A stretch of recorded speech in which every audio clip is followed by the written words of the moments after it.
What's up, everybody? How are we doing? Welcome to the Monday stream. We're going to talk about esports a little bit today. There's going to be a rerun later for those of you who did not make it with your viewership reward track.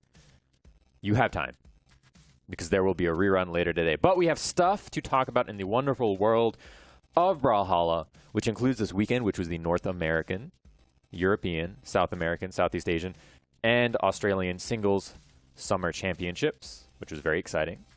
Oh, and by the way, I'm toast. In case you didn't know, I don't have you in front of me, so if I look over here, I'm looking at Twitch over here, and yeah, it's pretty good. It's pretty good. Is that toast from Summer Championship? That's true. That's true. Oh, is that Rocky? I don't know. I don't know that guy. What's up, everyone? It's good to see you all here today. So first things first, let's talk about what you see. I thought it was flipped. I was wrong. Here, this is the. Don't laugh at me, David. Don't laugh at me. It's okay. I'm not a camera person. All right, I push the buttons behind the camera. You definitely are a production person, David. The Eclipse Bundle, you can get it right now for free on Twitch with Amazon Prime, which you should also consider subscribing, by the way, because there's a lot of cool stuff you get for that. But you get all that site stuff, Artemis, all that cool stuff. You get that for free with a Twitch subscription. Oh, well, Twitch Prime. So click the crown in the top right-hand side of your Twitch window if you're watching on Twitch, and you can get a bunch of free stuff for the game. Skins, emotes, sides. And we do this all the time, so if you haven't gotten it, get it now. Then, I was talking about this. One, if you subscribe to our channel, you will never see ads. Ever. Right? That's like one of the cool benefits. You get some really cool emotes. I hope this is the updated slide with all the emotes that you get. It might not be. All right, it is. You get all of that. There's some animated emotes in there that are awesome that you can use on any channel across all of Twitch, which is great. Plus, when we're doing tournament streams, you get some bonus streams. So you might have noticed this last weekend. If you'll see a button. It's not there right now because I turned it off. But during tournament streams, right below the Twitch window on mobile and on desktop, there's a little thing that says Watch in Command Center. And it sounds very important. But really, you click that, and it will let you watch many more things, right? You get the main stream feed. You get a spy camera of the production room that's over there.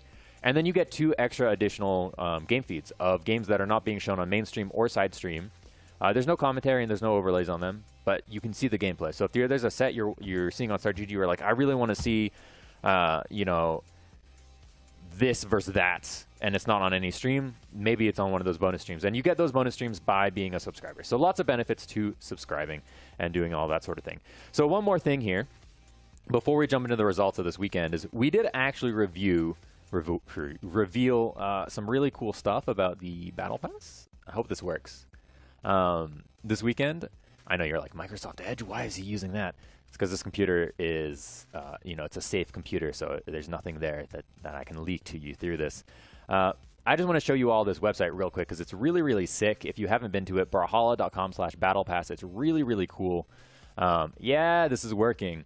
And what you may not realize, right, in this reveal schedule that's really, really cool, you can open them.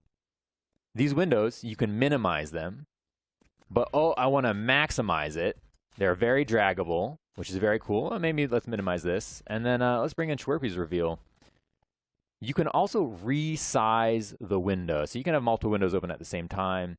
So for those of you who are doing these lore deep dives and like digging in really hard into what exactly is working here, there's a lot you can do in this website. And if you haven't checked out the Battle Pass webpage and the Battle Pass, you should just go do that. Go to your brawlhalla.com/battlepass and go check it out. It's really, really cool. And there's some secrets that are yet to be revealed. And with that, let's come back and talk about the weekend, which I believe I'm going to push this button. No, that's the background. Hold on.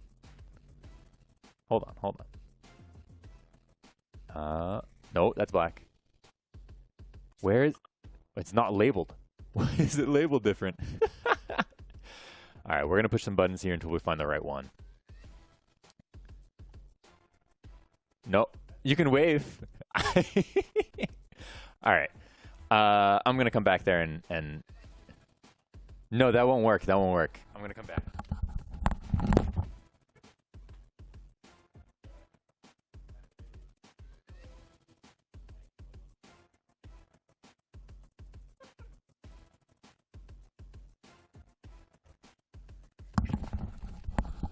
Chat, say hi to David. Say hi to Left Stick David for me, please. All right. Very good. Let's talk about this weekend. Let's go next slide here, and we can hit it right away with the merch that I didn't talk to you about. I forgot I put in here. There's merch. Brawlhalla.com/merch. There's some really cool stuff that is evergreen. You can see in here the hoodie, the shirt, all of that good stuff. There's also some exclusive Summer Championship merch that you can get at that same link, Brawlhalla.com/merch. I don't have an image to show you, but we did show it a couple times on the stream this last weekend. That's limited time, so get it while you can, because once it's gone forever. And now, results. No. Yes, okay, great. So we started with Australia, who have first place as Modi, bringing in yet another victory there, another podium finish. Second place, Roscoe. Third place, Ragundes. Fourth place, Kyler Alice. Fifth, Moxies and Smash. And seventh, Dummy and Bidet. It's a fun region. We left them to go over to Southeast Asia. Himwe bringing it up in first place. Sire coming out in second. Keith the Poo-Poo coming in third place. And I think, Keith, you might have broken my graphics again with your name because it's very long. I apologize. We'll get it fixed for the full poo-poo next weekend again. Bag is coming out of nowhere, which is super exciting. Fourth place, kind of a very, very fun run to observe and to witness. Fifth place, you've got Sphinx, Le Plum. Seventh place, Laz and Serenity. That was Friday. We finished around 2 a.m. Eastern time. And we, you know, got 3 hours of sleep and came back to do Europe, which is not the slide because I put South America first. I knew that one though. That was entertaining. I knew it. That's just why that worked. Anyways, Kaina coming in, qualifying for the Royale in first place. Wes qualifying for the Royale in second place, and Power qualifying not for the Royale because South America only gets 2 invites this year, unfortunately, but so close to getting there. Fourth place, you've got Hughes. Fifth, Fiend and Loris. Seventh, Vicina and Akuma. Ninth place, you've got Sack, News, Iozo, C. 13th place, you have Navarro, Stair, Kaito, and DB.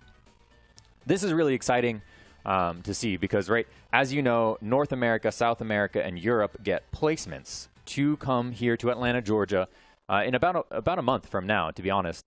We fly them out, we get them a hotel, and they come in and they do a round-robin tournament. 8 players, 3 North America, 3 Europe, and 2 South America. And they duke it out in kind of what is like the most intense round-robin tournament ever. And we show actually every game through Command Center, which, again, you get all of that during tournament streams just by subscribing. It's right there. It's really, really cool. The trophy's right here on the edge. You can kind of see it here. One of them will be able to do that trophy lift at the end in a month. It's very, very exciting. So we have 2 placements here, Kaina and West. Next, we went to Europe, on the slides at least.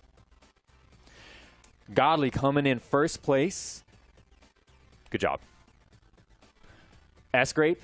Dude, S-Grapes have been killing it lately. It's very exciting, coming in second place, qualifying for the Royale, and third place, Acno qualifying for the Royale. And this is the first time Acno will have been out for the Royale this year. Very exciting. S-Grip and Godly both returning competitors. Words are very hard. Fourth place, you've got Pavelski. Fifth, XJ, Cool J, and Knees. Seventh, Kikse and Machete. Ninth, Coco, Swada, Bamia, Fridazel. 13th, Simple, Sarme, Kresu, Munir. And 17th place, you have Wave God, Little Mev, Skeldra, Shydra, Vocal, Aquino, Delta, and Schwinn. I don't know how, there's no vowels in your name. I don't know how to pronounce that. And so that was Europe. Again, we've got our 3 qualifiers here, Godly, S-Grip, and Acno for the Spring Royale in a month. And finally, we rounded out Sunday with North America. The King is back. Sandstorm taking first place. This is the first podium finish, I think, in just under 2 years for the King. First win since autumn of 2021. Second place, you've got Experience with a nutty run. He went 17 games. He lost in pools and won 17 games in the, or 17 sets, I believe, in the elimination bracket to get. All right, it would have been 17 if he won. He won 16 games. Whatever. It's pretty incredible. That's what I'm getting at, is that that run was insane, and that's what's important. That's what you, the viewer, needs to know, is that that run was incredible. Third place, you got Java. Fourth place, Stingray. Fifth, Impala Luna. Seventh, Radish Anonymous Alex. Ninth, Pier, Truck Stop, Zen, Guichavu. 13th, Snowy, Toast for Prez, Fakey, Phazon, and 17th, AO Blue, Costelix, Anime, Magd, Soul, Wubs, Sadly, Zyrox, and Balloon Boy. And what this really means, one, is that congratulations to all our competitors. Thank you for competing in another summer championship. This was a very fun one. Is that we have 8 players now who have been decided who are getting their flights booked this week for the Royale. And we can see those 8 players right now on the next slide. Royal invites, and you can see right there, from North America, Sandstorm, Experience, Java, from Europe, Godly, Escrape, Acno, from South America, Kina, Wes. This is going to be such a wild Royale. I can't wait. It's going to be really good. So tune in for the Royale in about a month. I believe it's August 1st and September 1st and 2nd. We are in that cross threshold between months. My bad. September 1st and 2nd, and we'll look forward to seeing you all there. Now, that being said, remember, you can always catch when to watch, how to watch, where to watch at brawlhalla.com/schedule. So if you're like, how long is that dev stream? Will I make it? Is this an hour long? How long? When does this start? You can go to brawlhalla.com/schedule, and you can find all of that information right there, always up to date. As soon as we know, you will know by following brawlhalla.com/schedule, and you may even be able to add it to like your personal calendar. So you can be like, oh, I got my dentist at 12, and then my dev stream viewing time at 1, and then it's all right there. Very, very cool, very accessible, and it converts to your time zone. And so that's going to be it for this dev stream, but there's a rerun. So stick around. If you did not make your way to the end reward, I'm being played out, y'all. I'm being played out. There's a rerun, probably about 3 hours. I think it's closer to 4. We'll be playing it in a moment here. And thanks for watching, folks. And remember, tune in and sign up for Summer Championship Doubles this weekend. Registration closes Thursday? Wednesday or Thursday. You can still sign up. And if you don't sign up, there's more cool viewership rewards and cool gameplay, so definitely watch. And that's it. And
Welcome back to the Brawlhalla South American Summer Champs. We're in top 4, nestled in.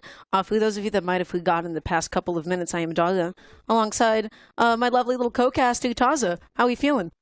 Feeling pretty good. We've got a really exciting match in lower semis here with West versus Hughes, which will probably be Boots versus Greatsword, or maybe Vector. I don't know. But before we get into that, we've got winners final side. We're kind of in Power, been waiting for a while, and it's looking like it's going to be a Terros versus Rayman matchup, where it's like, at this point, I trust South America to tell me what the meta is going to become more than any other region. And if I see double Axe in grand finals, that means Axe might be one of the best weapons right now. And I'm just going to believe them, because Rayman's a pick that I only ever saw in doubles that often, and Terros is something that got deleted off the map once Hammer Down Light got nerfed. Yeah, I feel like a lot of Rayman's signatures were so good in doubles when you're focusing on a lot of stuff happening, and then you're like, oh wow, great, he's punching me from the sky. Great, I just got hit by that and I didn't notice it. So yeah, it's going to be a little bit exciting to see that sort of be implemented here. I've seen Power sort of rock the Rayman all day essentially. And yeah, with the Terros fell out of fashion with Hammer being the way it is at the moment, but we have still seen so much Hammer succeed in the top 8 this weekend in particular. Yeah, which is, mind you, an oddity for the whole entire 2023 year, but hopefully won't be by the time that we get further into the esports season. It's Power versus Kaina here. Game 1 on Demon Island. Axe versus Axe. And that ground pound just barely whiffs, means that Power and Kaina are going to open up with a slight lead for Kaina. I love Axe Dittos. It's such a Chad matchup. They just swing at each other over and over again. And then that's it. Sometimes they swing out of disadvantage, sometimes they dodge out of disadvantage. They're just jumping around, swinging in circles. It's so funny. Oh no, and that recovery hits. What happens when the hammer's picked up, though? Then what do you say? Do you like Hammer versus Hammer? I don't know, not as exciting. I like the sound effects of the Axe. That's really why I'm kind of saying it. It's pretty meaty. It's nice. I like it. Look at that, 2 downlights in a row. Hit a third one, kind of. Let's just continue hearing that clank against Rayman. Oh yeah, these are the SFX designers just for this. They were having a day when they made it. But right now, kind of beautiful little anti-air with the neutral light, and now just looking for another opening here. Power needs to get something going, has the right idea on punishing the dodge, or actually just wants to go for the jump call out with the recovery, excuse me, but ends up GC sidelighting in the wrong direction. It's tough. I'll talk about it before and I'll talk about it again. You always are going for a read, or just, if you have the best reaction times in the world, a reaction off of Gauntlet sidelight. And Power was hoping that kind of would dodge through. He did not. Sidelight the wrong way and got a hammer stare for it. And Gauntlet End Light, while maybe used to knock out, there's the gloves. You knew. You were talking about it before the set even started. And he got hit by it. All 3. Oh, usually it's just the last one. Yeah, usually you're like, this is not going to be active for that long. In this case, just kind of fell into all the different hits of it. Right now, Power looking to get a juggle going, kind of not going to have any of it patrolling the ground, looking for that stomp, finds that stomp. When you see a Hammer player just sort of dash back and forth on the stage, look opposite ways, they only want the one thing. Yeah, and they're reacting to that one thing, which is your landing in front of them. And for some reason, it doesn't matter who's playing Hammer or who the Hammer player's playing against, they'll just do it. It's like, oh, I'm going to land right in front of you. And it's usually just a good tell of what they're looking for. Yeah. It's tough, especially when you're at a deficit, because the worst part about that is that when you kind of has as heavy of a lead as he does, cancel neutral light straight up. It's just such an active hitbox, and I like the fact that Power went over the stage, right? Not trying to contest through the wall just in case he got knocked out and wouldn't be able to refresh his jumps. Oh, does he get the sidelight read this time? He does. It's not the best read. He's been hitting a lot of these neutral lights, but Gauntlet neutral light does not knock out for a very long time. That recovery didn't do it quite yet either. That neutral light, again, all it's doing is setting up a really good advantageous position. Sets up with the weapon toss as well, just in case, but that did plenty of knockback. Kaina's on the last stock, but Power has eaten so much damage thus far. Yeah, Power's significantly damaged, and even though Kaina's taking out of the Force stance, going into Dex for 4 Dex, it's still 7 Force Terros. It is devastating, and they exchange neutral light back and forth. And Kaina's like, mine hits a little bit harder. See? There it is again. Oh, okay. Third one. Just an end light to the end of time, please. Okay. That time around, you knew that was going to be an anti attempt and not a D-light or anything. But that time, kind of just called out the jump. That was it. Dashed in there. He was like, okay, I feel like you're going to jump in response to this pressure, and then just had. I wanted Kaina to neutral light for the rest of the game. but instead kind of chose to do the right thing, which was, you know, use the correct tools at his disposal. Takes that game 1 over Power pretty convincingly. Yeah, going into the next game, I'm trying to think about like what Power could have done like a little bit better here. It was all kind of like in that opening sequence that they seemed like fairly even. Power got like a pretty... Chad. That's wow, what yeah, that's, you know what, that was exactly on my mind. I didn't know how to phrase it. Well, Thank they're you so both much, swinging, and they both have axe. He just has to swing and hit more. Exactly, you just increase your APM. I feel like you're just not mashing enough. Yeah. Right now, though, Power coming in there with that GC side sig just to be able to catch Kaina in the air, who ends up swatting Power away off stage. Game is fairly even right now. Yeah, very fun move to gravity cancel because you get the momentum forward even if you can't charge it super hard. Let's see if he's able to get anything more. Look at that. Endlight's coming through. Look at him. He's out chatting him. Oh, Sared into the right. Yep, that was just like a good call out. Yeah. And also, I feel like it's sometimes difficult to punish the recovery backs because that hitbox is so big. You have to just like be in the right position that they can't like dodge after. I have seen my fair share of people just losing their stock to trying to punish X recovery. Yeah, it's tough. And there are certain moves that have the range, nice stomp side air, to stop it. But a lot of the times you'd have to go for like a weapon throw into pick up that weapon throw after it connects to do a reasonable punish. Or just max side in this case with like the best possible spacing. Yes, also good. Oh, you know what else is good? Oh, what? Stop, turn around, that Sair? was so optimal. Kind of so cool. Yeah. Yeah. That was not like a traditional stomp sider. That was not like a stomp down or anything. No. That is, whole I am stock. going to push you further off stage. That felt like somebody getting a loose hitbox. That was so cool. Gravity cancels sideline off that offstage. Oh, wow. Okay, I gotta. This is some of the coolest Hammer gameplay I've seen in a second. Yeah, it's been that long, I guess. Like saying that any other year would be cringe, but now Hammer's kind of cool whenever you see it on the screen, and it's winning. I like that weapon toss down just in case, but Power didn't seem to get hit by it. Picking up the axe, kind of left weaponless, knocked off stage. Power trying to look for that recovery, and that back hit did not actually connect that spot dodge, that dodge through, excuse me, able to just avoid it. I'm feeling like this is the perfect amount of damage for a Teros side sig.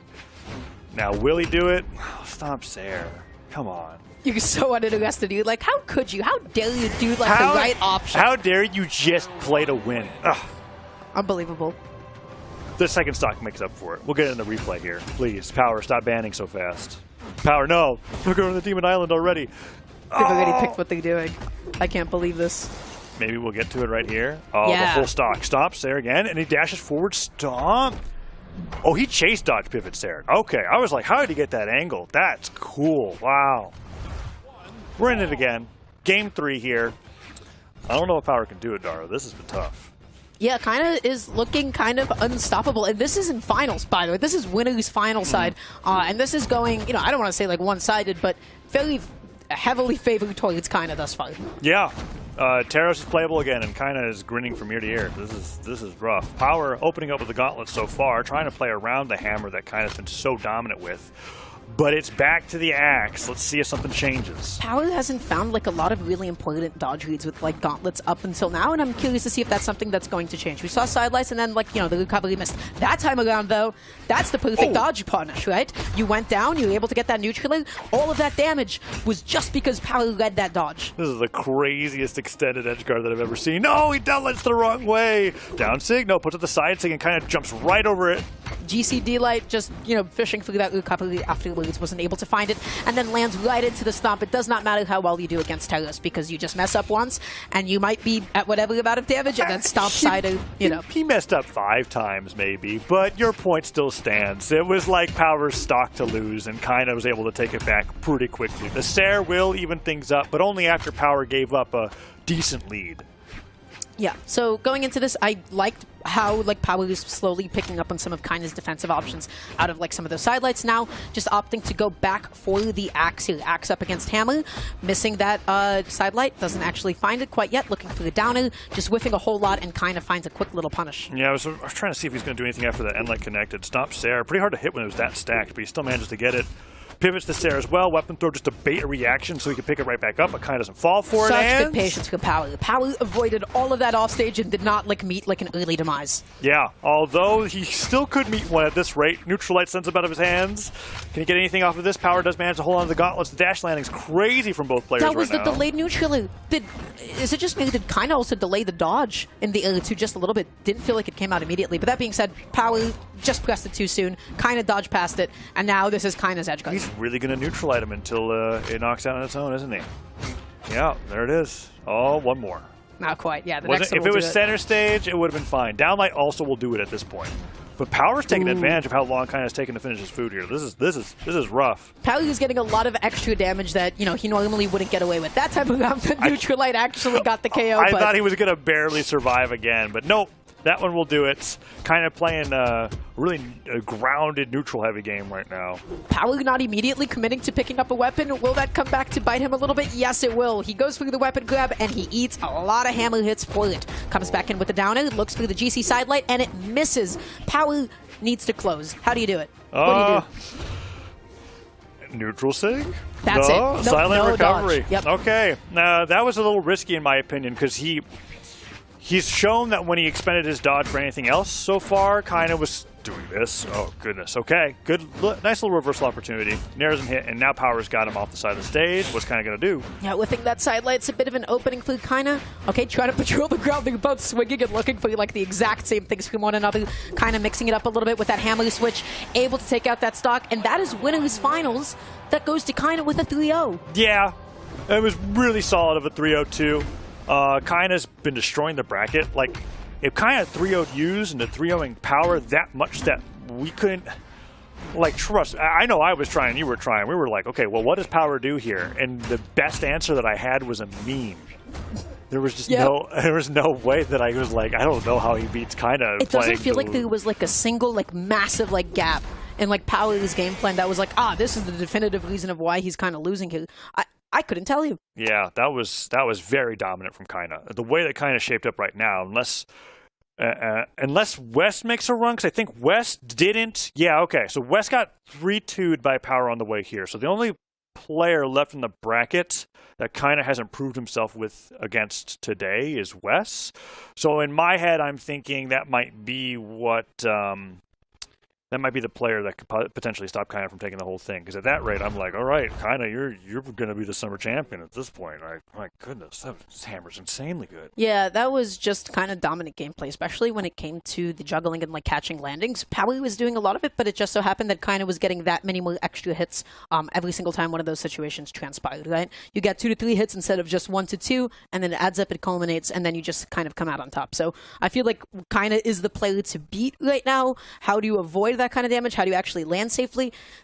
It's looking like a challenge. Yeah, and we'll see if Power is up to the challenge after he fights the winner of this next match that we got coming up. It's Wes versus Use. Both of these players, I think this is the first time that they've matched against each other in this bracket, but not the first time that they've matched against each other in history. I don't know if you're looking at what's their lifetime score here. 60% in Wes's favor. Granted, the last 2 sets that they played of note was at a community event, which was 3-0 in Use's favor, and then before that, if we're talking official events, at the Spring Royale, that was Game 5, and that was the event that Use ended up winning, actually. So that's right. Yeah, Use had a lot of South American knockouts there. Actually, it was a very fun one to watch, but always a little bittersweet when you see all of the South American representatives at a North American LAN get knocked out by somebody from their own region. But we're going to be going in this game 1 here with Use on the Jayun this time leading in against Wes, who's going to be on the Tesca. May switch over to the Shelf every once in a while, but it's the same kit. Let's see how this plays out. This is Greatsword versus Boots. This is a matchup that I don't think I really even thought about. I was about to say, I have not seen a lot of this, actually. So it's going to be a little bit new for me as well, jumping into this. Everybody, game number 1, elimination side of semifinals here. Whoever loses his best of 5 is, of course, completely knocked out of the event, and they're starting off quite aggressively jumping in each other's faces. Wes pops out that SIG, ends up whiffing it, but it does not matter. It's one of those that by the time you've seen it, you can't punish it, so you just have to respect it. Yeah, Wes is with Tesca. The signature can't. It's one of those characters like we were talking about with Flambeau a little bit before. Like some characters have signatures that are basically light attacks, and Tessica's got a lot of those in terms of how fast they are and how quickly you can just delete stocks. What the heck? Side Sig uses the active input to just twirl him around to the other side of the stage, sends him off the right side, and takes a whole stock lead without taking any damage himself. Yeah, let's see what Hughes has to do here to actually make it back from this. Popping out the sword, whips that Neutralite, but then so does Wes, who ends up getting punished for it. Hughes has not yet been able to find that big opening this game thus far. Yeah, Wes putting up some Neutralite, stuffing some approaches. Hughes is like playing an anti-air game with the Greatsword so far, and Wes is just kind of like, I'm only jumping to get closer to you on the ground. Another Neutralite catches another landing, goes in for the body slam, doesn't get caught by it, but Hughes was very close to maybe losing another early stock. Pixels away from that actually connecting, but then just found a punish for it instead. Goes for the downer just to cover Wes, perhaps dodging in.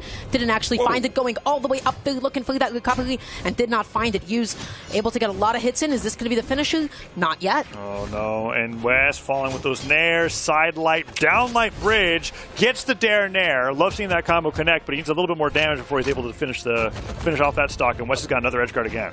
After like Hughes goes for like the bridge, I keep seeing like a jump down, and Wes has not yet dodged or like done anything like into that would like suggest covering that. So I'm curious like what Hughes is going to mix that up with moving forward. Yeah, he's got potentially 2 more games to think about it, because this has been really dominant from Wes so far. The side stick does get the knockout, but that was only Wes's first stock compared to the one that Hughes is left with. And there is like quite a difference with like how it looks like comfortable uses on the sword versus the Greatsword, especially when it comes to like the damage output and the strings. So we're seeing that comfortable pick come out now, but you're off stage, you're missing that dunk again, and Hughes is still alive somehow. Go for it one more time. Oh, he gets hit with a dare.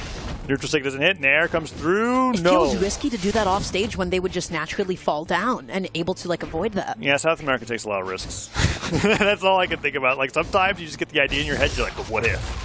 Oh, Ensig smashes him in the ground, disarms him. Boots are picked up here. Downlight side air would definitely send Hughes flying. Dude, Hughes, what? Honestly, if you hit it, and you have a better chance at actually sealing out this game. That felt like you have to go for it at this point when you've taken this much damage on your last stock. Yeah, and that must be how Hughes is feeling. Nairs are coming out from Wes. Seeing if he can get a recovery maybe that high into the sky. At this point, Wes is just looking for one good opening. And Wes is just getting a couple of nice little hits in, right? Hughes tossing out that weapon again wants nothing to do with the regular sword. It's like, this is not big enough. Give me the proper weapon this time around. He really has not been opting for it, yeah. Gets that side air, calls him out of the recovery. That's a 2-stock coming out from Wes. And I'm wondering if Hughes... No, he locked it really fast. Okay. I was going to talk about Vector, but they're just going straight into game 2 here back on the Demon Island. We see that side stick from the opener there. So we're probably going to get this replay cut off pretty soon, because... I don't think there was anything too much to note there. Wes just kind of destroyed him. There was just like a certain level of like comfort that I feel like Hughes is like missing from the regular sword. Every time he picks it up, he just opts for almost like the immediate weapon toss. Like, ugh, get this thing. I don't even want to touch this thing. Get it off me. The regular sword. Yeah, this isn't cool enough, but it is. It's so not cool. We had to add in the moniker at the very beginning, right? We have great sword and regular sword. Oh yeah. You're right, though. Hughes hasn't done anything with it, and he's been relying on the Greatsword in this particular matchup. Absolutely agree. But look how, okay, that type of gun finds the downing line. That's so huge when you've actually pushed them off stage, right? Because then you're also able to cover the wall. That is just a really powerful option at that point. Tossing out that weapon, picking up that sword, gets that side light, dodges, looks for the downer, but misses it. That could have been a downer into the recovery. Yeah, Wes goes down to that sword recovery right there, and actually does something with the regular sword. It's been promoted to sword now, and so he's been able to get a knockout with it, maybe done 60 damage, and we're on Great Sword runway here. Slowly warming up to it, slowly okay with like holding it for more than 5 seconds. Yeah. On this stage more than any, I guess, other than Brawlhaven, I think depending on the style of Greatsword player that you are, these can be really fun because there's no platform to escape to. If you get those dodges, you can really just take people for a ride. Wes tried to get that landing there with the side stick, though, and wasn't able to succeed. Oh, for sure. But right now, Hughes able to come back on, not able to get that follow-up after the neutral. What do you do here? If you are Wes, you dodge to maybe punish an early recovery, but Hughes delays it, makes it back on, tries to space that one out, and fades back with the recovery too. That's how you make that move safe. Yeah, we don't see it too often, but Greatsword recovery has a different animation and hitbox if it just scrapes against the side of the wall than if it's in the air. So that's why Hughes wasn't able to actually hit Wes in that situation, so he played around that pretty well, and I can't believe it, but Gauntlet's Endlight actually knocks out on its own. You need a lot of damage for that to happen. Oh, okay. Right now, going into the next stock, use just picking up the sword. Let's see if it's actually going to do anything. You get one neutral and... There. And light. Edge guard? Oh. Nah, not quite.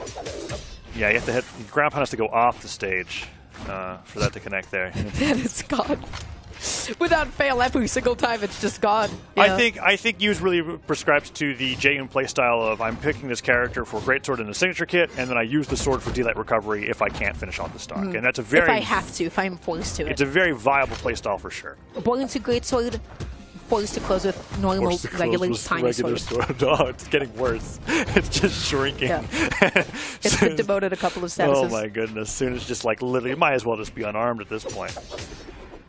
Okay, you know what? It's 2 D-Light recoveries. Yeah, D-Light recovery finally coming out here. Use able to close that one out, and now Greatsword in hand. We have just seen how powerful Use is at the early game with Greatsword, right? Just the amount of these strings as soon as you get that call out. But the Endlight whiffs, West just able to knock Use off stage, looking for a weapon of their own, and is able to pick up the boots here.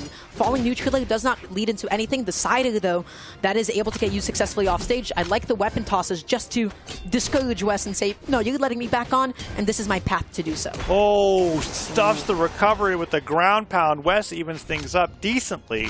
I still think West is at a decent enough disadvantage here that Use is favored to win. But let's find out what happens here with the gauntlets. Okay, that dare into recoveries, that's rough. A little bit tough. Use is looking for a way to call out the landing. West went a little bit too far to the left. Gets that neutral light, dashes in, looks for the jump call out, and does not find it. Use going in with the side light and the immediate down light. Even if you don't connect the side light, it just feels so good. Oh, he went for the end light. Okay, goes for the neutral signature. West waits it out. One ground pound. Uses that weapon throw to stop West from hitting another one. The dunk comes through. Falling side air could be it. Ground pound connects. Use has a dodge, and that's it. West, my God, with the comeback. On the last stock, he was so behind, he was still behind 60 damage when he got that win. That was an incredible edge guard. Such is the nature of the spike in the platform fighting. You think that it's going all in your favor, you think that you have this game in the bag, and then you get one option to get off stage, and then you have to touch the wall to be able to make it back on, and then they can just ground pound you up and away into oblivion. Oh, that was Use's game. He needed that win. This is really, really tough now. We're going to see, was it this edge guard?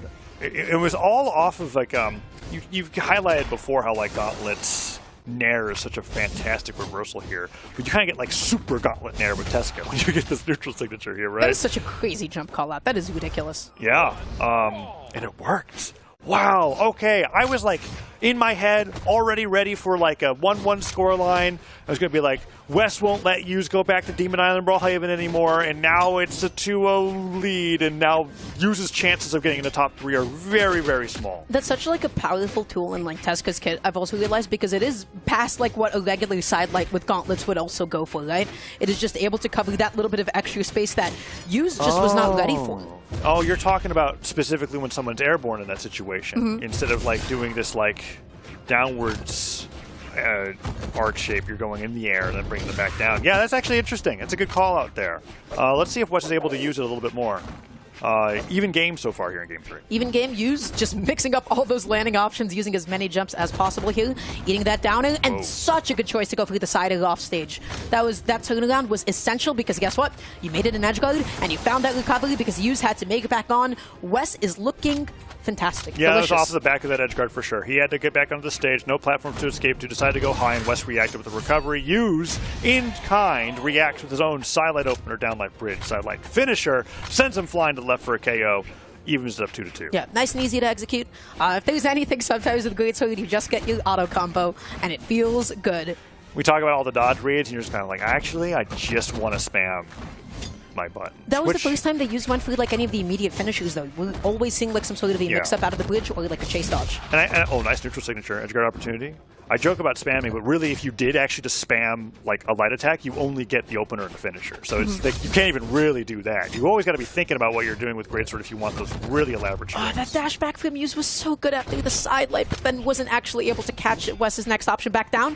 Really important side out. Use is controlling center stage so well and catching Wes on a lot of these approaches. Also, I've realized that down after that bridge is super safe because you're not getting punished on it. If you whiff it, you can just go and reset neutral. And if you connect it, it combos in an air. Yeah.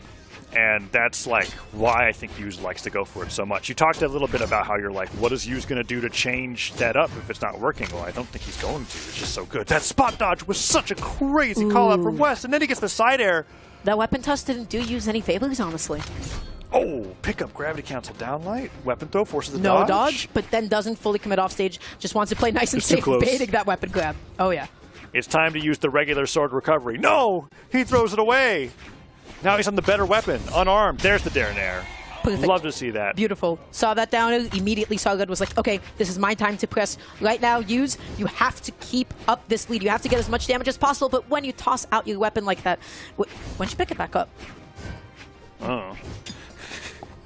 He's doing fine. He still has the stock. Yeah. Oh. Let's see what he can do with this. Just playing super second beat here, not the one initiating, just waiting for West to overextend. West pressed that neutral light in a really safe distance. If he is going to initiate, it's probably going to be with a weapon throw, picks it back up, hopes he gets one hit in. Yep. Then he's like, oh, recovery? All right, waits 30 seconds. Oh, that was a huge call. Gets the end light finisher, side light, D light bridge. This is huge. Dodges in, dashes back just in case West decided to press like a side or something. Uses advantage state, was excellent. Honestly, lost that stock, but look at that amount of damage dealt. It's too bad that Hughes, when he did that pivot end light opener, fell off the stage. That was a beautiful stock in the making, and now he's in the same position that he was in game 2, and West brought that back. So can West do it again? We'll have to see, especially when you get that kind of a neutral and you put Hughes off stage. Anything is... Three stairs. Oh, he goes for the third, uses dodge. Is so good there. Great sword picked up. And he switches right back over the sword against the D-Light recovery. I was not expecting that as a way to finish that game. That was actually kind of cool. You pick up that great sword and you're like, wait a second. I don't have to actually think about how I'm going to get this KO. I'm going to go for the most consistent option. The sword was still active there. I want to see that again. We'll see if we can get there in time. Using West are just mashing. They're just mashing the A button to get back into their next set. They have to be gaming. Now they cannot wait a second in between these matches. Okay, we're going to get this... what is this? Oh, was this where he did the pivot? So cool. Yeah, the end light. The only unfortunate part there was the end light going off the side of the stage. And we don't get it. Curses. South America just playing too much for a holla.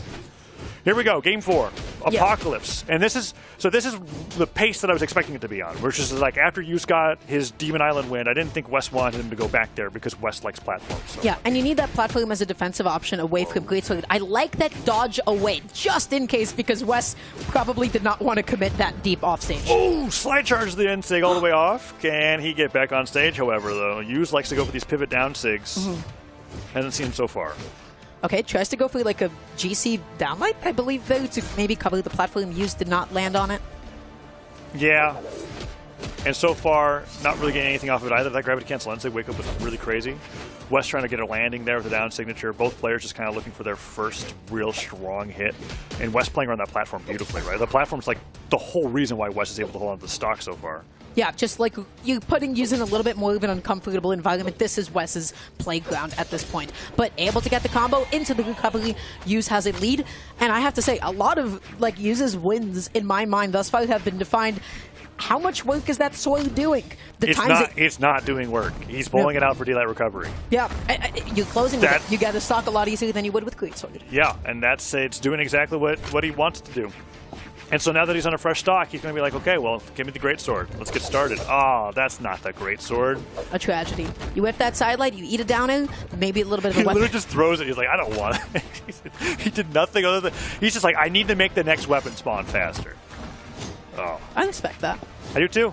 And it's working out. Let's see if we can do something with it. Have that confidence in the weapon. Oh, dashing in and out like that. That was so bold. Recovery again. Another recovery.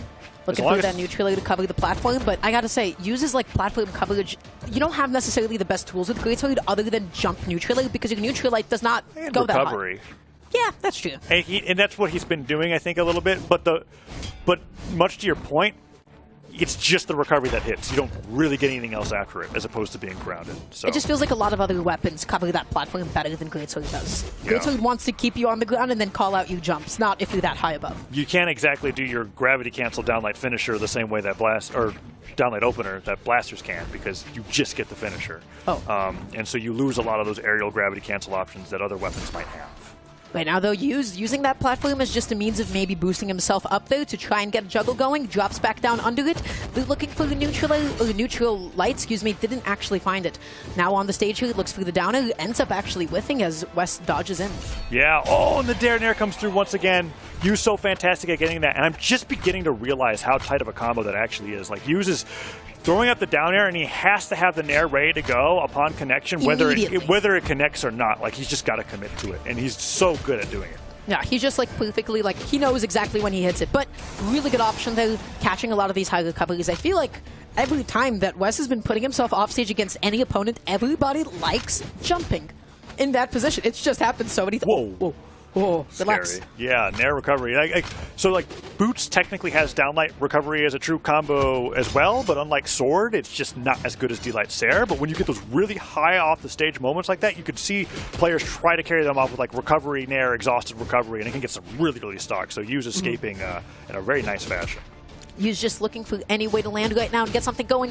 Whiffing a side light like that, though, that is one of the biggest windows that you can leave yourself to be punished in. That dodge outwards, West keeping himself nice and safe, not eating any other damage. Oh, and Yu's opening up with that opener. Doesn't go for a dodge read afterwards. West has got an edgeguard opportunity. Goes for the Sair. Oh, goes Nair. for the preemptive platform coverage. I don't know about that decision. Yu's ate a couple of hits for it. Dashing in and out, trying to space out that sider, and able to get that recovery as a get off me option. But now look at the position that you found yourself in. Yeah, edgeguard opportunity here. West drops it. Found one neutral light, putting up the downlight sider. That's going to be it. Oh, Yu's kicked out of the bracket there. 3-1 West with the victory over Yu's, who's just a favorite to win, I feel like, every single South America bracket, every single bracket that he enters into. And he's out at 4th as West moves in to the top 3 and has that rematch against Power. What a crazy set there. I mean, that was off the back of, it's a 3-1, but game 2 was like, West was so behind, got such an incredible edge guard there. It was too close for it to be the 3-1. It felt like the Great Sword thing kind of happened here, which is like a lot of those, like, I was gonna say, like a lot of the openings, like especially like if you're thinking about like neutral light and side light, you whiff those and you're really vulnerable if somebody's like above you or like behind you in that moment, right? And towards the end, we just saw like Yu's end up whiffing more than before. West was able to find more openings because of it, and then West also just sort of came out on top when it came to the edge guarding and like the offstage damage. Yeah. Yeah, it was tough. It just ended up being a thing where even with the adaptation from Yu's after game 2, which we saw a lot more D-Light recovery knockouts with the Sword. We were talking about how we were seeing that playstyle where Great Sword was his damage racking up weapon and Sword was the finisher.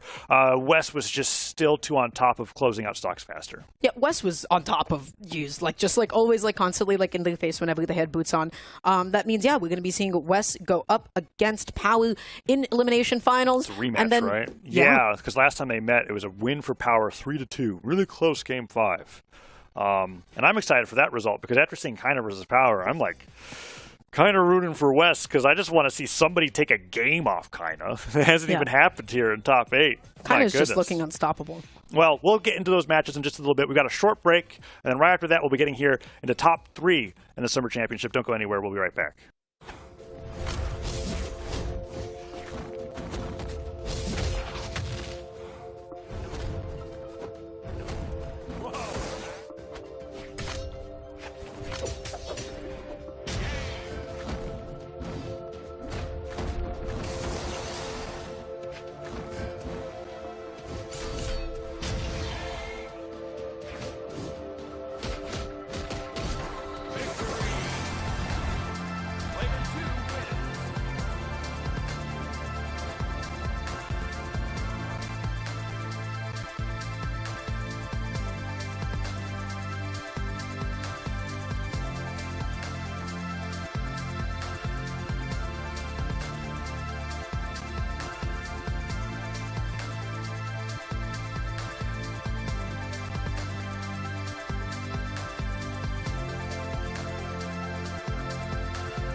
And we're back. It's top 3 here in South America Summer Championship 2023, where Flambeau's a little upset, and so am I, because Hughes has been knocked out of the bracket, but we still have 3 incredible players that are going to be coming up next, and it's Kaina, Power, and Wes. And so here in South America, what's different than EU, and will be different than in North America tomorrow, is that top 3 does not decide who gets to the Royale. It is top 2 here. So this matchup that's coming up next is going to be the most important one for these 2 players. They want that trip here to Atlanta, Georgia. And that is because the winner of this will be the second player, besides Kaina, to be flown out to the States. It's going to be either Wes or Power. And Power has technically, is it a winning record, or I think Wes overall has the lifetime record, but Power right now has that original set win on winner's side with that 3-2.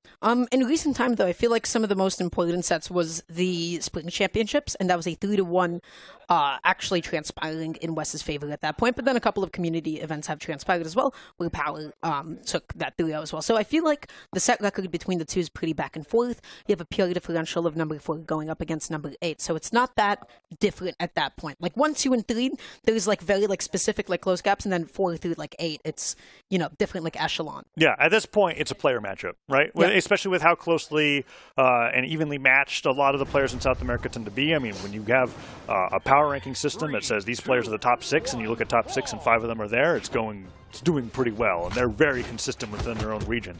And these 2 fighting against each other before, well, went to Game 5. Let's see if we get another Game 5 set again, as we're in the elimination final, and Wes on Tesca is going to be going up against Power on the Rayman. Gosh, I love this matchup. They are just swinging, somebody dodges, and then they're just in the best possible distance to punish each other because they both lean into all of their attacks. I feel like you could say I love this matchup for any South America set, and you're just right.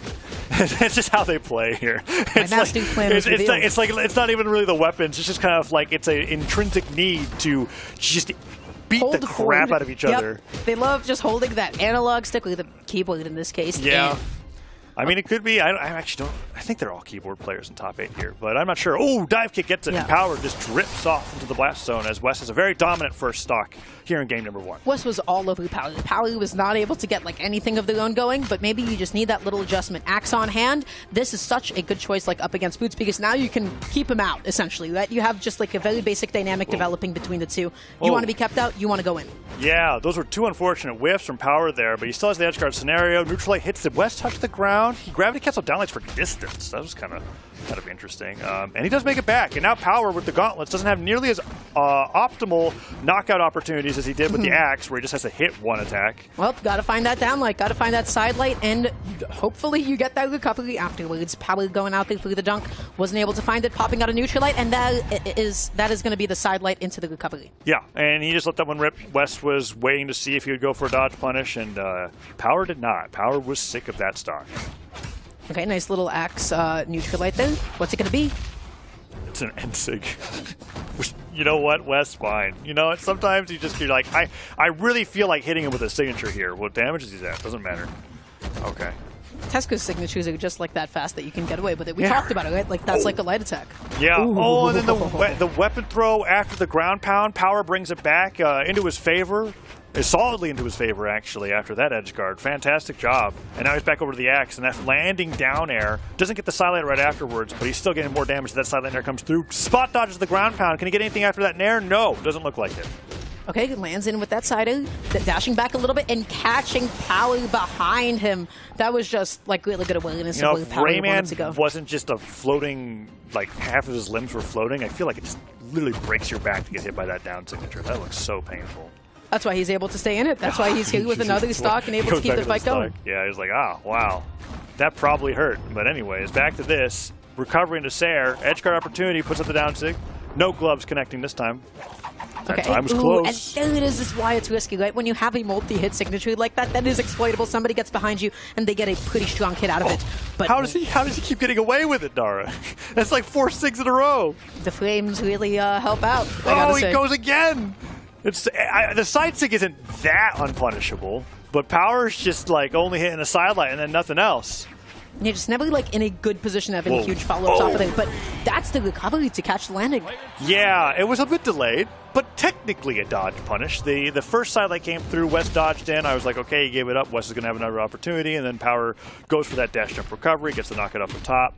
we get to see a little bit of a highlight here on this first stock. Nice job catching that dodge with the Sarah. And I think Power just has nothing after that weapon throw. Yeah, pretty cool stock one.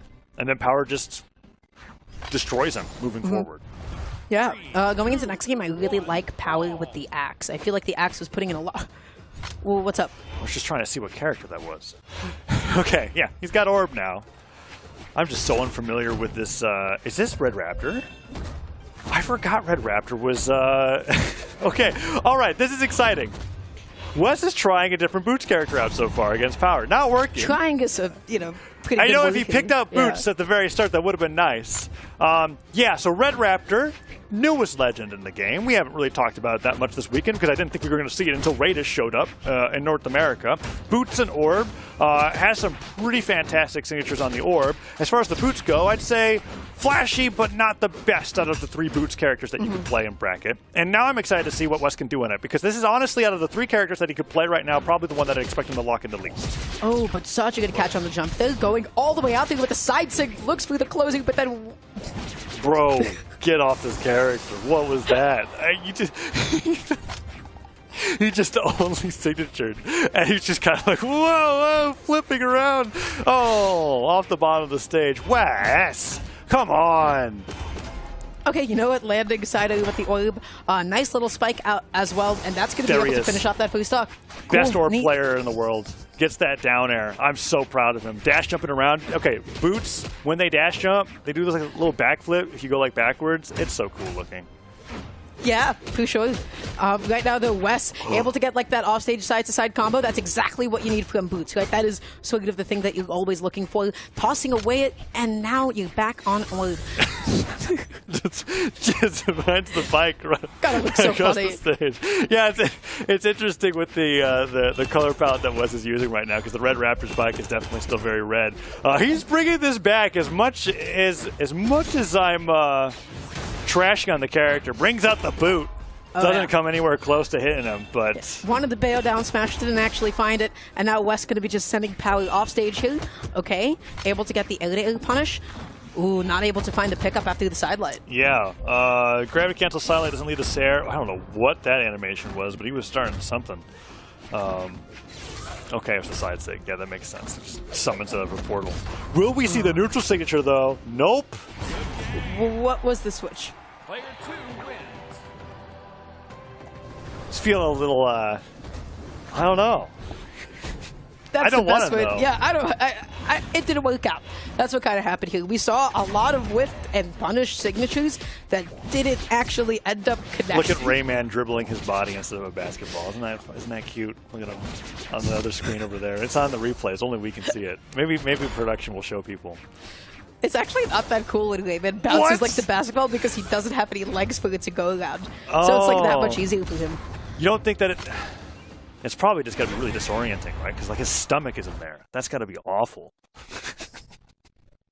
Anyways. Going into game 3. Yay! That's Teska! Okay, Thank I like you, Wes. I'm so glad that we have the switch back to Teska. The Teska was doing good game 1. I feel like it was doing good. I don't know about the Orb switch either. If I was going to be a little less goofy about the whole scenario, I think that the way Wes works and the way that Wes thinks is that, like, if there was, like, a weapon that he now mains in Brawlhalla, it is Boots. And he looked at Red Raptor and he went, wouldn't it be cool if? And then Power said, yeah, if. And now he's back onto the character that I think he has the best chance of bringing it to a Game 5 now, because Power is up 2-0 over West here in the elimination final. One more win for Power, and he secures that spot to the Summer Royale and a spot in that Grand Finals rematch against Kaina. A lot on the line here. I feel like this was not the place to like experiment with those kinds of characters. Just but you know move what? on. You know what? We'll We're move moving on. Yeah, that's right. We got a different Teska on the screen now, and now West just able to go in so aggressively. Looks for the dash jump neutral as a pickup. Didn't actually find it. That time around though,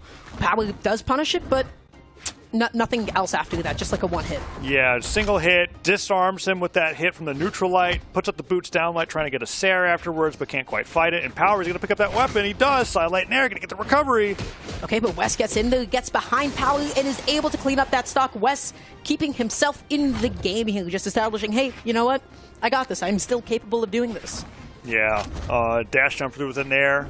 Is he still capable of doing this? 2 side lights and a recovery. It's a dead even game again. Oh, I didn't think that Power was going to sweep West going into this set, but that might be what's happening here, Daro. Let's see if West can continue keeping the momentum up. Power This is a great what? start. Power is what now? I don't think so, but then West really commits out there for Downer. Didn't actually find it. Now Power just getting a couple of hits curse for is it. more powerful. That's what we're trying to find out. You're like, oh, you're naysaying Power? Power is just only, oh wait, oh no. Okay, whoever's talking apparently is just destroying the other person. All right, you go, Dara. Man. Quick, give Power a chance. Start. Go. Power right now is just trying to find a way to be able to land back onto the stage, has been stuck in disadvantage for so long. It's not working. It's not working, yeah. Wes is just so on top of these jump callouts. Yeah, that neutral sig was fantastic. Tesco with both weapons actually has a really good jump call out on neutral signature. And now with that Nair recovery, Power can't get back to the ground. Gravity cancel and light not even being punished. I say that, and Power actually does get a delayed one. Ground pound comes through, weapon throw. Oh. Wow, I can't believe the Boots actually had enough of a vertical recovery to make it back on. But you know what? Wes is alive for another day here, looking for the pivot that doesn't actually find the landing hitbox. And yeah, just getting a lot of one-off hits and getting a lot of extra credit, especially if you can punish that GC side light. Power has no dodge, finally gets it back and uses it to land. Yeah, side light recovery will finally connect it to the third attempt. But after two of those side light recoveries whiffed, Wes actually got a ton of damage, getting a Nair here, a recovery there, and he's got himself on the verge of bringing this to a game 4. Oh, the body slap spike goes for the Sair. Power hits his head. Get out of there. You want nothing to do with that. Even if they make it back on, you don't want them to chase dodge up. West able to clean it up with that edge guard and keeps himself in the game. Yeah, unfortunate there with how he spaced that recovery. I'm not sure if it was because Power used a jump into recovery too soon. I thought he had enough resources to make it back, but he was definitely sweating without a dodge there. So let's see what happens if they give us the time. They just go through these stage striking so fast. And now we're slow-mowing the end light. Ah, there it is. Oh, that was tragic. Power just wanted to jump in there and grab the weapon, but wasn't able to do so in time. Here's the body slam. Is this it? Yeah. And then Power, okay. I think he did recovery a little too early there, but there was just no way he was making it back. After that came through. West just had a very dominant game 3.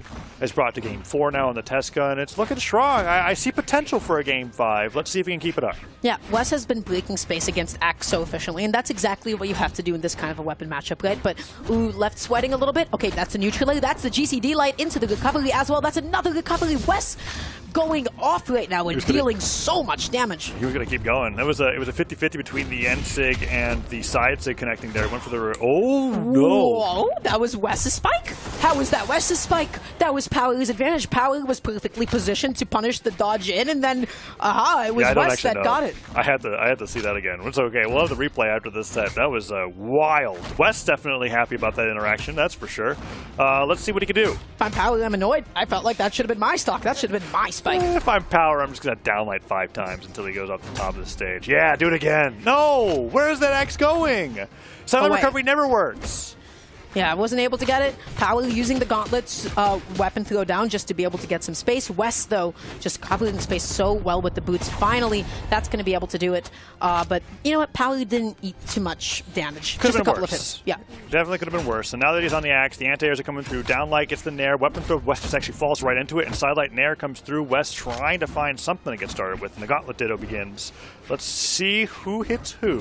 Who gets that sidelight first before somebody else? Right now, Power looking to get that neutral into the side, dashing in, getting all up in West's face. Whoa. Looks for the side light, but then just ends up shooting in the wrong direction. But love that mix-up from West, going for the Nair into neutral signature. Side sig just has enough force to knock him out on its own, and now West one stock away from bringing it to game 5. How does West keep connecting so many signatures? He uses them a lot. But the times that he's like also using it, yes, he uses them at the edge. Yes. And I think that's the real answer. Like the first one, I just kind of said something. But you also don't want to like take your time getting back onto stage against Gauntlets either, right? Because sometimes you could just be, eating like a dash jump ground pound. Yeah, I think that the moments where Wes is the most active with it is after he gets a neutral win with either a sidelight or a Nair. And then he is doing something that's like right there. Oh, they got the stuff recovered. That's it. Side air gets it. That's a 2-stock from Wes. Going into game 4, yeah. The signatures, and then he lets them rip until one works, or his opponent gets back to center stage. He does not stop, because a lot of the times he's not getting punished for them. Wow, that was a really dominant game. We're getting this. Oh, I want to see this. What? Can we see that again? I didn't actually. I blinked. What on earth? I missed it. One more time, please. Look at that. Okay. This is the only one that we need to see from this game. Huh. We went back so far. Yeah, Sideline comes through, dodges down. Oh, recovery hits, and it clashed. And the clash from the position of where the characters were made them go in opposite directions of the knockback. That's like a really niche, like small interaction. I'd be so mad if I was Power. That's what I'm saying. That should have been Power. Oh, that's literally what you said. Yeah. Oh, yeah. That's funny. Well, game 5 now. Wes better playered him in that interaction, that's for sure. Power might have just pressed a little bit too late, right? Like, that's the only thing. If you want to punch that dodge, you have to press sooner. Oh, I've never seen that. That was gauntlet recovery sending down. Well, Power did firsthand, actually. So going on to this next game, Wes has all of that momentum from winning the last one on the edge of making a reverse 3-0. This could be huge. Yeah, Dare, recovery, not hitting. Avoids a few swings from Power. Nair and recovery also not hitting. So we use side sig to bait him into falling into an end light, I guess. Second end light hit's not going to be enough to knock out just yet. Can he get it, Dara? Oh, looking for the recovery, but then ends up leaning into the right. Power drifted to the left and made it back nice and safe, is what I would say, had Wes not finished it with that one. All right, how much damage is he going to get? Oh, I don't know. We're just looking for neutral. Okay, falling neutral, and now able to get a bad. brutal combo. That you don't see that too often from Boots. Well, you do if you're watching Sandstorm. Not if you're watching Wes, though. Wes loves to stay grounded, so it is unusual for him, at least in this set. What is going on? Power's like trying to hit one. Okay. That was the one time that Wes ended up pressing a signature he did enough that led damage to his demise. that I think it was like fine. That was like his parting gift. My final wish. I wonder how far it slides if he slide charged it. I don't know. Power making a really risky recovery there. That was very scary. One more recovery. Yeah. Yeah, look at that. Looking for the jump call out with that again. Wasn't able to find it. Right now, Wes backing down, dashing into the neutralite, though. Power not able to actually get any of these neutralites as Wes keeps dodging away to safety. Oh, and Cider comes through, and Wes is actually changing the pace of the game a little bit in his favor here, realizing, I mean, really, after that Red Raptor game, he just was kind of like, what am I doing with my life? And now he's a stock away from succeeding with his goal of getting into the Summer Royale. Power fighting back with the axe now. Let's see if he can break it back to even. Such a good dodge in. Wes completely tuned around that situation, tried to get away with that signature, and then Power's like, okay, I'm just going to swat you away. Oh, recovery just barely whiffs. Wes gets a side air. Lands in with the neutral, doesn't actually find it, though, and now we're back on the boots. Will it be able to do anything? Not quite. Power not able to find anything until that side. Wes is just done. He got hit out of a jump and a recovery, and that dodge's not enough. And unlike Gauntlets, Boot side air doesn't travel unless you actually hit somebody. So it's a dead even game. Last stock elimination final here. Who's going to go up against Kaina in the grand final and get into Summer Royale? We're about to find out. Okay, right now Wes just is looking to land on top of Power. Power backs up a little bit. Such an important jump call out, and that's the punish on the recovery again. He has to dodge. Sidelight recovery, still no dodge. Okay, dodge comes back right now. Power manages to make it back on the ground. What was that commitment? That was so committal. You get punished for it, but now you're able to set up a juggle for yourself here. Lands in with the downing. This is so dangerous. Oh, and Wes lands with the stairs. Is that going to be it? Power has one last chance. Dodges right past Wes. Wes waits for the weapon spawn. Gauntlets are picked up. Goes in for that jumping recovery. Nair comes through. No sidelight connects. Can Wes get the last hit? Oh no, wasn't able to get the anti with the sidelight. Dodges out. This is so tense. Huge for Wes. Not able to find another follow-up, though. Oh, dodges once. There's the recovery. Celebrates. Gets it finally off of Power, whiffing that sidelight. And that's going to be the win in the reverse 3-0 for Wes over Power. And just getting that win after going down to Power 3-2 in the winner's bracket. Yeah, that's beautiful. Get Summer Royale. We get that matchup against Kaina. I'm so excited about that because this is the one player that I've been watching today where I'm like, okay, who has a chance to take a game off of Kaina, let alone have a chance to take a set off of him? And I think it's Wes. So we get to see that now in the grand final after that incredible set, ignoring the Red Raptor game.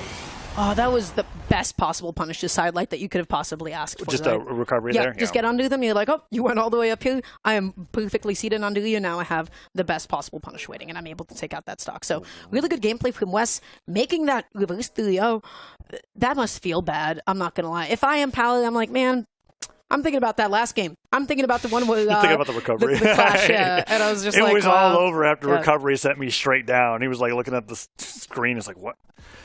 Going back and reviewing the replay right now, probably, actually. Such a tragedy that we don't have player cams for that. It's because I would have loved to see them doing that. One of my favorite things about Valencia was that, like, watching the sets where players would finish the sets and then they would be reviewing the VOD live at the set, and then Java walking over and he goes like, right there, you messed up. And then he just walks away.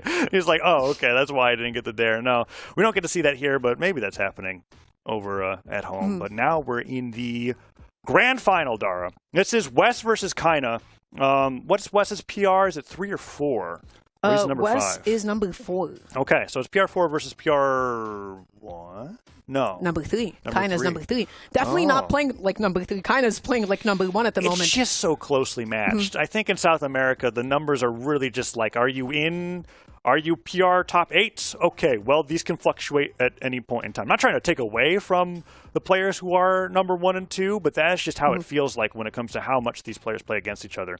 We're going to have Wes versus Kaina, and this is going to be Teros versus something. I don't know what Wes is going to lead with here. He's got Ragnar. Why does he have Ragnar locked up? I just feel like the Tesco was doing pretty good.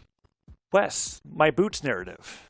It's gone. What are you doing to me? The Qatar's is crumbling in front of you. Qatar's axe. I haven't watched Ragnar get picked unironically since Viper in EU. Nobody plays this character anymore. I guess he's fighting axe with axe. It's like Once you're again, offended.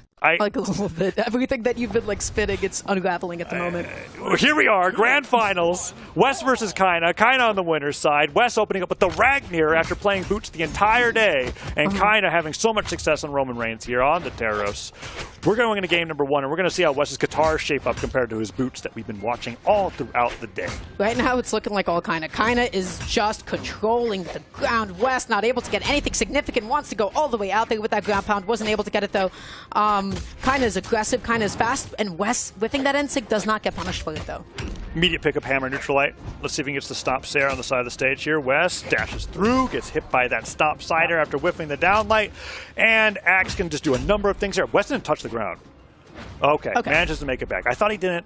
Maybe he did. It could have been a bad call. But how do you land against an axe when you have no weapon in hand? And the answer is not easily, or perhaps not at all. He literally did it. Iframes help. There you go, Appa. Nice job. Brought him back to the stage. Don't go into the sky again, though, Wes. Yeah, that's not the place that you want to be. Who right now, though, Kaina has been controlling the game. Wes has not had a lot of presence up until now, right? Able to get that neutralite with the axe, whiffing it that time, and Kaina. The same thing is happening with Winner's side when we saw Kaina up against Pally, where Kaina's getting a hit. It's always leading into another 2 or 3 hits. Yeah. Meanwhile, Wes gets 1, maybe, at a time. Weapon thrown to pick up sidelight, dodges forward there. Sarah from Wes comes through. Can he finish off the stock? Ground pound be huge. Gravity cancel and light. Love that. Catches kind of just everything on Demon Island when I think about it. Besides dodge in place or dodge straight up. Really great option coming out from Wes. Kind of getting that stomp, able to just chase dodge, and so aggressive. Wes wants to go through the turnaround in that situation, right? Wanted the downer, didn't find it, and now just dashing in, dashing out, looking for a whiff from Kaina. And again, okay, follow-ups, damage, that's what I want to see. Yeah, nice job with the pivot and airs. Ooh, and Wes's movement's actually looking pretty good tier 2. Kaina falls in with the scoop, does get the downer, weapon throws, switches back to the axe. Efficient. We saw these, like, all those hitboxes. The triple nair on axe on the landing there, I thought was going to come out again, but instead he just goes for a horizontal edge guard here, and the end light will finish the seal, or finish the deal there. Gets him off the left side of the stage. That is so rough when you have like another weapon available to you, and Kaina's able to toss one weapon, pick that one up, toss that, and then re-grab it. It is just so much space that Wes cannot actually contest. Yeah, I think Kaina's doing it better than anybody we've seen do it so far. He's had a lot of these like vertical situations where he finds a weapon spawn and he actually hovers around it, waits till he gets a certain amount of hits, expends a certain amount of his opponent's jumps. Using it like a little tool to pull out later. And then he'll do a delayed pickup to where it gets really hard to get through both the active weapon throw and the attack. That recovery was so good. Nice little sidelight, though, as just to get off me tool there. Okay, just goes through the neutralite. And now axe on hand yet again. Kaina is looking unstoppable. Sidelight. Nice nair. Doesn't get anything after that. Sidelight nair from Wes. Could get the recovery here. Forces all the jumps. Both players just kind of baiting each other to do something first. And, you know, that wasn't the first thing that I thought Kaina would punish an N-sig with, but the down-sig range was apparently enormous. I think Wes technically jumped into that. But great 2-stock coming up from Kaina here. I wonder if Wes will stay on the Ragnar going into games 2 and 3. I mean, when it came to like the axe versus axe, the same exact thing that happened when it was in Winners Final, excuse me. Yeah. Wes has not been able to get as much out of every single hit. Wes has been losing the Chad matchup. Yeah, precisely. Beautifully said. Poetic, in fact. Thank you. So going into this next game, I really would have honestly liked to see the Tesca like opening off because There it is. And there it is. Yeah, we're going to see the switch off now. I think that is going to be in Wes's favor now, just because he was so comfortable with Boots. Well, we haven't seen Boots versus Kinda yet, so we can't say for sure whether. I definitely okay. Yes, what you're saying is that there's a better chance that Wes can win now that he's off of the Axe Ditto, because Kinda has shown that he's just the best at Axe in South America right now. Don't even try to contest him. If you do, you will get sared 5 times. Yeah, let's see how it works out. And already much better like opening just by virtue of getting that initial hit. Looking for some sort of a jump call out with the recovery. Did not find it. Just playing neutral here and just really respecting Kinda's space. Now, look how much space Wes is giving these approaches, and it's still not enough, seemingly. Yeah, I haven't watched Axe versus Boots at this level, but I wonder if Boots have the same struggle against Axe that Lance does, in my opinion. Which is just that because all of your attacks move you along with the attack, that you can't really drift back. It's like everything is a commitment. You just fall into Axe neutral light and downlight over and over again. Oh, Kind has 3 dares. Oh, that's disgusting. Wes right now able to get the side light into the neutral light. Wanted to go for the signature as well to potentially catch a jump. Kinda did not fall for it, though. Dashing out there with the neutral light, did not find it. And Wes right now is just... Again, Wes is looking for an opening. Wes finds an opening and then commits to the signature so early and kind of punishes it. 3 nairs in a row off of all of that, kind of reacting so well to Wes's aerial drift, and just like that, Downlight sends the gauntlets out of his hands. Downson covers that weapon spawn. What on earth is kind of so good? Yeah, Kinda is up 3-1 at the moment. Kinda is dominating neutral. Wes has not been able to find clean hits, at least not easily. We might see the Red Raptor for Game 3. I mean, at this point, it probably would do better. I don't know what to say, Dara. How is Kinda this much better than everybody? How is Kinda catching this many jumps is my question. Like, every time that I see like a jump come out, like I see the immediate like dash and punish. I have no idea. The downlights are doing great as anti-airs, and then Kinda's doing these like taking full advantage of the max distance that he gets with his jump, and then delaying the nair just as his opponent is trying to fast fall for the landing, and he gets 3 more nairs of damage worth on his opponents than anybody else does that plays the weapon. He's playing so well. Always like this. Every other tournament. Yeah, every other tournament. Wow. Lustig losing his mind to that one. Yeah, I mean, Kinda was #1 in South America dominantly for a while, and I think that those power rankings changed because he's just not able to travel to all of the lands that Yuz and Loris can. But online, yeah, he's just kind of always like this. But never this good before.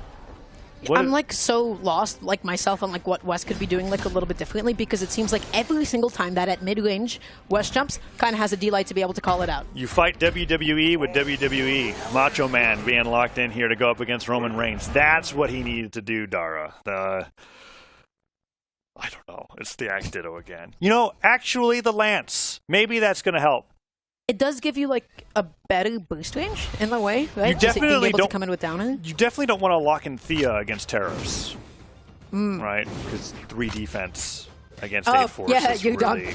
you are just gonna end up exploding. Okay, I understand this pick a little bit more now. And he wants the Lance, and I guess this is what Wes plays in doubles. Wanted to go for the downer after the side. Was not so lucky to find it, and just looking for this next opening kill. But Kinda what a catch! The neutral stick coming through. Lance recovery, just barely giving Wes a chance to get back on stage. Stops there, put off stage, falling scoop into the stage. Why not? Stomp Sider would definitely close it out. Let's see if we can get that landing.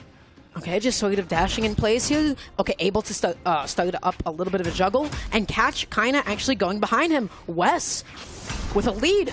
With a lead for the first time in the set. Gets that slide charge down sig. Sends him flying off the left side of the stage. This is looking good. Even if he doesn't get any extra credit here, it's still looking better than every game that we've seen so far.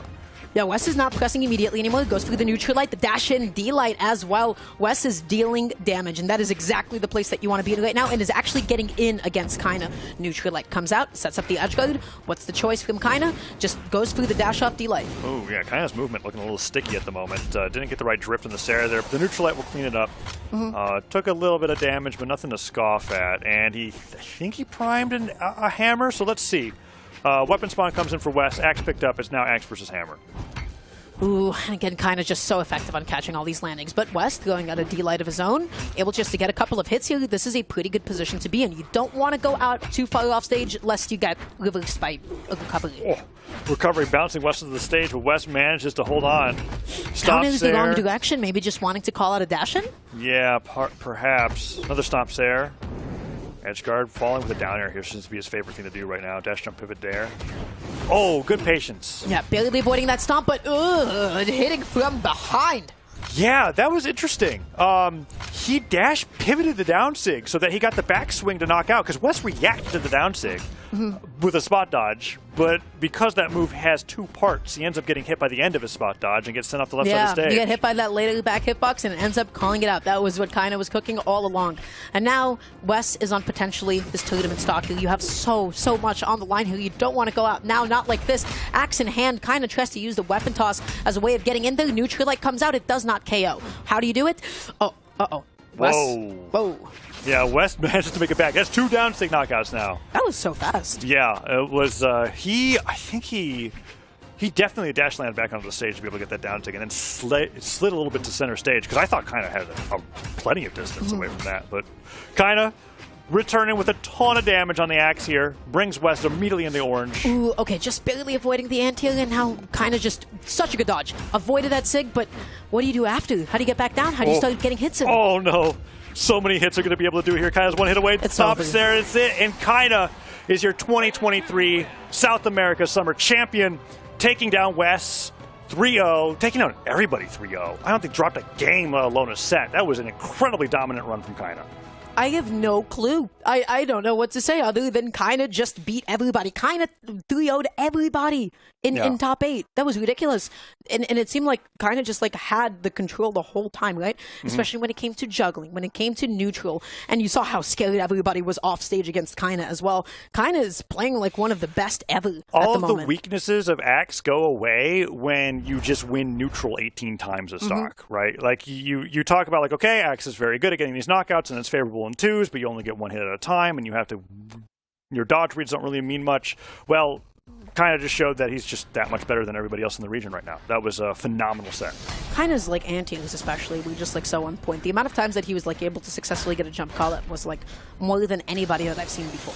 Yeah, and I wonder if that would have been different if South America favored platform stages, which they evidently don't. Look at that down stick. That was such an awesome call out. Going to a platform stage would have stopped you from having to like land on the ground and always like jump in front of somebody's face all the time. Yeah, Kaina was finding sidelight in air, sending him in the air, going back to the ground, touching the stage, and then just kind of hovering right underneath where Wes or Power were trying to land, and then getting 3 or 4 more nairs. And every single attack that Axe does besides weapon throw does like at least 18 damage. It's devastating. So really well played. And oh no, if South America's doing it, then that means that Teros is back. Every other region's got to be afraid. That means Godly's going to play it again.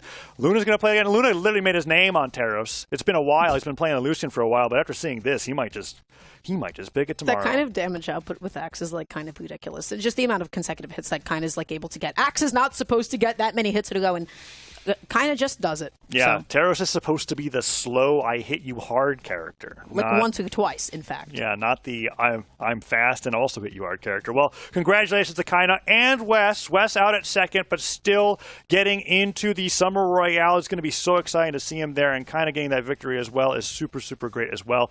Dara, that's it for South America top 8, but is that it for the Summer Championship? Not at all, because tomorrow we have North America starting off at 3 p.m. EST, so make sure to tune in for that. That is going to do it for the stream tonight, everybody. Thank you so much for watching. Once again, congratulations to Kaina for taking first and Wes for also qualifying for that Royale. Hope you all have a lovely night, and we'll see you bright and early at 3 p.m. tomorrow. Goodbye.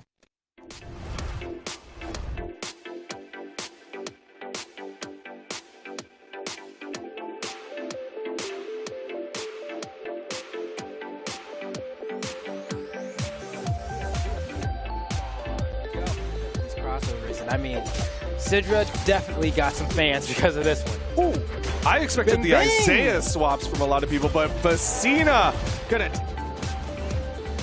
Okay, worth. Oh, wait, the save wants some more plays. All right, and Sig. Give me more stream time. The set, we can't let Plasma Nade toss. Throws the flashbang around the corner. Embarrassing. Gets the headshot. It's crazy. There we go, Mitchell Light. Hard. Oh! Boots yet again and slowing down the pace of the game. Jumping in, faking that out, and able to just still poking and keeping Wes off of him, which is exactly what you need to do. But Is this a 3-stock?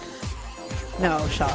But then Fiend leans into each other over and matchup. over again. And Yeah. then that's it. Sometimes they swing out of disadvantage, sometimes they dodge out of Oh, disadvantage. like they're just jumping around, swinging in circles. It's so funny.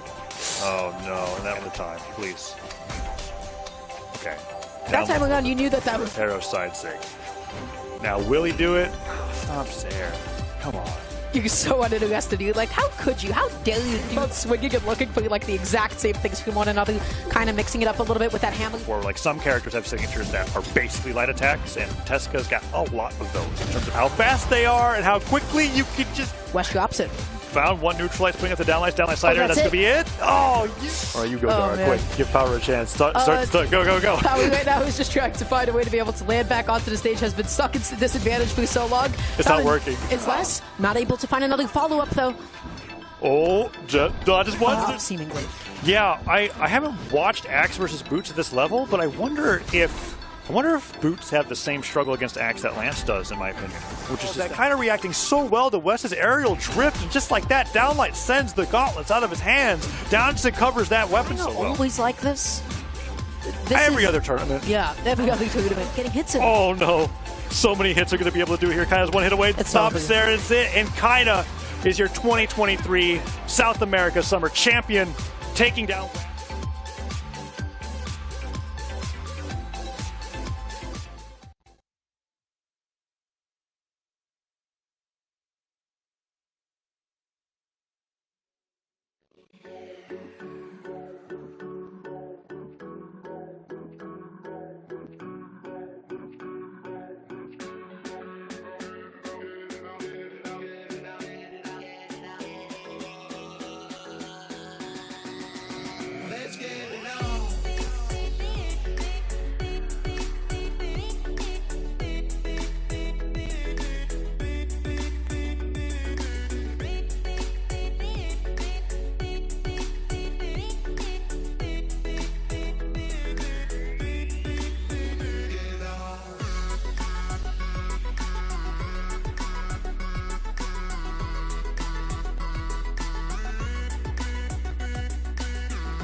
top 4. It's Godly versus S-Grape in winners finals. PR1 versus PR3. You know, I talked about S-Grape being up and coming for this year, but he's actually just made so many top 8s now that he's the 3rd best player in the EU.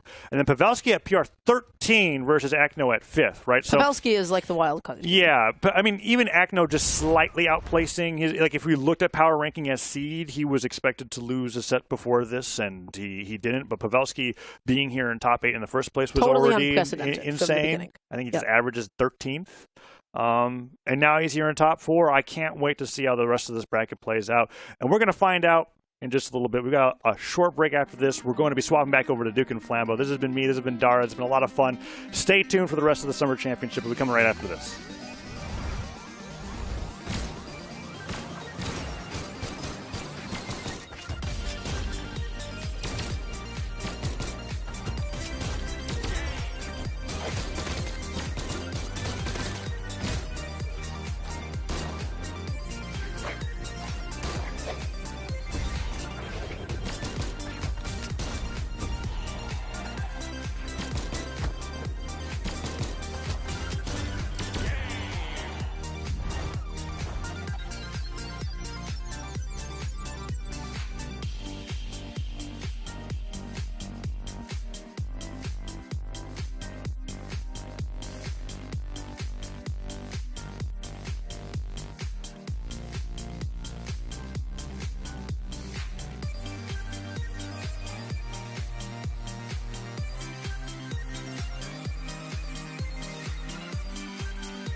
all stink. You're all the worst. These players are letting me down. They are a hot dog water. I cannot believe some the of best the part of the hot gameplay dog. I'm watching. And you know what's the best part of this, dude? What? While I'm calling all of these amazing players bad, they're all going to go to Twitter and start DMing Toast and start being like, the commentators don't care. They don't say I'm amazing. True. But then they do plays like this, and I'm like, bro. Come on. You were so mad. I was actually worried that the mics were going to pick up because some of the what hey y'all good? Hey production, y'all good? What's going on?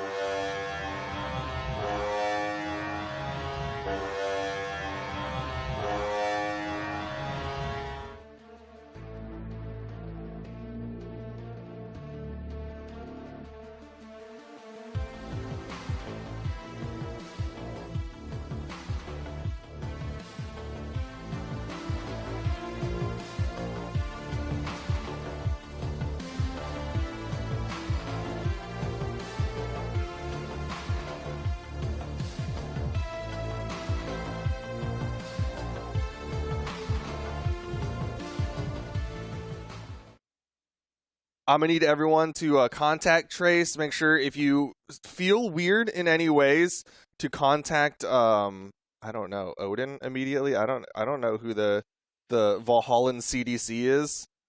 Is that a thing? Well, I'm thinking, because I'm like, realistically speaking, who's the closest thing to a doctor that we got? Olgrim? Ooh. All right, well. Just all the different emotions you just went through. Yeah, So that wasn't the answer I wanted to hear, but I was going through the roster in my head, and I'm like, well, I'm not going to hit up Mordex. I'm not going to hit up. Maybe I hit up, like, Scarlet. Yeah, I was like, Scarlet and Olgrim are, like, the two most, like, mechanically inclined. I feel like we got to go magical here. Maybe Vrax has something. Ooh, Fate. Go Fate? Yeah. Fate's good. Okay. Maybe go Arcadia. Arcadia might know something. Be like, maybe the Wilds put can some help leaves out. together, mash it up. Okay. But we are getting into the top 4 of things. We've got Pavelski not in the bracket. Instead, it is Godly and S-Grape on the top side. Both of them, of course, have gotten into the invite portion of the Summer Royale. Yes. Yes. But, of course, we've still got one more who will be joining them. And obviously, they're trying to play for the prize pool as well. And so that means, in terms of both of our predictions, we both had Knees on it, right? And so Knees... He let us down. Supposed to dap me up on the way out, bro. What happened? I said the one person that won't let me down. The one dude. You had all your faith in him. But we obviously have Godly, the person who you and I both put at the top of our predictions. I put S-Grape in mine as well. And S-Grape has been playing incredibly well today with this Orion in particular. We got Spear on both sides. All right, I want to see what this ends up looking like because in my head, I'm like, S-Grape good, but I think Godly better. But we'll see, because S-Grape has been proving. I was saying earlier before that, like, I don't know if I want to put S-Grape up there because I need to see that consistency to know that, like, this ain't a fluke and you really are just at that skill level. And S-Grape's got me. Prove me right. I'm happy to see S-Grape here because now I'm like, all right, next prediction time comes around, I'm putting you in the top 3 free. But Godly, moving around on this Chun-Li, getting that side stick, this Wushang epic crossover skin to go ahead and secure that first stock. I want to see if S-Grape can clap back, though, because Godly... kind of feels like to me as the person that I always thought was a bit higher than everyone else in the region. Like, was a clear number 1, and then there was a gap between number 2, and I felt like that EU was starting to catch up. And Godly has had some close calls today, admittedly, but at the end of the day, it's still sitting at the top right now. I want to see if S-Grape has a little bit of a better time dealing with this. Well, right now, it seems like he's having the worst time dealing with it. Godly with that up toss recovery as well, just keeping that momentum, that pressure on top of S-Grape. Oh, we came down early, man. That's that mix-up on the timing by charging it just a little bit. S-Grape was like, oh, maybe I can come in and punish this as it ends, and unfortunately just got caught by the end swing. Well, you really held it down, Godly. You dastardly little. Oh, not yet. Making it difficult. But S-Grape swinging back, finally gets the first stock. Huge deficit at this point, though, now, right? You're sitting down already halfway through your last stock here, Godly. Finally getting sent down to the second. And this Spear has been immaculate. S-Grape, though, trying to go for the whole thing here. Oh, if he had maybe a little bit longer, who would have known? Oh, going for it again. Just needs an explosive play, and you can see him going for it, but it might cost him. Gets a good chunk of damage there. Honestly, I respect everything S-Grape's going for because you need a monumental play to bring yourself back into this one. Yeah, I mean, that really could have turned immediately into S-Grape's favor. At least brought this one back into his clutches. Doesn't get caught by the second sidelight there. I thought S-Grape was going to be there long enough. Oh, brave, but not going to connect there. Now S-Grape getting caught by that unarmed down sig. Yeah, it was active for a grippy there. And this could be the end. Yeah, that was a perfect edge guard coming out from Godly, securing game 1 of the winners finals and looking extremely confident going on here. I mean, he keeps playing like that, he's going to go to grand finals for certain. It's a question of can S-Grape make the adjustments to slow down Godly. And it's hard to say. Z-Bot looking pretty good. I almost want to see S-Grape lean more into the Lance because that's when he had like the most momentum. But instead, he's going away from all of it. Instead, he's going to the Tesca for game number 2. Wants to bring out the boots. I saw him on Twitter. He's saying boots spear legend when. So obviously he's got something going on with these boots. Okay. So this, I want to see how this does, because I feel like Godly's not going to get shaken up by this, to be honest. I feel like maybe if this was like release boots, yeah, okay. But now, I think they're, you know, a pretty well-balanced weapon as far as weapons go. And so we'll see how well Godly knows the matchup, though, because it seems like, you know, there was that initial wave when the weapon was really strong and everyone was playing it, trying to just cash in on the fact that it was new. Yeah. But now people have had time, and Godly has had time to kind of learn and try to make adjustments. But S-Grape so far actually looking pretty decent. This might be the stock here, though. Yeah, D-like ground pound. Going to go ahead and close that out. But up until that point, I think the Tesca looked fine. I thought it looked decent, but like once you're underneath someone, especially someone like Godly, like boots struggle in that vertical challenge. Like that recovery is so stuffable. And I think for boots, like usually you're trying to win in scenarios like that based off of speed and not based off of like hitboxes and priority, right? You're just trying to get the fast move out before your opponent has a chance to react and use that wow factor to really sneak your way back on the stage sometimes. But just like that, weapon throw doesn't even need to hit. The side air was enough. S-Grape right back in it. Gonna go ahead and grab those battle boots. We're in it. Oh. One on each foot, left and right, got them laced up and tight, but Godly comes in, beating out the startup from S-Grape, and there's that down sig. He's so quick to call out that dodge down from opponents. Okay, and I like it too. You know, making great use of that new Gauntlet down air. I guess it's not so new anymore, but really showing the ways that he's adapted to the changes of the game. S-Grape, though, trying to find these openings, throwing out the side light, throwing out the D-light, trying to find something, another D-light, not going to connect. Too many whiffs. 4 whiffs now. 5 whiffs now. Finally finds a blow and gets a decent string. 3 hits, 4. Another ground pound, doesn't line it up, and actually throws away the stock 4. He just had to grab the side and go back up, but I think he got caught in the thick of it. Sometimes it's hard to keep track of how many resources your opponent has when you keep hitting them like that, because you're like focusing more on getting the hit. Yeah, exactly. It's hard to say. It's hard to say. I don't blame him. But even with that said, I mean, yeah, Tesca's looking good. This is legitimate. Yeah, this is definitely a practice character coming out from S-Grape. A pocket pick for sure, because nobody was expecting this, but nice wake-up neutral light there. Gets the side light as well into the down air. Ground pound. He did get the wall touch. Goes for the side air. Wanted to use the angle of the wall there. All right, has to touch the floor. There we go. Gets it on the platform. Gets caught by the recovery. I like these down airs from S-Grape, just poking the head of Godly. Needs 1 D-Light to send Godly off stage here. The D-Light Sair won't be enough on its own, though. This Sair has a recovery, burns the dodge here. Nice recovery from S-Grape. That was pretty precarious. Oh, but Godly hits him with the Wu Shang Classico. Have you heard of the down sig? Oh, the Gauntlet down sig from Godly. He's so good with it. I think he's only missed 1 so far this set, but he is hitting so many with them. And now S-Grape digging deeper into the pockets. He found the change, but there was a penny left at the bottom of his Jenko jeans, and now he's going to the Thea for game number 3. Which honestly, like, kind of surprised we didn't see this first. Yeah, you know, it makes more sense if you were going to go to a Boots character to go to Thea with that Lance carryover. Because we didn't really see much from the Gauntlets. Admittedly, you know, we saw a hit or 2 there as far as strings go, but this one just seems like it would make more sense. But Godly, hey, he doesn't get fall for it this time. I like it. Landed just outside of it and was like, all right, I'll punish once it's done. Oh, man. S-Grape cannot find these hits, though. He is swinging, but he is just missing and coming up empty very often. Finally manages to get a hit there. That neutral air doing exactly what he needs it to. Lands on the platform with that ground pound. I wonder if that was actually intentional or not, but Godly finds that D-Light pickup, sends S-Grape to the left side, and is probably going to start fishing for either D-Light or neutral signature. Oh my goodness, Godly just knows where my brain is going. Yep, got him with the anti-air, and now S-Grape. This is kind of the pitfall of Thea, right? Is, yeah, you've got this high movement speed, but you're not generally putting out that much damage per attack, and S-Grape is struggling a little bit here against Godly. Doesn't get the read with the N-Sig. Oh, nice try there with the Nair into the recovery, but it's not going to hit. And this is where it gets a little bit tough. Thea, you know, unless you're landing those signatures over and over, can have a tough time KOing. And even with the side sig, the down sig, like, they don't hit that hard. Yeah. You know, they send you, but they don't hit that hard. It means you have to follow up with an edge guard of some kind. And S-Grape's looking for it. Nice try. Just a raw side sig, trying to catch Godly coming too high. Down sig will do it. He evens up the stock count. Took a little bit of damage there.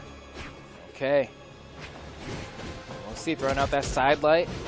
Trying to follow up, doesn't get the correct read off the hit, but S-Grape trying to keep things competitive here, needs to rack up some of this damage. Thea does not have a whole lot of defense. That is one thing that is at the disadvantage of S-Grape. Normally playing that Orion, playing that Tesca, a little bit juicier on the defense stat there. Yeah, coming in with that base 3 defense. That's why he's in the defense stance.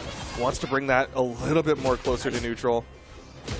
Nice, caught the head there.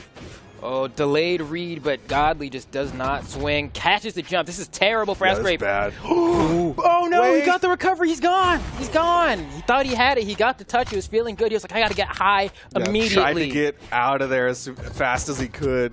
Oh man, yeah, that's going to be tough now. S-Grape has a lot of work to do here on the verge of getting 3-0'd by Godly. I think this Boots pick, not a bad idea though, especially if he ends up getting a run back in like losers finals or rather grand finals, something like that. I think he has more of a game plan as to what to do. But first, focusing on what's ahead of him right here. Trying to get Godly. Nice read on the jump. One more Sayer, push him off. Unfortunately, he does get the touch, and so now S-Grape has more work That's to do. a punish. Nice, Ooh. it's hard, it's hard. She be Okay, moving. yeah. See the flash. I mean, that's why that move can be so tricky, right? It's like, do you punish when they're holding, or do you punish once they release? And Yeah, exactly. never know. Oh, nice try again. S-Grape not landing on the mark with these side signatures, though.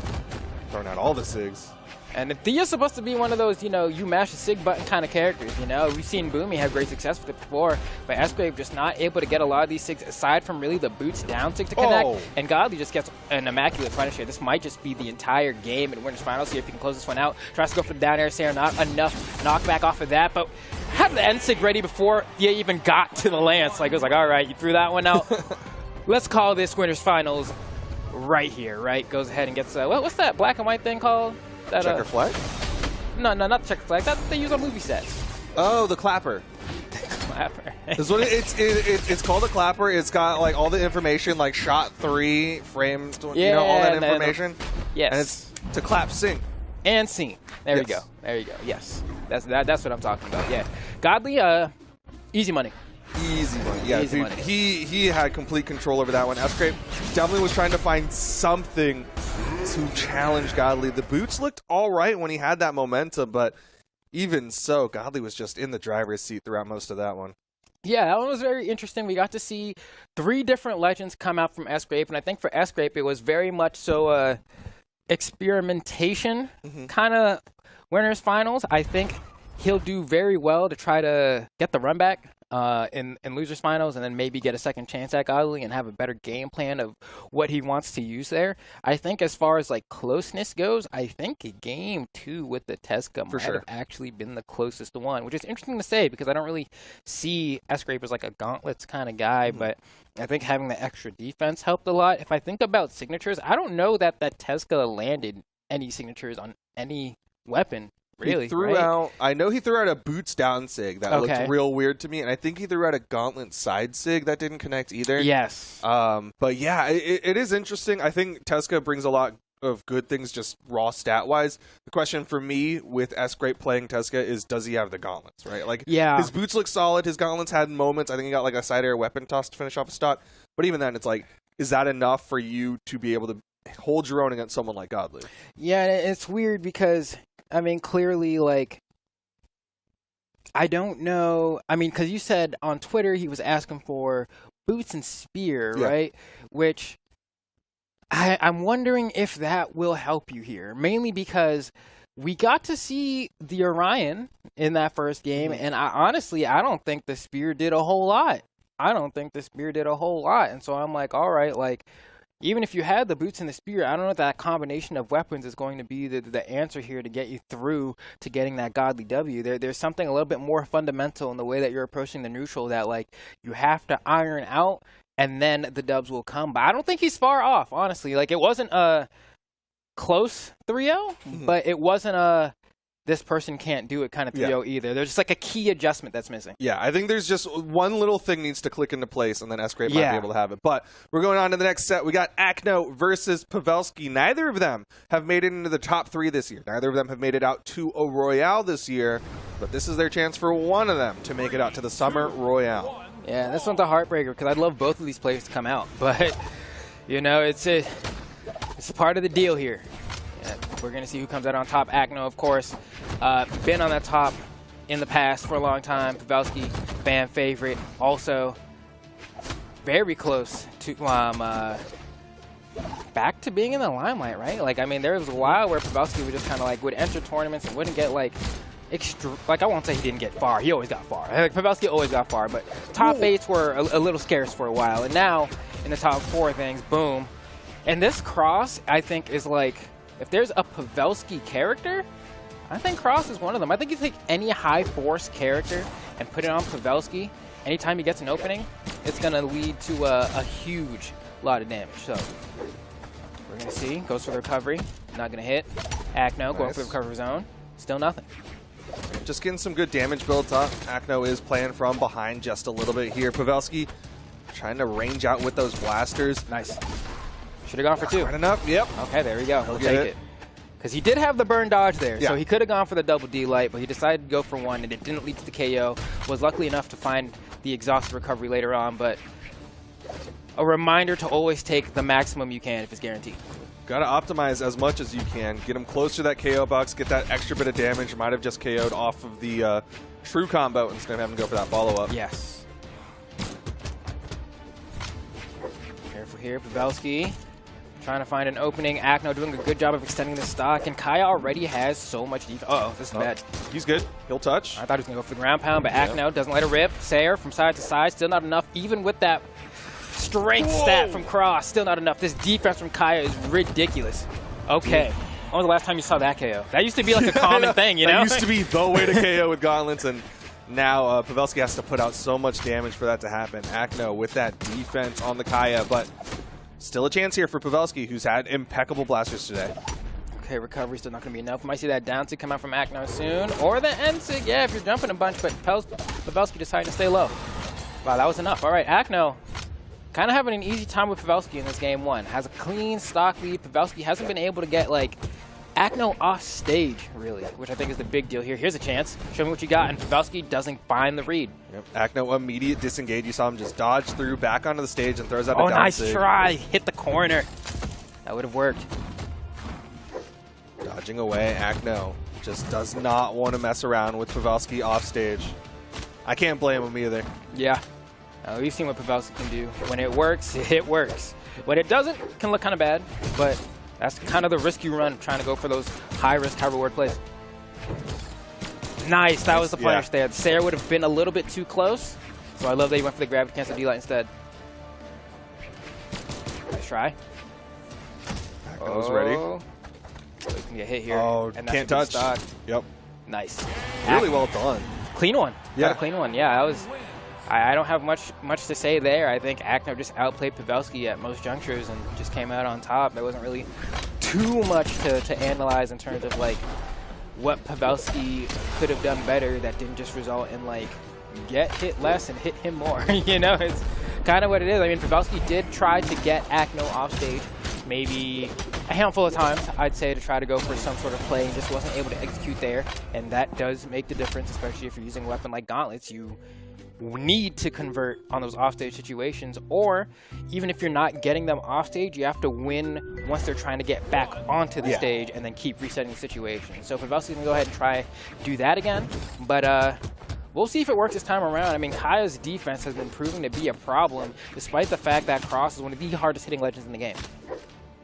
I mean, definitely one thing that I think stood out about Pavelski's play in this specific matchup is like he likes to go for those really hard reads that will pay off in big ways.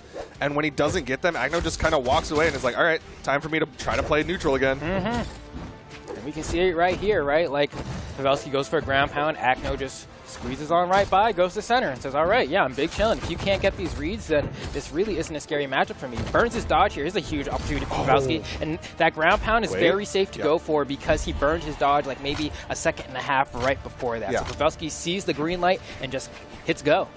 Yeah, the second Agno was basically forced to try to get that wall touch, Pavelski's like, this is my opportunity. Got to push this edge guard as much as I can. That's exactly what Pavelski needs. We were talking about have to get Agno off stage and execute. Got Agno off stage and executed. But Agno hitting with some of the Kaya justice, if you will. You know, the nice tried and true down sig. Everyone loves getting hit by that, and that is a sarcastic statement. Just in case y'all didn't know, that's probably does anyone like getting hit by that? Tell. You got a slash S after that one. It is pretty tilting getting hit by that down sig. Especially off over the lip of the stage. It's like, come on. Oh yeah, like once they're like slowly going over and then it becomes a slide charge, you're like, I was like, all right. Pavelski here, trying to get some damage on these blasters. These blasters have actually looked pretty decent. Haven't been doing much in terms of finding KOs, and I think that's maybe why we see the swap over. Downer, okay. Yep. Yeah, it's hard there. You're like, what is the best punish I can go for from this position? If I try to go for a grab, oh, big damage. Not quite enough though. That defense from the Kaya. Looking for a downlight recovery. Agno going to make sure he's staying above it. Trying to get something here. A Sayer won't be enough to KO. Side sig would have, but, you know, had to hit first, obviously. Pavelski trying to just find the big damage. D-Light right now. No, just raw recovery. Not enough on Kaya. On someone else, yeah, but not on Kaya. There, just going to bounce into the side air. Ends up picking that one up. And Pavelski, can he get that extra credit here? Going to be playing for the gauntlets. All right, as long as Agno doesn't have a weapon, it's a little bit easier. But Agno immediately gets one. Loses the recovery, though, and that's fine. Punish? What's your punish going to be? Yeah, that's tough. Because I'm like, you could maybe go for, like, cross unique options. Yeah, so you can go for down sig. Yeah, I was going to say, like, down sig will keep you in place and just kind of sneak underneath that. And then, like, side sig, if you space it just right, the tip of the fist will connect there, but that's a weird timing to get spacing as well, so... I don't blame Pavelski for going for that option. Kind of a weird situation to be in. Got to think on the fly. With that said, though, Pavelski still with the lead. Not a huge one, but a lead. Agno trying to bring back this game, but Pavelski going blow for blow, which is exactly what you want when you have a lead. Yeah, just maintain this pacing on top of Agno. Nice dare into the side air. Can we get a down sig, Pavelski? That was a great time to let one of those rip. Agno, though. Starting to swing back onto Pavelski, getting some good multi-hits. Side light doesn't hit the down air. Pavelski with the rising down air. Agno gets back to the wall. Okay. Not unwinnable for Agno here. Misses that punish, though, and that's going to be a big deal, actually. That would have led to a 50-50 situation where he could have converted into a lot of damage, but instead Agno has to reset it. Goes for the immediate down air. That's not true at all. He just kind of took a bet that Pavelski wasn't going to do anything. I mean, he did a side light earlier, and Pavelski did nothing, and then Agno just kind of watched him do nothing. Ensig almost takes him out. Pavelski's high in the sky. He's burned his recovery, but he's got some platform. Shot. What an anti-air from Agno. How does Pavelski get down? Barely is the answer. That end light was sliding with Agno and forced it to hit Pavelski high. Pavelski burns the dodge and the recovery. Nice. Pavelski catching the landing with the downlight to lead to the recovery. That could have gone either direction. A Nair end light or recovery would have done it for Agno, but Pavelski found the hit and got the KO. Nice. Oh, man. Yeah, that was a good edge guard from Pavelski. And I like the actually went for the weapon throw there, and it was like, I'm not going to touch you. Get away from me. Get away from me. It's like, oh, hands off. Agno with the classic down signature on Kaya. I mean, we've all seen that happen at least once or twice in our lives, especially with Impala being around. There we go. This is like silly because it's like I'm trying to punishing you for doing a thing that you missed and then not being able to punish you and then getting punished for trying to punish you. So it was like, I'm a gravity cancel D-light, fall, and then D-light again. And I was like, wow. Okay, but Agno had to have the awareness, so he either had to be quicker or he had to read where Pavelski was going to go. But trying to react to that D-light at that point, he was a little too slow. Oh, okay. Get in there. Nice. Good juggles. Ensig, yep. Pavelski, though, jumps out of it. down off air. the lip too. Got extra spike. Wow, that's ridiculous. You don't see that every day, right? Like it's rare that like you see a bow down air play into the corner of Demon Island like that. So not because only usually do you it'll just like be parallel to the Yeah. corner, and you're just like, okay, you just slid next to it. but now it's like bang bang. You know, it's like wow, that's a super steep angle. That's going to be rough for Pavelski there, but Pavelski answering back. Oh, what a response. Uh-oh. Didn't go for the ground Oh, pound, that's instead it. dare. One ground pound. Oh, he doesn't Still actually touches. go for it. Akno had just Play with enough in fire. the tank, that dodge up to get back. Okay, we're chilling. Akno comes back. No dodge. Picks up that bow. Probably going to throw out a D-Light tune. Ooh, spacing around the bullet. So doesn't want to get caught by the bullet going for the D-Light. That is what you risk because you kind of like jump forward with it. But Akno doing a great job keeping the stock alive here. I mean, Ooh, that didn't hit. got a haircut. Just kind of playing with the that hit. ponytail. GC Brother. down heavy though, and Pavelski gonna clean up the stock. Kaya got a big head, I guess. It's like April Fools all over again. Here we go. Nice little nair from Akno. Side light. Has to Get go the for the read. dodge up, yeah. Weapon Back throw. toss. And he even goes out there just in case, could go for like a pick up dare, pick up Sair, but didn't need it. Backs away and full stock advantage to my God. Akno. Off the weapon throw. I'm like, what does Pavelski do here? You're behind like quite a bit. I mean, cross hits hard, right? So you get one string and you do get a fair amount of damage and you like find like a Hail Mary Sig and suddenly the game's even, but that's easier said than done. Akno has been relentless catching these landings with recovery. And then now there was no, oh my gosh. Ooh, has No, he this one's a touched? wrap. Where's the This one's a wrap. ground? Oh, I thought he was going to still gets the wall. pound. Wanted the clip, I guess. Maybe. Slid underneath that down sig though. Opportunity here for Pavelski to start to bring this one back. Backs away with the down sig, stays just trying low. to put out some range. Ground pound bounces up. What? He got just over the How corner. did he hit this stage there? That's funny. Pavelski just... Oh, Sure. wow. Spot dodge was sick, though. Shout out to Akno. That was ill. And Pogo. Poke. Yep. GG. Akno takes game number 3, 2-1 over Pavelski. Man, the thing that's like just such a struggle for Pavelski is he's not finding those big momentum swings. Like Akno can just challenge the speed that Pavelski plays at. That down air was in light orange. And Pavelski could not get back. Oh. Yeah, that corner hit was abysmal. Okay. That didn't look as bad in the replay as it did in the moment. In the moment, I was like, I don't know if he got that high, but looks like it was indeed the case. Here we go, though. Back on a Demon Island. Val. Pavelski versus Akno. And I think Val's a perfectly fine pick. I mean, got those gauntlets, got the sword. Pavelski, no stranger to trying to get these stocks early with wild offstage plays. Val, the perfect kit equipped to do something just like that. So, It's like, it's vintage Pavelski to a degree, right? Yeah. Because like there was a period where Pavelski like basically said, hey, y'all need a nerf sword and sig via his playstyle. it's true. I remember those times. A lot of... Okay. Weapon throw's no good. Pavelski's on the hunt. Tries to punch with the side light. Doesn't get punished for it, which is fine. Miss. Whiffs that one. That's not going to KO. Yeah, Val has a decent amount of defense herself, and so that's going to mean that these stocks should last decently long unless Pavelski gets like a side stick over the lip or something. Can take probably 2 more nairs from Akno, but not a D-Light recovery. Okay, just getting some damage there with that down air over the gauntlets. Ground pound, nice try. Good dodge from Akno though, got through it. Downlight into nothing, ends up picking up a recovery. Akno with the lead. And there we go. Akno. Rocking this Kaya. Staying alive for so long. Like these stocks, the average life expectancy of a Kaya stock is just so high. It's a tough one to knock out. This is a good map for Val because you can do those side sigs. Oh. Double. This is slipping away from Pavelski right now. Akno just doing damage to him. Oh my God, double recovery. Pavelski, yeah, staring down the barrel of an obituary at this point. Massacring. He's watching the obituary write itself. Yeah. Yeah, exactly. No, it's really just sitting on the other side and just watching the feather and the pen go. Or maybe the No ink, weapon rather. toss? Okay, waited it out and then throws the weapon. Didn't want to go for some Hail Mary read and Now it's over the gauntlets. This is what he needs if he wants a big play.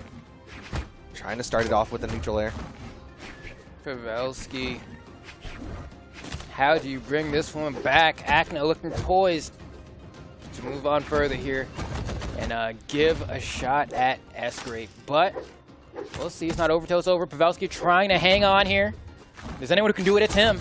Beautiful turnaround neutral light. Ground pound. Needs another one. Should have gone for two. Still has a chance here. Can't quite line it up. And that may have been the opening he needed. Yeah, I don't know if he'll find another. If he could convert that, that would have been massive. But now here comes Akno with the spear.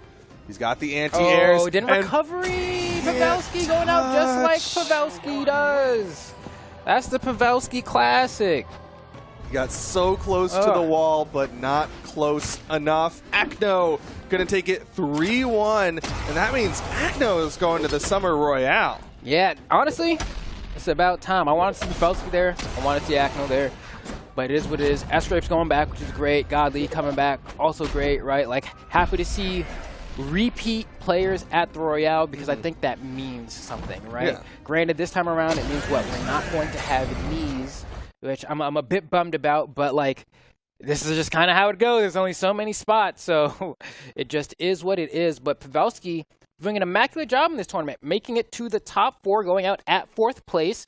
And, I mean, losing to... Who did Pavelski lose on the winner's side? You know? Ooh, I do not know. Because I'm like, losing to Akno for 4th is like... Someone in production knows. Not They'll tell us. bad at all. No. You know, like that could be grand finals for, as far as I'm concerned. And so definitely a fantastic performance from Pavelski and also a great return to form as well because, you know, after...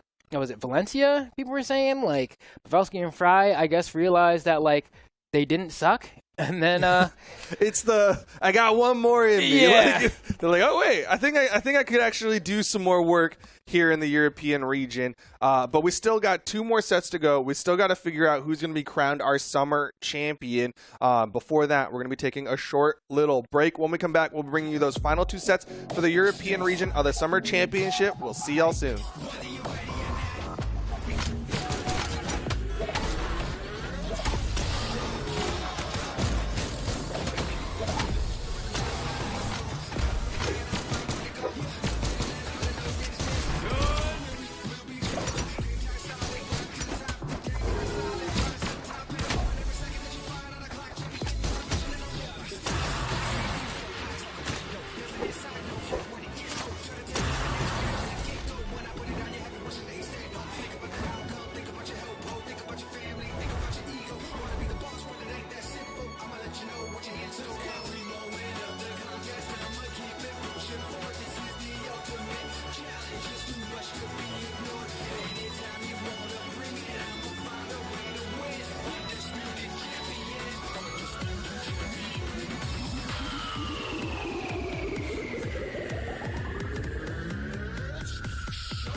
There goes Luna. Another Saturn experience with back-to-back 1v2s. 3-0s, Luna and Pugsy. And he still has a chance to get the W. Are you kidding me? It's just struggling. They're doubling up. He goes all the way out there. What a ridiculous. One of those barely situations. Team combo. Oh, the down stick into the neutral stick. And Pugsy. Ryu holding on the down air.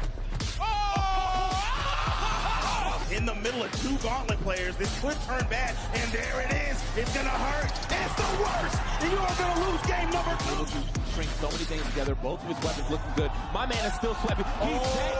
He's dead. Hughes has done it. He has unseated Luna. Vamos, Brazil. Oh my, oh my, oh my. You didn't need the extra hits, but he wanted them. Headphones on. Impala. What an incredible performance. He is your 1v1 Brawlhalla World Champion.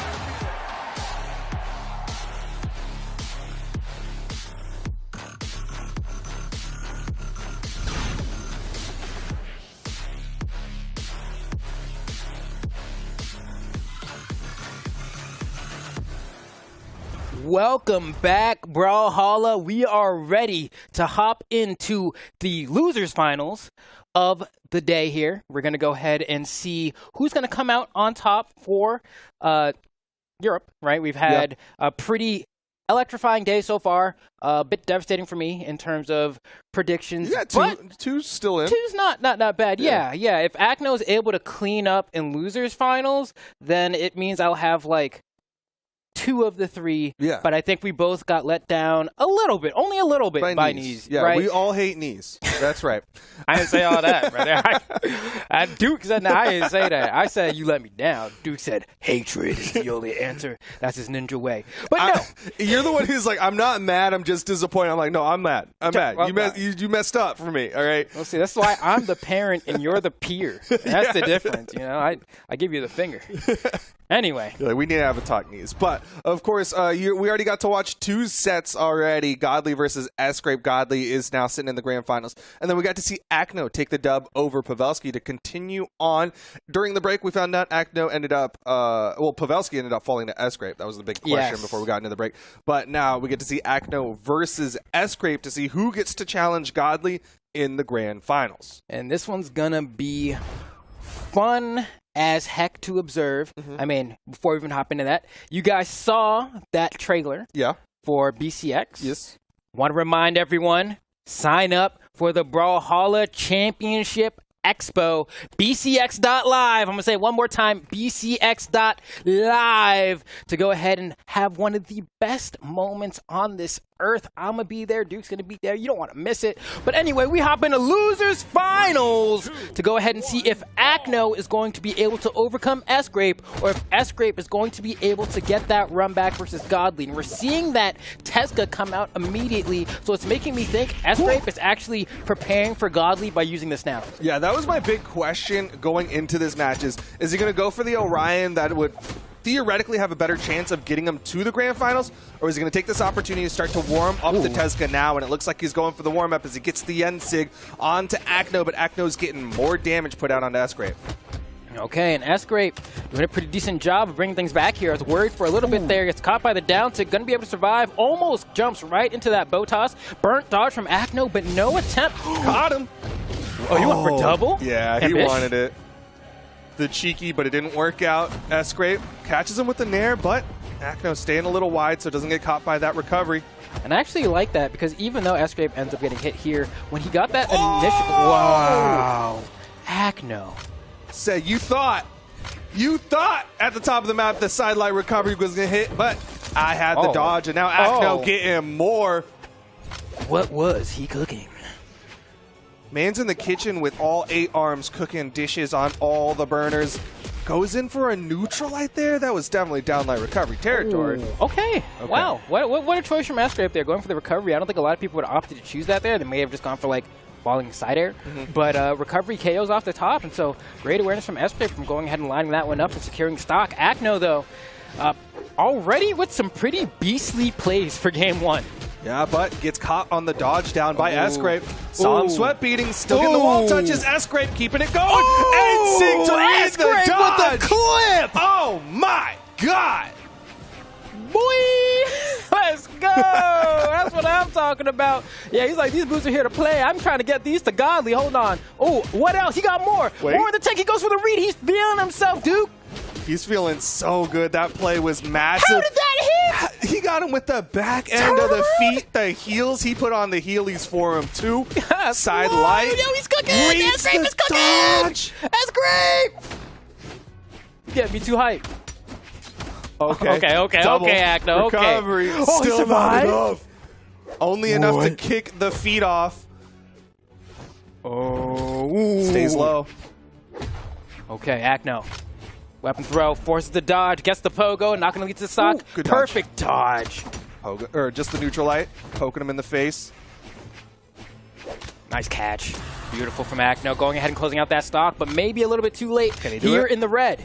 But this is Kaya, so that red isn't the red for normal characters. Get hit at least 3 more times. We've seen Acno survive in this damage for quite a while. S-Grape just kind of standing there for a second like, wait, did you actually? Oh. But the signature. Down Sig onto the stage, bounces and KOs. S-Grape going to take game number 1. S-Grape. And it's funny because S-Grape, you look at the damage done there, and I think It's Acno 19 only did difference. 19. Yeah, it's like, what? How is that even possible? Oh, yeah, let's get this replay. He demolished an entire read your stock, soul. and it was like, that's 19 damage. I'm going to read your soul again. Oh, delicious. Yes. Another hit. And you thought you were free, but you were never free. Oh, man. And this part, that was the icing on the cake for me. That was like the soul read. That was at 3-4 reads, like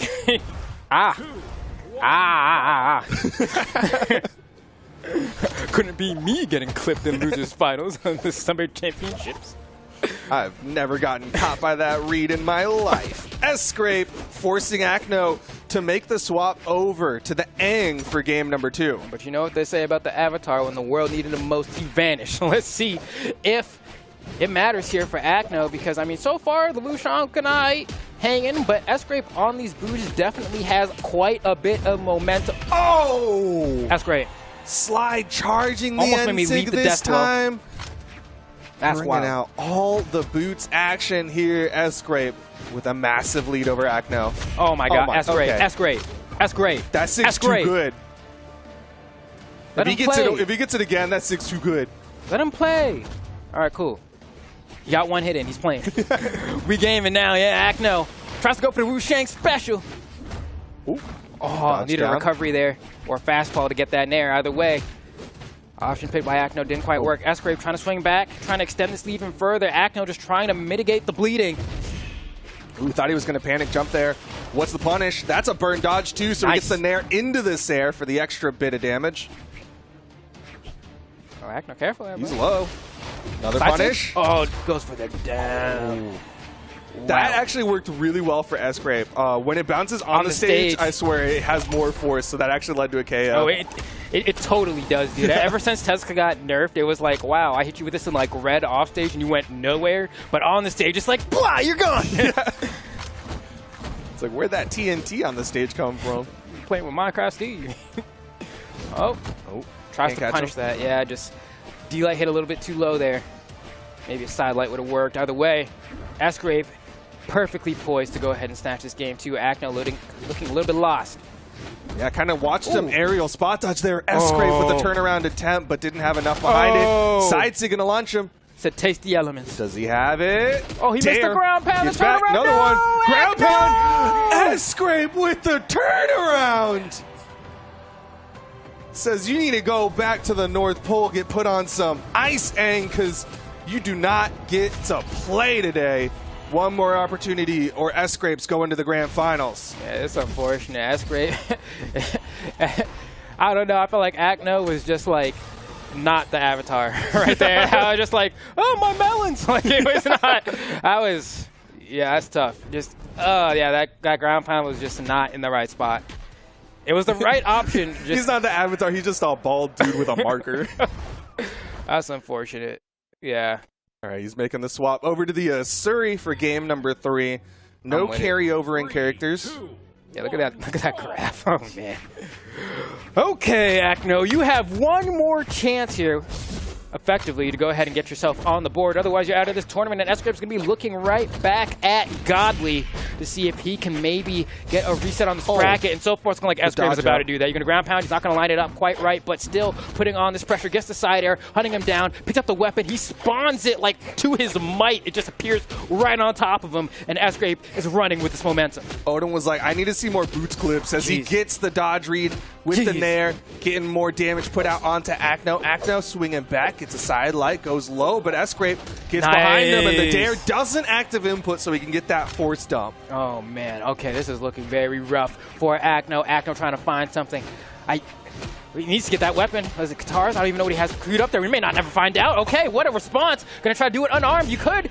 Oh, but he goes way too far on stage. Doesn't even matter. He goes low immediately after, finds that gravity cancel D-Light, goes for the ground pound, and brings this one back to even. Acno trying not to let things escape him too far. And honestly, if there's a time to do that, it's right now, bro. You got this game only.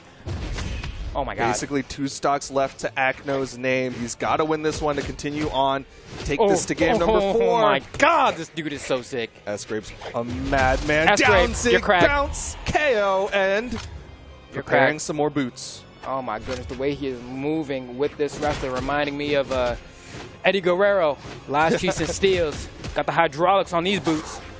Uh-oh, uh-oh. Be careful. Come on, I like this. Goes for the side air, or side light rather, into the recovery. So much damage. Acno, what is your response? Just a 2-hit combo? You're going to need more than that. Get it in the tank, brother. You're running out of time. The clock is ticking. The Reaper is coming. Dodge down.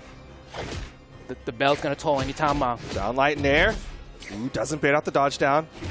Oh. He wants the signature. Big damage. Getting good damage, but he still has another stock behind this. All right, you go for a D-Light tear here. It might work. D-Light recovery might be enough as well. Nair disarms. Ooh, no dodge. Ooh. Boots? Or sorry, gauntlets? You can like neutralize in the corner if you want. He tried it. Great space. S-Grape is ridiculous. GG. Acno, you're out of the bracket. S-Grape, let's hop into that grand finals. That was just a body bag. There's not much more to be said. That was so sick. It was like Acno's like sitting on the ring corner, right? And he's like getting ready to do like a frog splash off of it. S-Grape just runs up and grabs him off of it and then dunks him down. Like Acno was trying so hard to get that corner guard, and S-Grape comes in, cleans it up with a GCN sig. Man, very Randy Orton. Where did this come from? Yeah, I don't know. Maybe it was like an imposter syndrome moment where he tried it out in the winners finals, and I was like, are my boots buns? And then like tried it out against Acno and was like, okay, my boots aren't buns. There's Godly's just cracked. Okay, cool. I'll run it back. But no, I mean, that was a wash. When was the last time you saw Acno get washed like that, bro? It was like a newborn baby. Didn't know how to clean himself. It's rare. I mean, like, of course, Acno, we like to give him this asterisk of like, oh, he's a 2v2 player. But he also was like the guy who ran 1v1s for a really long time. He also just won at DreamHack Valencia in 2v2s. So he's definitely a solid player. But man, S-Grape made it look like Acno's never played against Boots in his life. And maybe that's the case, bro, because that was not close. That was not close. I'd love to be like, GG's, it was close. It was not close. It was. There's no handshake. That's an unplug and walk away. That's a, drop Rashid a week before Evo. Kind of, like that's what that looked like. I was like, you had no idea what to do, man. But S-Grape was also cooking. Like, there's stuff to be said because, like, even, like, day 2, Boots players weren't doing the stuff that S-Grape was doing, right? It wasn't like, oh, I just picked Boots and then, like, did something and did, like, matchup unfamiliarity. Instead, it was, I trained this weapon, and now I'm using it like someone who knows how to use this weapon. Mm-hmm. What you're used to fighting is just a like person who's dabbled with the weapon but isn't like a master of it. Yeah. S-Grape is here to go ahead and let people know that there's a lot more to be done. And so I want to see that in grand finals. If I hop into grand finals and I see S-Grape get washed again, I'm going to have some words, bro. It's going to be a problem. But Godly, currently the favorite by a mile. By a mile, yeah. 95% to 5%. They saw the winners final and saw S-Grape play Tesca for a game, and that one didn't go that great. That was the closest one out of the 3. The Thea got, and then the Orion got. So I bring out the Tesca, bro. But you can see right now, Red Escape's sitting Raptor's in the legal. air. Just saying. Yo, Red Raptor, yo, what's going on, bro? What's going on? Although I do like the Tuska because the SIGs have started to come alive as well. Yeah, right? that's like true. the boots down SIG, boots and SIG on those reads, and then the gauntlets. I think he was getting gauntlet and SIG most, but I really like the gauntlet side SIG. I like the gauntlet side big SIG fan as of well. I think also in terms of boots and SIG, that ended up being a huge moneymaker for Escape. And so, like, as far as Boots Legends go, I think, and I don't think this is a wild take, I think most people would agree that Tuska still has the best kit as far as signatures go. Okay. I think Red Raptor has like a very strong kit. Thea also has a very strong kit, but specifically just like on the combination of both weapons, I think Tuska still has the strongest one. It's kind of like Jaeyun and Greatsword. I still think he has the best kit. Sometimes that initial character just, they got it right. Escape comes down using that down air, helps him land down, but it's all about these boots, and he's finally picked up the boots, but Godly just spacing him out here. Yeah, I'm like, come on. Oh my God. Escape just picked up the Tims and then immediately threw them away. So they're the wrong size, man. I asked for 13s and you gave me 10s. That's ridiculous. No, throw those boots away. I want to see the Tims.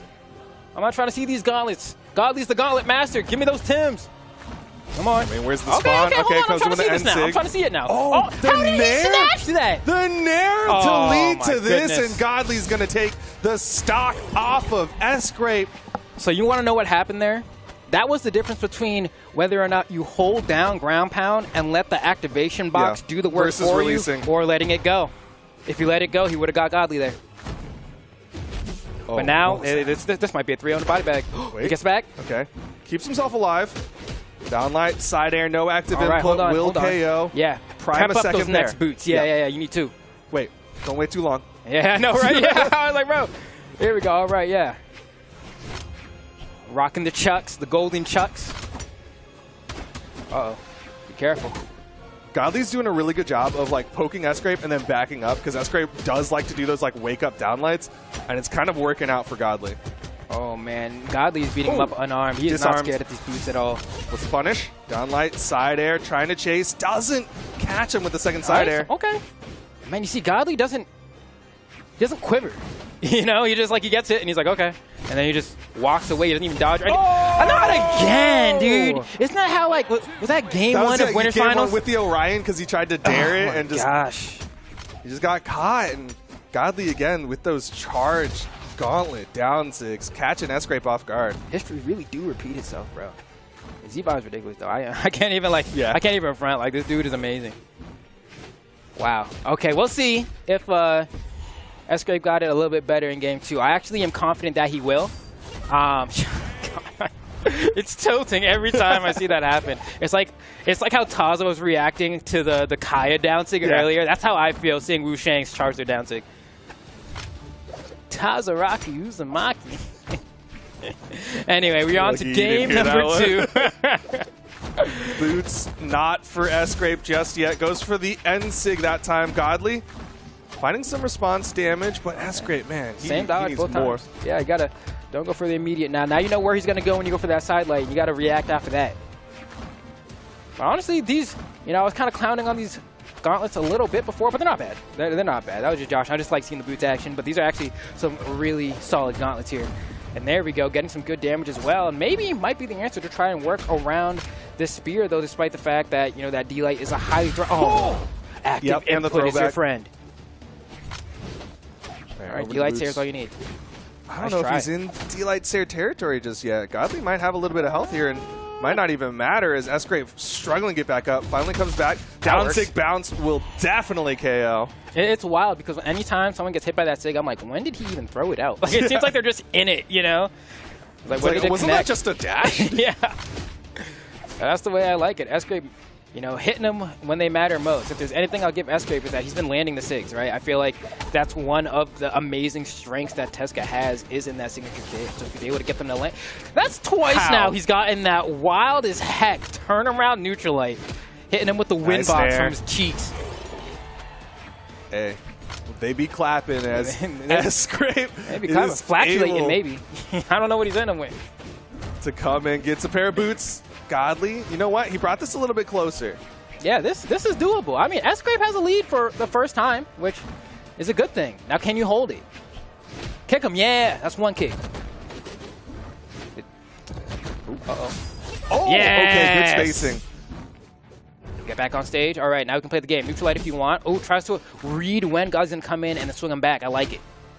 Double nair. Didn't catch the dodge, Oh, though. you dodge. He's going to keep gosh. going for that. Yeah, that down air into down sig has been Godly's bread and butter today. Do it again. Very reminiscent of the down air down sig on Terrace. Ooh.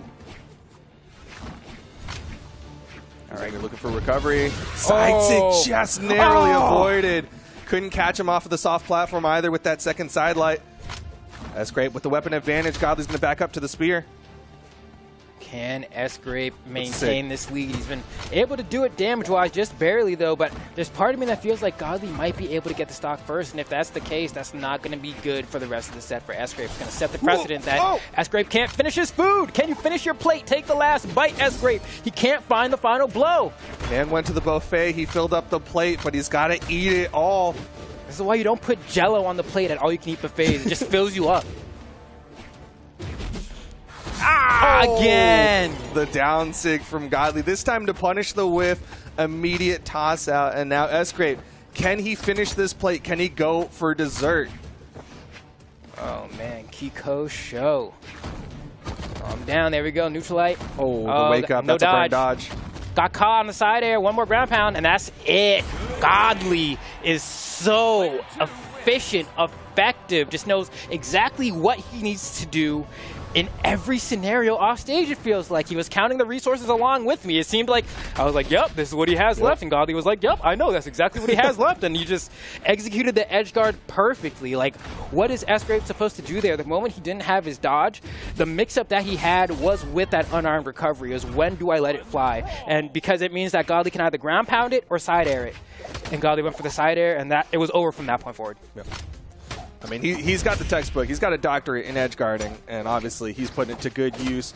Now we're going into game number 3. No swaps. S-Grape, full faith in this Tesca that it would at least be better than the Orion, but right now, Godly picking it apart. Nice nair. Nice Sair gets him back up into the recovery because that was a burn dodge off the nair.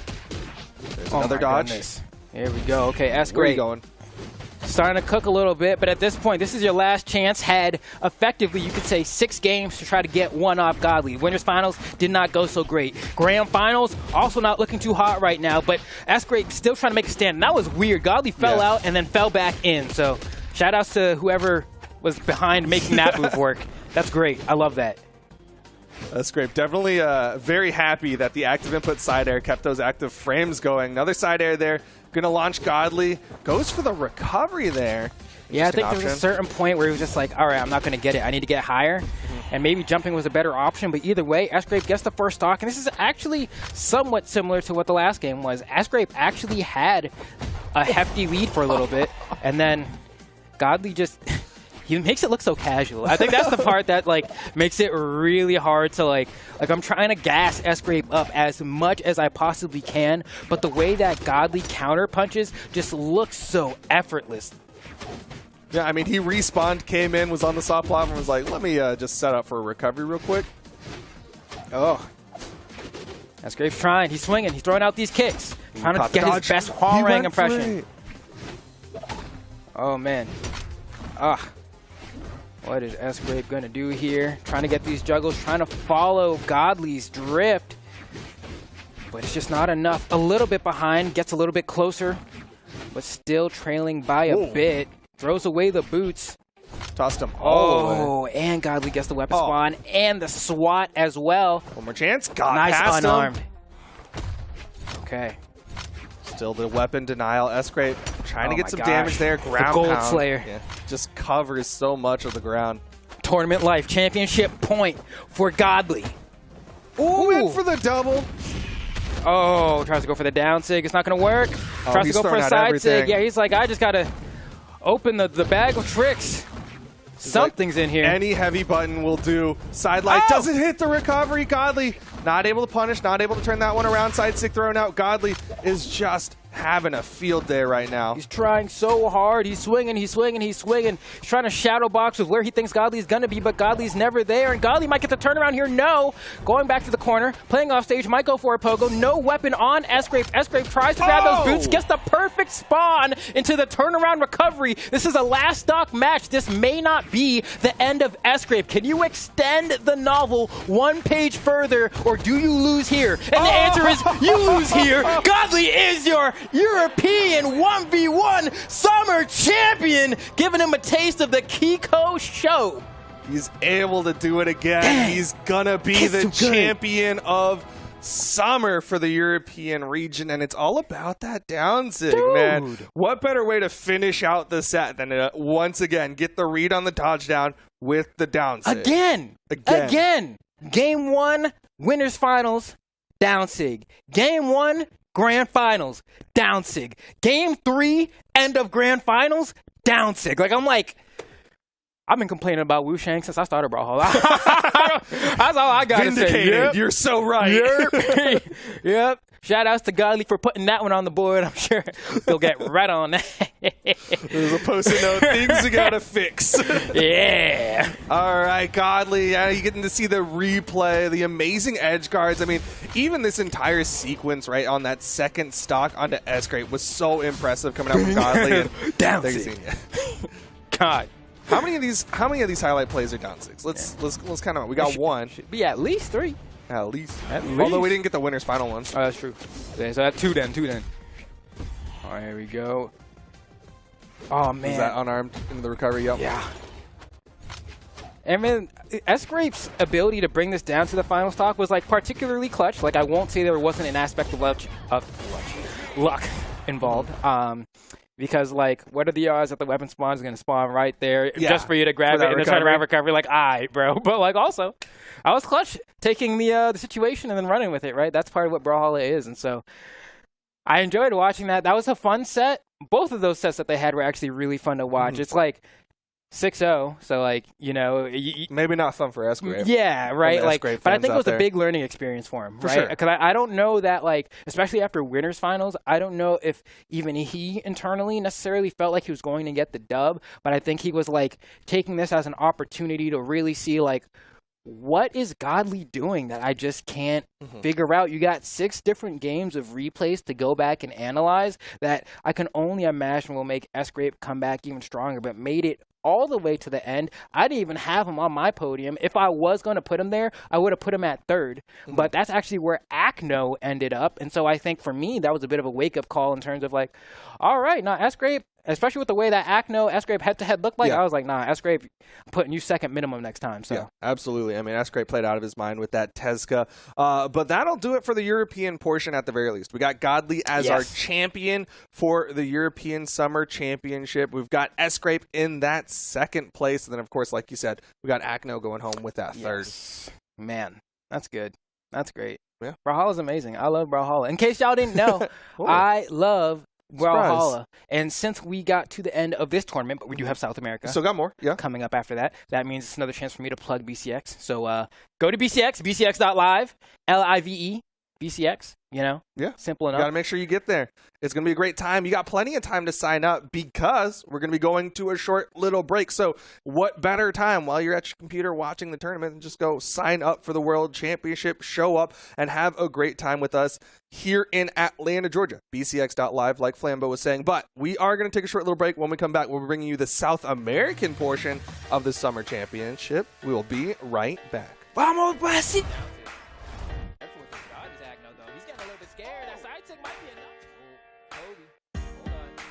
Yet. Back to back. Yep. Max range. That looks pretty hard to get. I don't know if that was possible. Tried to read for that down sig. You see Pavelski fastball low for the horizontal toss. How do you get back on the stage here? You have this unarmed dog. Hit one Sayer will do it. He can't get it to hit. Back. Turn around from Godly. Can you get the edge guard? Back. Did earn some movement there. Burn the dodge. That's a free Sayer. And he goes high and gets red to fit. Yeah. Maybe just a little bit too ham on the read there. If you reacted, you could have done jump Sayer and it would have given. All right, we're going off stage. S-Grape with a turnaround, double pogo, no dodge. Gets him. And we get 4. Sig, baby! S-Grape! Still not enough! God, it's like, please, can you? I can't believe Machete As soon as like he paid sees like you had like poke out through him, he's like, oh no, going back down. Yeah, and that's just Yeah. like a Lucian classic. Oh, the delay recovery goes up the nair and he gets him up. Can he make it back? Oh no, Machete can't find a weapon dar. The stair gets that step forward before the attack comes out, and when you get that dash, you have that much more impulse. Catches somebody off the right side of the stage, and he ends up stealing a game off that. Grab gets the side recovery, just gets the knockout. No, and it's the kick saves. Like I think a lot of the ideas that I saw. Oh, the backswing at the end. See it. He's gonna see red. Oh, side light goes through. So far, so good. Down light recovery puts him off the side of the stage. Actually, this is just really great. Blasters play. D-light recovery again. Gets it off. That's a good point. And it just happened when he saw what he did. He was like, oh, I guess I'll just win the game. Oh, the grab out hits as he goes in. Side hitbox, that was so well spaced. Everything that Pavelski is going for is connecting, and Knees is thrown off guard. That was a really good side hit to punish that GCD light. Oh, he gets it. The dare comes through and he gets the 3.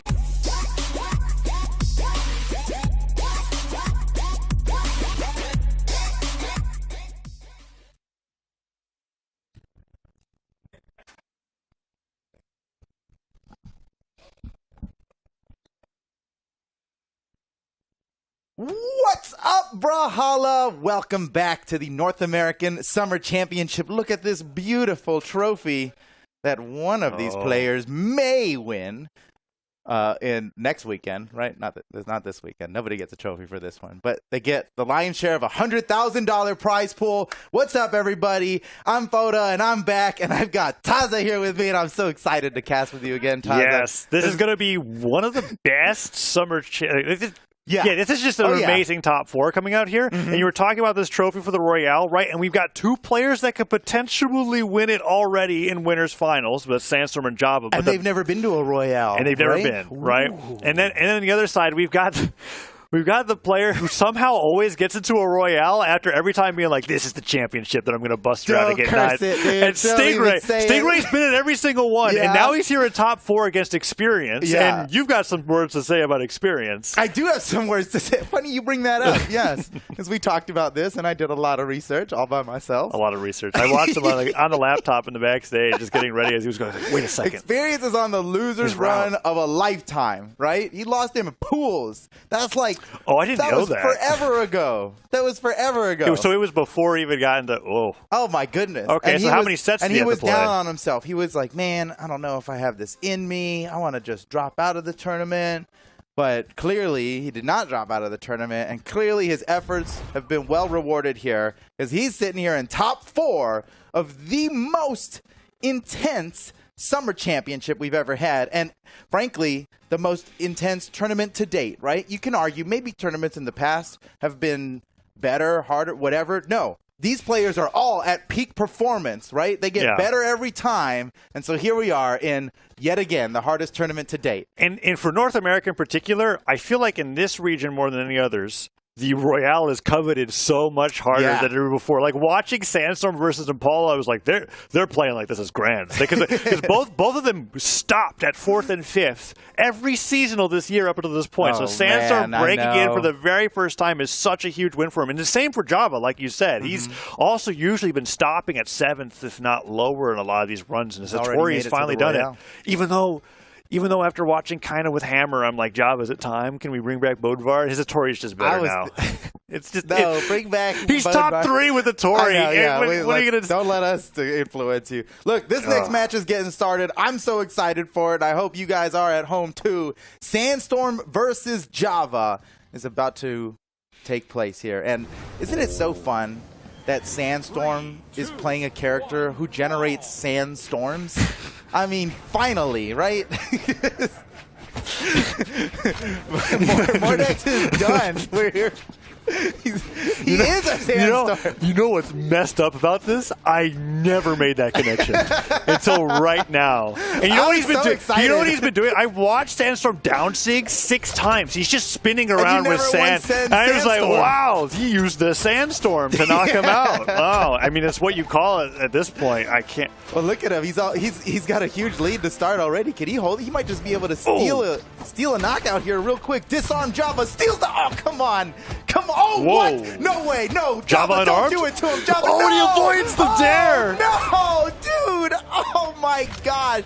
Sandstorm earned that stock, and Java literally stole it from him at the last second. I mean, it's well played by Java. It's yeah, well played by Java. Well played. It's definitely suitable for how he likes to play. I mean, out of all players that are going to go and do more damage unarmed than with their main weapons, it's going to be Java. But there's the downside that I was talking about, right? And so, like, what Sandstorm's been doing all day is he's been playing Mirage, and whether he's got Scythe or Spear, he's got the same stacked down sig that knocks out off the top that he's been doing so good with. Yeah, I love when a Legend has that, like the same sig on both weapons, kind of does the same job. Yeah, ooh, that was a sandstorm. Did you see the sandstorm that just went by? I can't. We're just going to call it Sandstorm's job off the top of the stage. No, Jesus. Okay.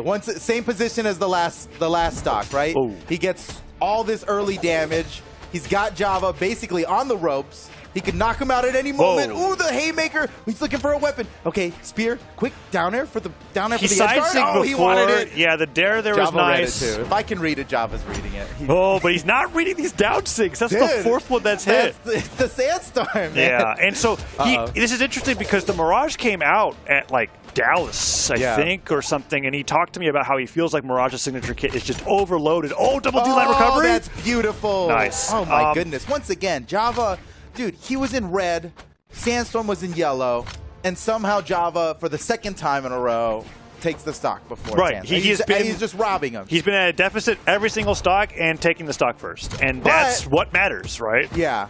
Oh, and it's all unarmed. Oh my, dude, his unarmed's got to be nearing 200 damage. Weapon. Wait, he's not even... Silent recovery? Woo, finally picks up against the end light. Java earned this now. He's still living? Oh, I thought he was. I thought he bounced off the stage and stopped the knockback. But that was from white to orange, all unarmed? Yeah, that was exactly enough force for that Spear side air to kill. Uh-oh.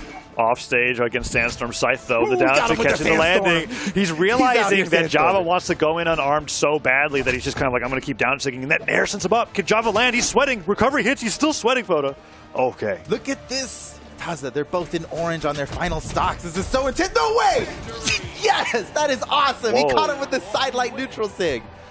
I see the confusion on your face. Well, I mean, I didn't think Mirage down. No, I just didn't think Mirage had that knockout power. Oh, like that end sig really sent him flying. I mean, my thought was like, he could have dodged out of that, right? Yeah, off of the side light and the end sig, absolutely. Out of the side light. There's been a few but things maybe his dodge was down. from Spear players this weekend where people were just kind of like, you're so used to D-Light side air hitting. I'm seeing them go for double D-Light in moments where it's like, oh yeah, people are actually just waiting about, they're thinking about what happens after the combo happens. The mind reads have gone full circle now where going for the obvious option that like you go for in gold is now like super next level. Nobody expects it at this level. And I mean, I've seen plenty of downlight neutral signatures. He went for it again. Now, the one thing that Java's going for is those dive kicks. Watch this edge guard. Oh, okay, all right. He got back, but he had to take some damage. What were you saying? I'm sorry, Taza. I had so rudely interrupted you. Java off stage on arms. Looks really good. Yeah. I know. He's like so comfortable dive kicking while he's already again. Wait, Sandstorm? Oh, the neutral sig doesn't end up working out. Java comes back to the stage. Weapon throw pickup, and he just stood still. I wonder if he was waiting for a spot dodge after that one. And now Sandstorm maybe goes for a recovery here to get him off the top of the stage. No, this is really close for a stock between both. Oh, is that it? Okay, that's got to be. No, Sandstorm. He used his dodge really early, and that's what I was going to say. I love seeing Sandstorm. Since he used his dodge so early, Java can just go out there and get the gravity cancel sideline. Well done, Java. Yeah, I love seeing Sandstorm get hit by that because I feel like he pioneered going out for unarmed gravity cancel sidelight, and now Sandstorm, everybody just does it. Yeah, I remember that interview. That Sparky did with Sandstorm at DreamHack Dallas, like 2018 or something, and he let people know that, and I was like, oh, that's genius. And I think everybody else was also like, ooh. Yeah, and then like Scythe is just like the super unarmed sidelight when he goes for downlight and he does the kick away. Right? He just kind of like it back here. Oh, look at dude, he's catching him with charged neutrals. He charged that one up a little bit. Yeah. Just that extra little bit of damage, extra little bit of force. And he gets rid of his Scythe. He's looking for his Spear. Java taking advantage of the moment that Sandstorm doesn't have a weapon, but he quickly rearms himself. Beat him up. Java, quick on the sticks. Sidelight's the other way. Sandstorm just, whether it was a dash back or a jump back, down stick covered it all. Side stick catches Java trying to retreat to the corner, and now it's 2 stocks to 1 lead for Sandstorm here, and he's also 1-0 up in the set. I am glad to see Sandstorm playing a legend that has these hot pursuit signatures. I thought you were just going to start talking about the sand again. All right, that's fair. Okay, that's fair. You know me pretty well. You're oh man, you know, I just can't. I just love that he's doing sand. There's so much sand on the map. Wow. No, dude. You're talking about the rush down. Spear side sig. Yeah. Yeah, he uses it to great effect, and that totally matches his rush down playstyle. He's out there. He chases it to get it, and Mirage really suits him well for that. Yeah. It's not just the sand, okay, but it's a big part of it. I would say like 80%. 80% of the other tips, like he could actually go. Okay, and meanwhile, close Java stocks. is dismantling. It's not enough sand, no way. Delay recovery. Doesn't take him off the top. I think he could. He's in trouble. He would have to get like another hit before Delay recovery would take off the top from stage. He's and getting now, weapon starved. He's getting weapon starved. Java's got a huge lead on him. Perfect spawn for Java, but he goes Yeah, past that it, works, and now that works. Sandstorm could bring him off stage Wait a because second. one jump's This could gone. be the again. Two? No, he took him out with his own move, dude. That's Java's twice. like Mega Man. The first time he beat Sandstorm, he absorbed his power. Okay, and now Whoa. he's using his special ability on his opponent. That's a reference. I had to like think about it. You're right. That's just really how Mega Man works. He did. That's Java against Sandstorm in like 2019 or whenever that happened for the first time. You just have to use more downlights, and you kind of even get the same moves as Mega Man when you're unarmed. When you Oh think my about gosh! It, right? Wait like, a second. It's all coming together. Unarmed downlight is just Mega Man slide kick. Wait. It's been 9 years. All right. Let's get back into this, bro. He's been playing a lot of unarmed to make this work, and seeing both of those unarmed sidelights off a gravity cancel catch Sandstorm out of a jump deal, and that's what I was talking about, right? With a lot of players in North America, they're actually just being like, you're not dodging out of the auto combos, so we're getting as much extra damage as possible. I love that. I love that. That's where the meta has gone now. Is that the 2016 like 3-frame dodge window combos work now because people are just so expecting some kind of read to come after the combo starter instead of just the untrue follow-up. Oh, did he just? He had no other pixels left to make it back to that stage. Yeah, that and he got drift it. was risky, but it was a good call from Java to go for the recovery there. Sandstorm gets an end lighted off the side of the stage. Watch out for the gravity cancel sidelight. He was thinking about it. And actually, he was thinking about it so hard that Java, like, made him uncomfortably jump early, came back to stage, picked up a spear, stared him off the right. He got him with something else. He's really, it's crazy to see Sandstorm get conditioned like that. Conditioned into forcing an option that he doesn't want to do, because that's what Sandstorm does, bro. Yeah. I still got like 2019 brain, like. And it's still honestly appropriate in 2023, because Sandstorm's still that good. It's just that there's now like 12 other players in North America that are as good, right? Yeah, I mean, they caught up. Everybody else caught up. I mean, we say that, but he's in winner's maybe we got side. some new viewers out here, but in case you didn't know, Sandstorm, he won the World Championship 3 times, dude. 3 times. He's the 3-time. He's the champ. Yeah, and he's still looking for that first championship win this year, and he's gotten so close at so many events. And being on winner's side here in North America is such an amazing feat for him. Java in the same case, though, keeping it completely even with him with the sword against spear right now. Let's see who gets this first little neutral interaction win. Yeah, good neutral, good neutral. Ooh, dodge the weapon throw. Java does not care if he's unharmed. He gets a little bit buffed if he loses his weapon. Oh, what's going to be the footsies here? It's crazy. Goes recovery. Nice falling Sair. Oh, and Sandstorm gets right underneath, and the sidelight gets punished by another sidelight, but Java goes for the read on the dodge down. It is, dude. It is such a hard read. Spear sidelight is. Oh, what, dude? Wow. That's mad. Gravity cancel downlight in that position was actually crazy. Let's Sidelight go. uses That the was recovery sick. right afterwards. Java gets sent flying off the left. Now it's 2-1. Sandstorm in the lead. It is a fickle lead, but he could turn this into a lot. Unless he gets sidelighted 5 times. I did. unarmed. That's exactly what I was worried about. Okay, hold on. Watch. Let him cook. Let him cook. Here goes Sandstorm. If he gets hit, he's getting knocked out. But look at all this damage. He's not gonna get hit, Taza. Side air the down to the platform. Sandstorm just Sandstorm. And the side sig. Dude. Traveling across the ground. He's taking this with 2 stocks. Side sig Get out of again. here. Oh my gosh, Sandstorm. Wow. That was huge. Java Nice play. didn't get to play that stock. We were just kind of like, let's see what happens. And you were like, well, he's hitting him. He's hitting him. Oh. And it's over. Sandstorm. Woo. Nice one.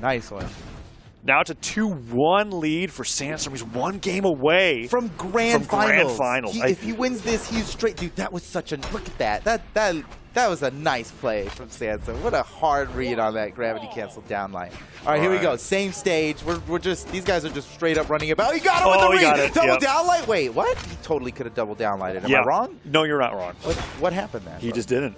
Didn't think about it. He was just Maybe too excited. that's the next level mix-up. He was already like inputting that. Like he had like that chain of 3 moves in his brain. Oh, weapon throw pickup. Dude, Sandstorm, he leveled up. Pogo again? I heard the level up noise. Another Pogo? He touched the wall. He touched the wall. Yeah, but he could have kept going. Oh, he threw the weapon and Java went all the way around it. Dashed up Nair. Dude, he's fine. He hasn't gotten hit yet.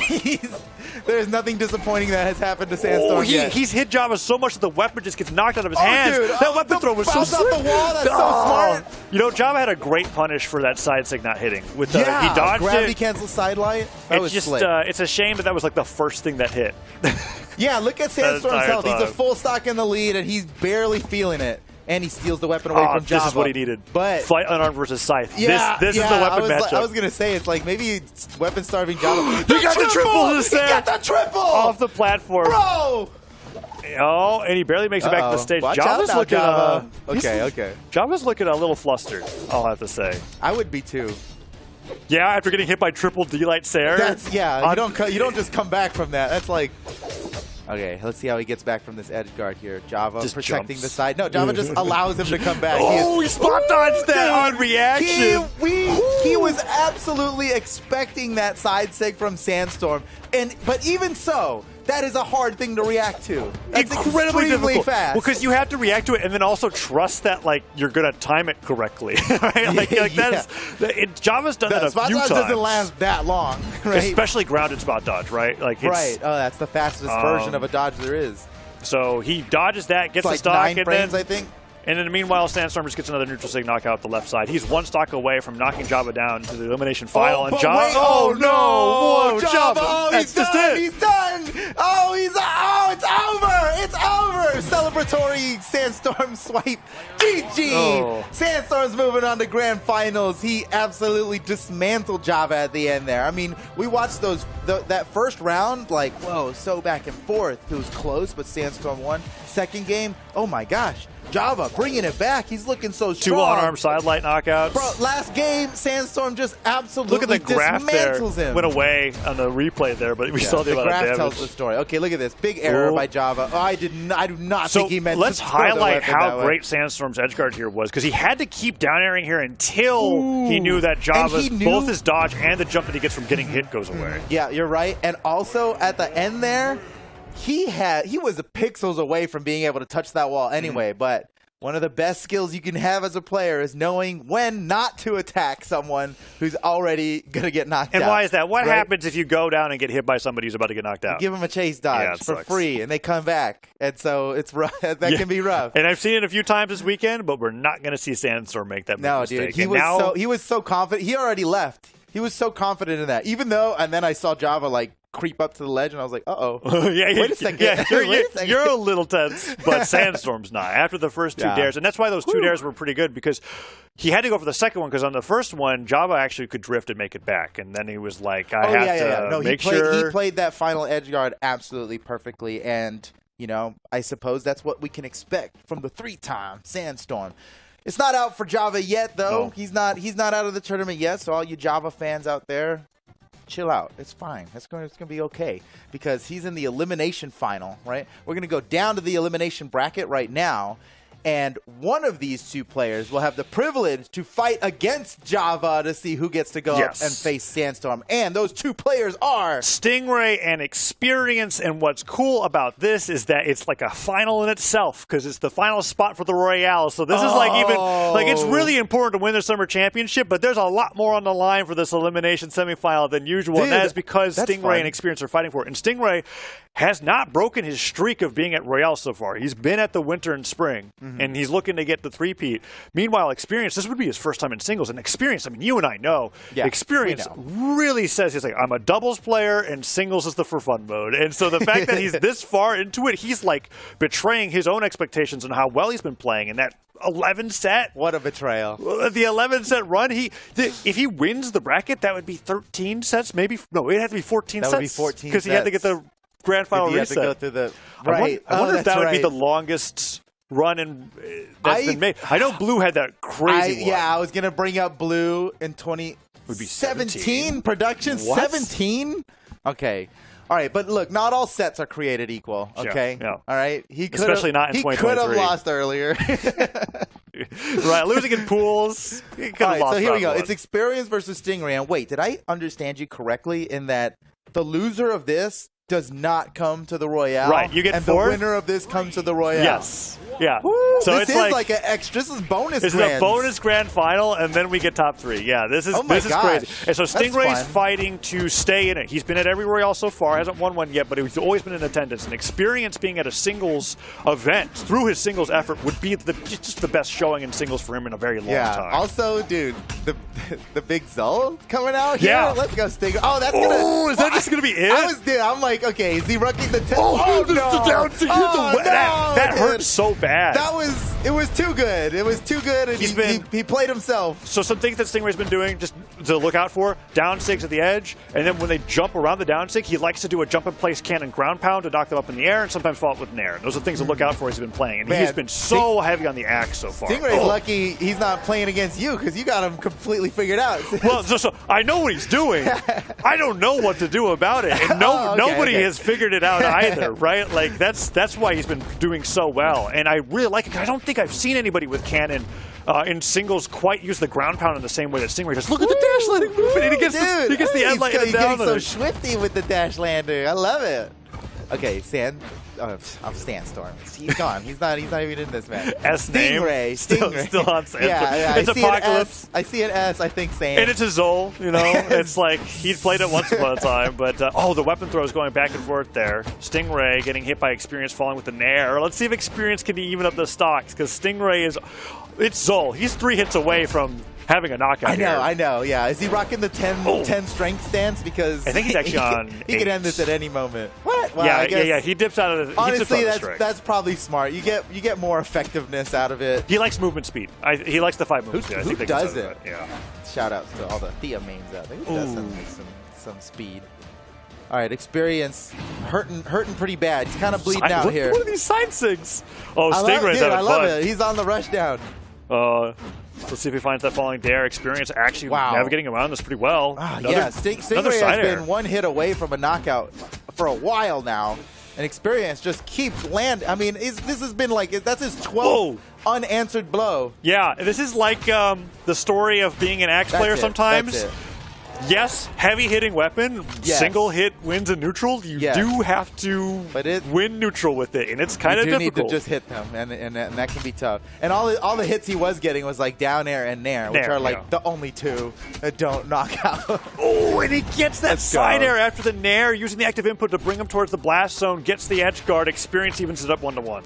Yeah, what a treat here. Tied 1 stock to 1 stock. This is just the first match of the set. Oh, an Experience laddering up. Gets the recovery. Stingray dodges out of another bit.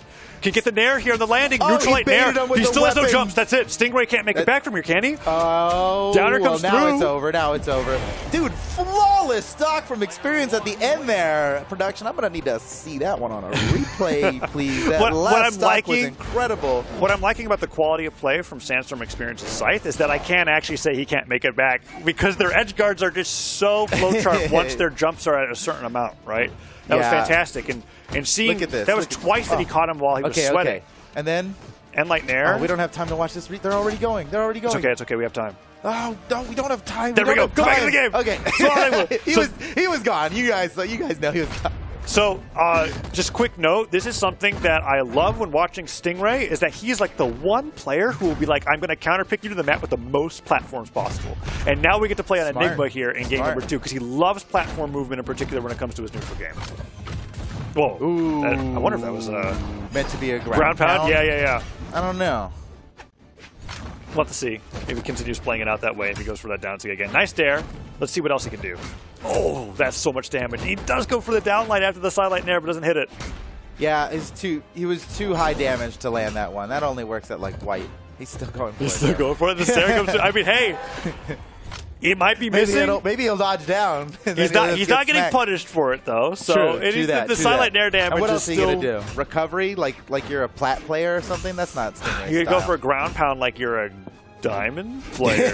Yeah, jump ground pound is the diamond move. Yeah, there it is. That's Duke. He knows. Oh, I down see there Duke, comes yeah, through. Duke gave us a thumbs up. He knows. And that's going to be the stock evened up 2-2. Stingray still decently in the lead here. Let's see what he picks up. I think Cannon's primed, but I don't remember exactly. And last time no, it Stingray was X. in the lead, though, Experience hit him like 12 times without getting touched. So And then he did a 0 to knockout in the last stock. Man, That's a lot in there. So. Stingray, he didn't like the ending of that last. Oh my, get him, one more.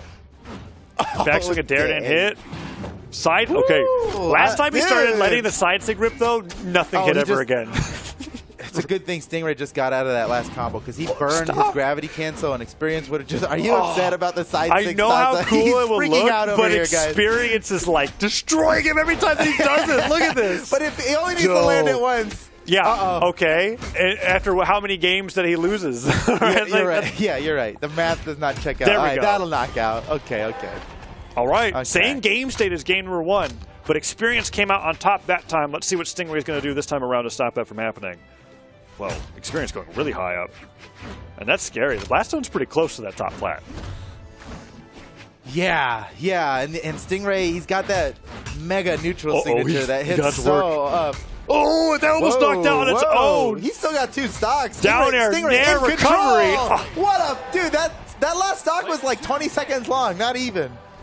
I think it was 8 hits. He did Silent Nair down light. That's Then he did the Silent that's the Nair. strength. And then he did down light recovery. Yeah, that was like, so Silent Nair. Oh, we get the replay on this. This is like the whole stock. We're watching the entire stock. He in gets slow-mo. that Bam. Nair is so good because he got it right before landing, so he Yeah. covers the platform. It was a falling Nair. And then Beautiful. I think this was just Dare Boom, recovery. boom, Dare Nair big recovery. finish. That's crazy. That is insane. Right on to the next match. Here we go. So that's what? Tied 1-1. That's right. Yeah.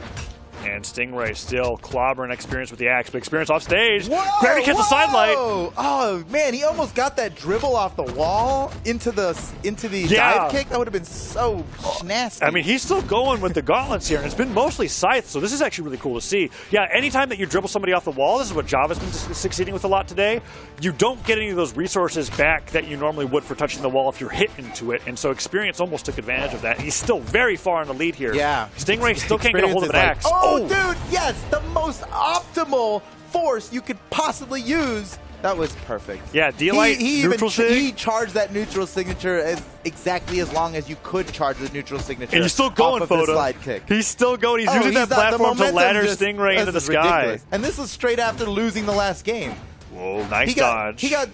riggedy wrecked on that last stock of the last game, right? Yes, and then he he did. comes in and he's like, actually, I can dominate. So Oh, no, it works! It worked! He had to gravity cancel it, right? And then you just see that's Zol why. literally walking in air and then body slam you onto the gravity cancel platform. That's gotta be devastating. demoralizing, Oh, frankly. I love that combo. Hitting the grounded hit of Dare, getting that landing animation allows you to combo it into that downlight so easily, and Stingray getting a ton of damage off of it because of that. And then side light Nair to ground pound doesn't that quite is hit. the diamond move right there. He did It's it. like, we're in Valhalla here. This is top 4. What are you doing, Valhalla? Valhalla, you go back to recovery. I actually You go think Valhalla is just Silent Nair again. That's what I think it is. It's Like, you jump just- and wait and you're like- react. You're like, oh, reacting and Reacting. reacting in my platform fighting game? I don't know about that one. Everything's a read here photo. Okay, wait a Holy second. crap. Experience. He can just end the stock right now. One more hit. Oh, he's gone. He's gone. Gravity cancel silent after the wait. He has like one more Oh chance. my That's gosh. it. Okay. Oh, and Experience was Dude. just going to try to send him straight off to the Yeah, blast he zone. was going for the clip there. It was over. He got the dub no matter what there. Wow. So All right. Experience is now up in the set 2-1. Experience just needs one more game to take This this is the whole best match. I've ever seen Experience play in singles. I think he's gonna. But he's a twos player, I Tyler. mean, this is just a goof. Whatever. Dude, I love. Did you see? Speaking of being goofy, did you see their matching avatars there with the face. Yeah, the face, the yellow, the pink face. yeah, love it. Oh, we're in Air Temple now. So this is a Stingray classic counterpick. Like we removed Crystal Temple from the game in exchange for Western Air Temple, and Stingray's like, great, I love dual plats. This is what he was like the sole picker of Crystal Temple last year, and now he's probably like 80% of the Air Temple picks. And I love watching watching him on the stage. He's so good with the platforms. Oh, he touched the wall. But experience. Hold on. Oh, it's over. There's no way. He's out. Oh, doesn't matter how good you are on the platforms stock. when experience takes you off Dude, stage. experience is the real Last Airbender. I'm trying to see how that works the Vortex, and I'm struggling. Well, because he was like in the air, like bending Stingray. Okay, yeah. I see it. You're just you're too next level for me with these references. First it was Mega Man, and now it's like, okay, all right. Wait. I'm ready to reference everything. Gravity canceling. He's basically airbending. Dude, yeah. Experience! Can you get the nair here? Stingray dodges out of the way. This is curtains. This is curtains. Experience is going to get top 3. Experience is going to make the Royale. He's in Avatar state. I cannot believe this. He's got a 3-1 Stingray, Voda. This is crazy. That's, well, imagine, wait, hold on. I think Experience is going to... Let me offer you an alternate reality. Stingray brings it back in the most insane comeback ever to save it and go to the Royale. Everybody, including you, thinks that it's over. Everybody thinks Experience is just on the way to victory here. But watch, here comes Stingray with the never mind, my bad. Here comes Stingray with the he's getting a scythe. Oh no, he's still living. Look, here we go. Oh no, come on, Stingray. Oh man, he cannot afford many more mistakes here. It's like, all right, and this is the one. This is it right here. Dare's almost knocking out off the top. Neutral lights will finish the job, and Experience is too swifty. This is like the most hilarious Caster's Curse I've ever experienced. It's been a minute straight. I'm cheering for him. Cannon Dare bounced off the stage, knocked it off the top. I think that is a testament to how damaged Experience was there. And then if the Avatar state is only like a 60-second long thing, you know, maybe it's over. Oh, well, maybe it is. Experience dominates the set and moves on to not only top 3, but yes, indeed, the Summer Royale. Congratulations to Experience. That's 3 new players of the Royale. NA is going to have 3 new representatives going in this time. That's so spicy. And that's incredible. Brand new. Well, you know, maybe that's what we needed. We needed some new talent up there in the Royales. Yeah, I don't think anyone was saying this was going to be a Sandstorm Java Experience top 3. In fact, I don't think anyone's ever put Experience in their top 3 in singles in ever. This is so awesome. Oh my God. That's how hot he's playing. And I'm looking at this and I'm thinking Java's got a lot to be worried about. Experience is looking so freaking good. Yeah, that was insane. Look. I meant what I said about the airbender thing. That's a big deal, okay? It is. Having just recently completed watching the entirety of Avatar: The Last Airbender, for the first time. I'm somewhat of an expert now on airbending. First time? First time, wow. yeah. First time through like the whole thing start to finish. When did you complete it? This year? Like a month ago. Wow. Imagine having the privilege to be able to watch Avatar for the first time. Like at this point, it was wonderful, yeah. And I see it now. Whenever we're on Western Air Temple, I'm like, oh, this feels good now. Yeah. And then you see Experience dominating like that, and I'm like, is that Aang? Is that actually? Is he the next Avatar? It's unfortunate because it's like I know that was Stingray's counter pick, and so to see him get destroyed on it like that was like, wow, yeah, a little rough. But hey, I'm excited for what we've got Experience has to offer. I mean, we might have a Scythe Ditto in Grands between Sandstorm and Experience. Ooh, what year is it? Cool. Oh man, dude! So Sandstorm, Java, Experience are the 3 players left in this tournament, and man, this finals bracket is going to be so good. We're going to take a quick break and be right back. Don't you dare go anywhere. We got really, really good action coming right up. See you soon.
Welcome back, brawlers. We have got. Why is this how he's laughing at me? I'm not laughing at you. Did you not hear what Toast just did in our ears? I can't believe you got through that. I'm really good at wow, like, you were so focused in. It was not at you, I promise. Welcome back, brawlers. I'm just like over here, like you said, brawlers on stream. Yeah, that's a real goof.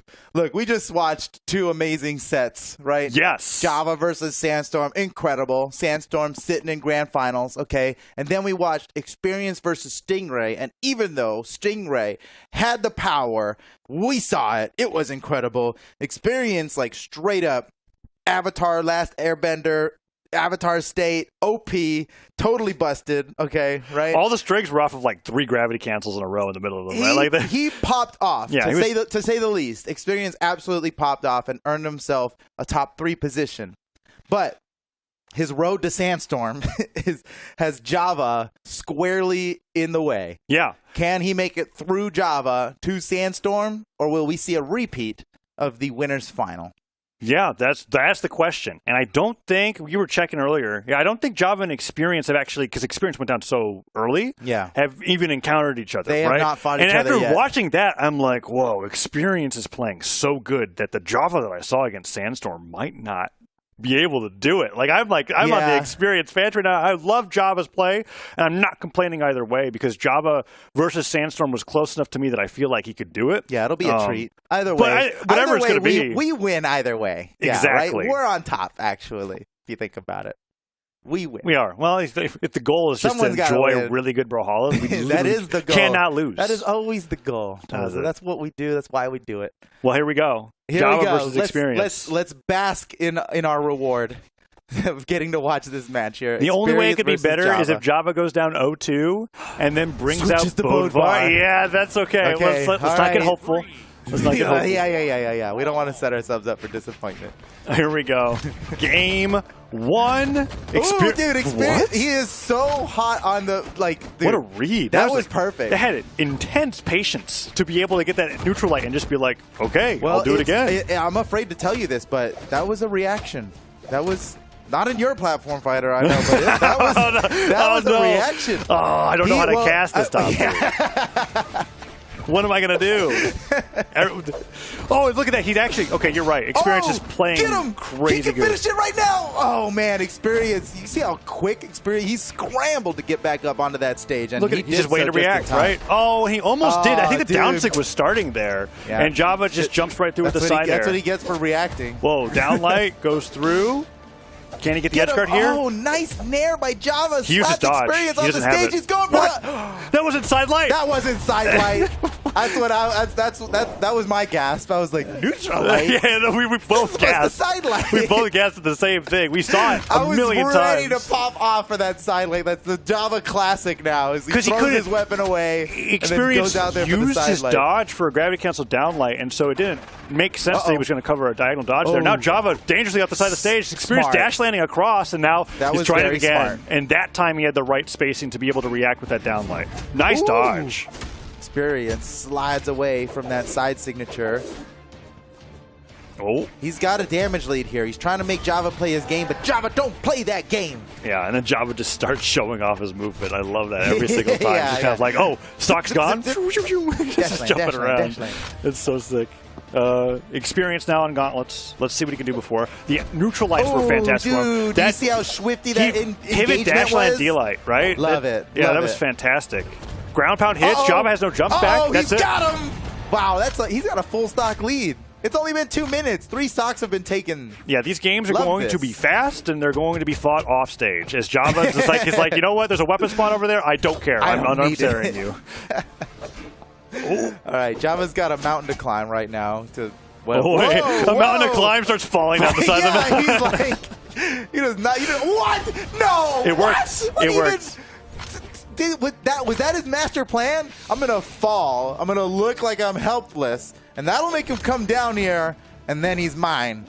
I will give him that credit for now. We're going to have to, We'll see if that continues. Experience takes him off stage, just dash dancing in the air there. Goes for the nair, sweating already, goes for one nair, ground pound, not steered the right way, and Java goes for a ground pound, gets interrupted by the recovery. Experience now, weapon throwing across the stage. Can he get Java off stage again? No, but he's taking the damage lead.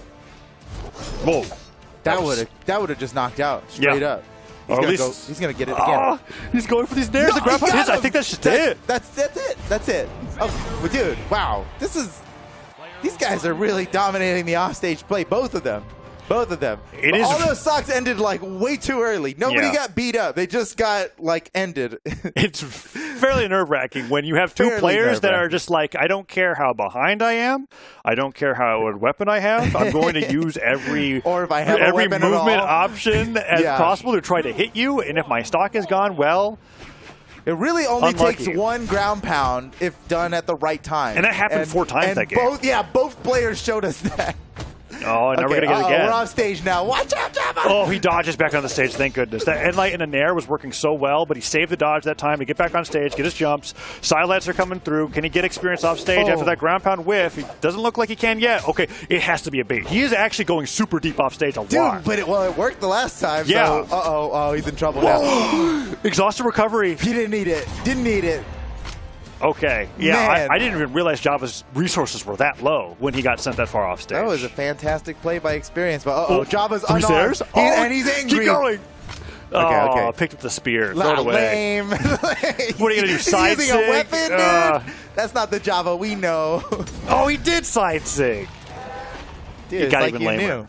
I mean, he has actually only been side-sigging people in center stage the entire day, so it's not that. It's a good play. Yeah, he's doing really great with it. And something that I've noticed that Java's doing better than anybody else is that when people like just dash land back and forth in center stage, he just puts up the side sig and it just catches them. And he's been doing fantastic with it. Oh, nice read off the side light. Java. Oh my gosh, he makes it look easy. I can tell you guys it's not easy. Oh, tries to cover his head with nair. Ground pound avoided, but wall slip activating here. He's got to be careful. He got 2 exclamation points. I did actually see a knockout today that was just wall slip activated, and he got scythe dared, and then he just couldn't come back. It's you got to be really careful with it. You got to get back to the stage, bro. Scythe picked up now. Dare off the side of the stage. Off the side. Wait, he's got no weapon. This could be experience going hard. Dodges the recovery, steals the weapon, and blasts him off the side of the stage. Wait, finish him. Oh, he's sweating. He can't touch much longer. Ground pounded straight into the ground. Gets sent flying up. Down sig. Active input back. Sends him flying to the right. And experience 1 stock away from being up 2-0 in the elimination final. Oh. Grands is on its way to looking like... How many sets is his streak now? 12? 12. I think this is 12. This is 12. This would be 13. Wait, and no! Java gets a touch. He got it! Dude, okay. Experience up 2-0 in the set. And what an incredible 2-0 it's been. This is kind of what I was thinking would happen after seeing Experience versus Stingray. I was like, wait, these two haven't fought together, and Experience is playing better than I've ever seen him before. And after watching Java, I'm just thinking, as much as Java wants to fight off stage, Experience's off stage is fantastic. He's getting so many stocks. I mean, the average damage between these games is like, what, 300? It's so low. That's not a lot. For a pro level match, I guess. Well, you know, unless that's just the new standard now. Yeah, matches come in many forms. We're gonna like get to experience Sandstorm, and they're just nair daring for like 45 seconds. Scythe off the left, just ladder combos constantly. Farming damage. All right. Whoa, man. The little reposition there with the stutter step was so awesome. No, wait. Experience, calm down, brother. He got close. Oh, no, dude, what? 3 nairs in a row? I think legally Experience needs to give up this stock now. After 3 spear nairs, you must walk to the left. Row and you're done. Until you enter the blast zone. The fact that he's still going is a testament to his fortuitousness. Yes. Wait, fortitude. That's better. I think the first one was I'm moving on. Okay. Going back to the stock. Down sig whips. Falling there comes through. Could he get delay recovery? There's the just regular recovery, but no. Not going to quite get him just yet. No dodge. Doesn't get punished. And in fact, Experience turns into an opportunity for an edge guard. That's just Can he still make it back? Oh, no, he can't. Not even close. Kind of crazy, because I looked at that and I was like, okay, he wasted his dodge, went for a down sig in the middle of the sky, but Java went to the wrong side to punish, and Experience just wake up stares him. Oh, beautiful, no. Beautiful. Oh, photos. This is the stock. Java's been here so long. Java. Recovery hits into the stage. Get out of there, buddy. Okay, he did it. He made it back. Oh, my gosh. 2 recoveries in a Fighting row. off stage against Mordex while you're at white and he's at red is a mistake no matter how good you are at this game. Yeah, That is, I agree. That is dangerous. Went down a stock, yes. When you're ahead of stock, maybe you do anything you want. You're ahead of stock. Yeah. That's But different. in that game state, absolutely agree. And yet Java's doing it again. He's succeeding, though. Got recovery there. They're even now, so anything's fair game right now. Now it's just a skill now with the matchup, gauntlets. right? Uh-oh. Now it's like extra don't go off stage against experience. Silence He's are got the working. gauntlets. Downlight gets punished, though, by that falling stair. Nicely done. Tries to dare forward, but Java holding his ground, and Experience is like, I'm sick of this. Oh, yeah, dude. I love when he goes When to these like Zen Experience modes. like stand still for a second, you're like, what are you? His reaction time in that moment is exceeding what is human at that point, right? Like, if he's standing still, he's just kind of like, the first thing that you do, I'm going to dodge, and I'm going to destroy you for it. And yeah. He dodged a weapon throw in that case. Java hitting that ground pound. Could take the first lead of the set. I love that little weapon throw regrab he did off the platform there. It could have still hit, but because it didn't have enough momentum going forward, it allows him time to re-grab it. Look how swifty Java is with all these. And after that D-Light Cider as well. This is the first deficit that we've had for Experience so far. Let's see if we can even things up. That ground pound, the same rule applies for Sword, too, when you think about it.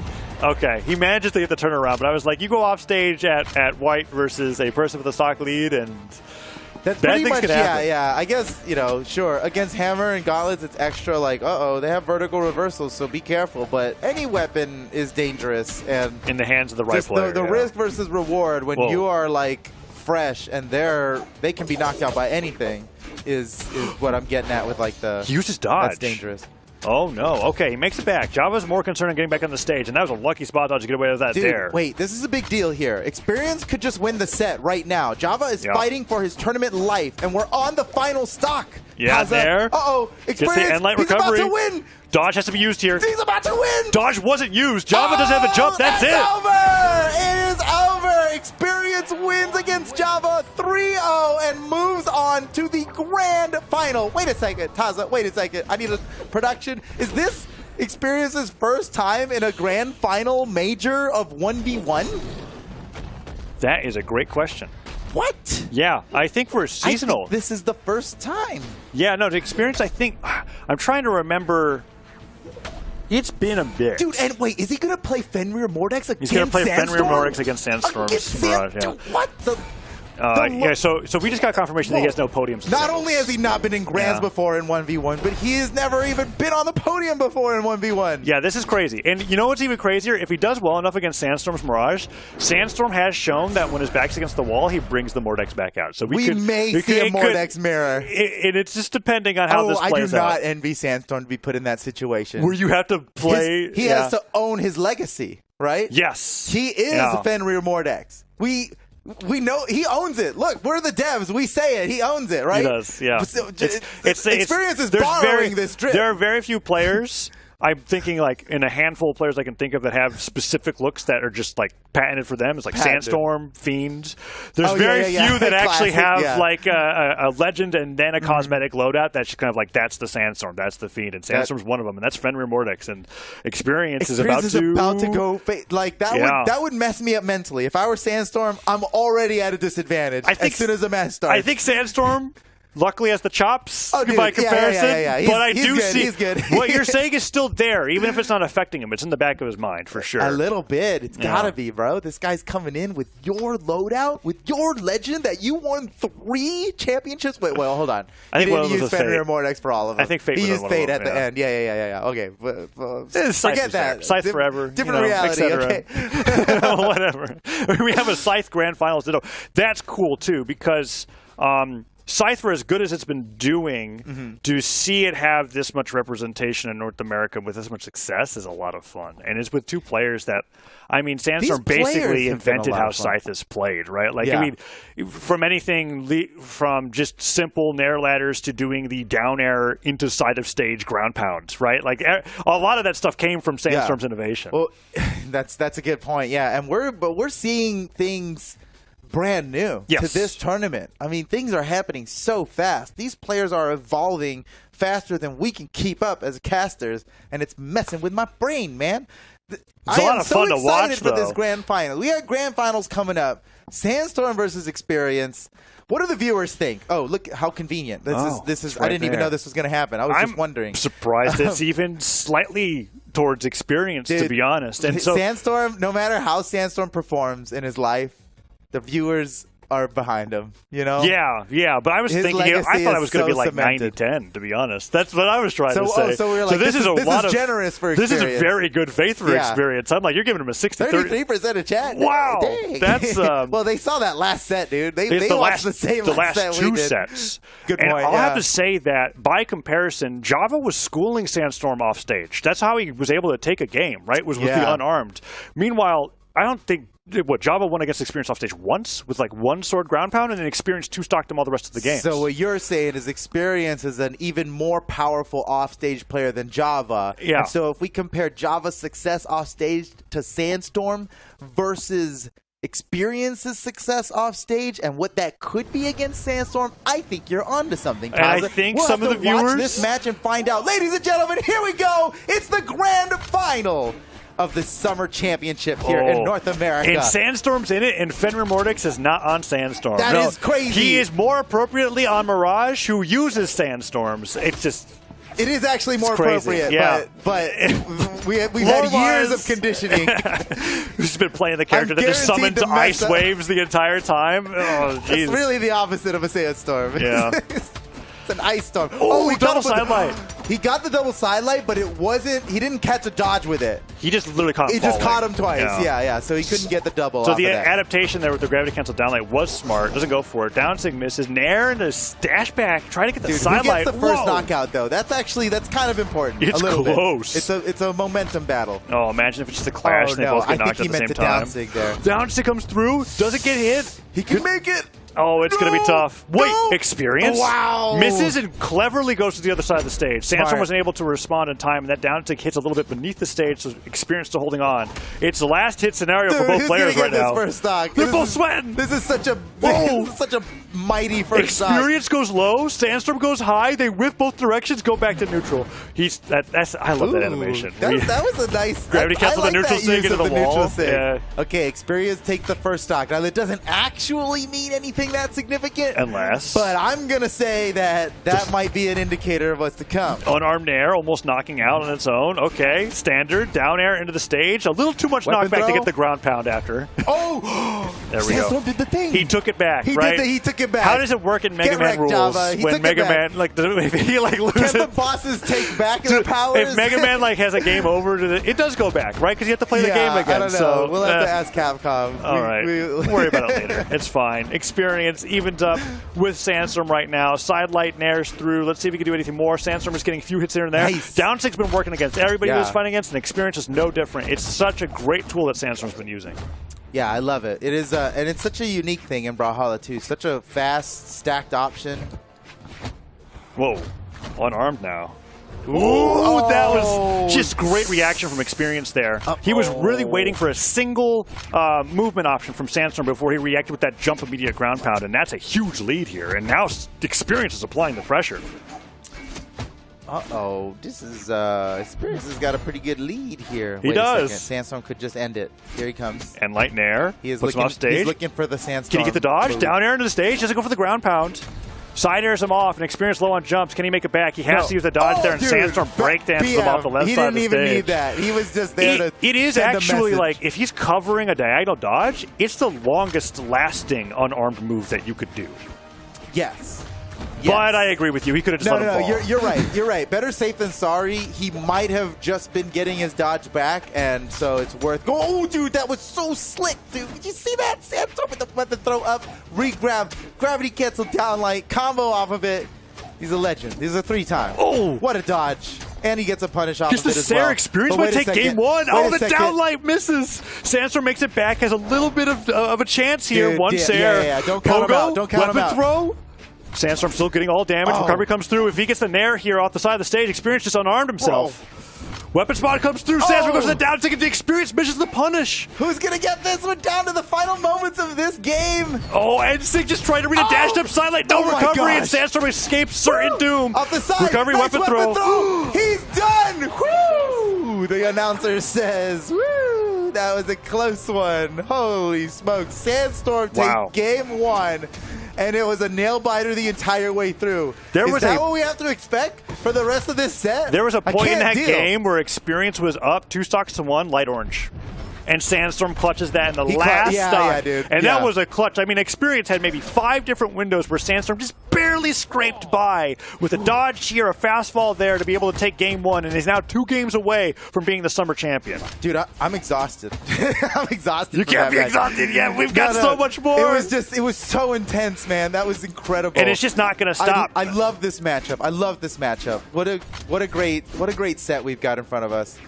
Oh. Holy smokes, man. Side stakes going left and right. He gravity cancel unless the wrong way. That could have been bad. That gravity cancel could have super costed him there, and he's lucky that Sandstorm wasn't in a position to really take advantage of it. Yeah, dash jumping around, goes for the recovery, weapon throw, pickup. Sandstorm just side stakes out of there. He didn't want anything to do with the mix-ups that Experience had to go for. And now Experience being pushed to the side of the stage. They're bobbing and weaving around each other with the movement, waiting to see who throws up the first move.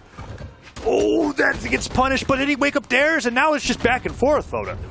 Oh, man, and then just like that. Sometimes you don't have to be that fancy with your attack. You can just ground pound. Just like week 1 of Gauntlets being released in Brawlhalla, where everybody's like, wait, you can steer this? They're just ground pounding like 7 times in a row, and nobody knows what to do. Yeah, it's 2017 all over again. Sidelight doesn't get the dodge read there, but came close. Downlight puts him towards the edge of the stage. Experience trying to extend this lead. Bonk. Oh, yeah, it's always fun. No matter how many times it happens. It's like the...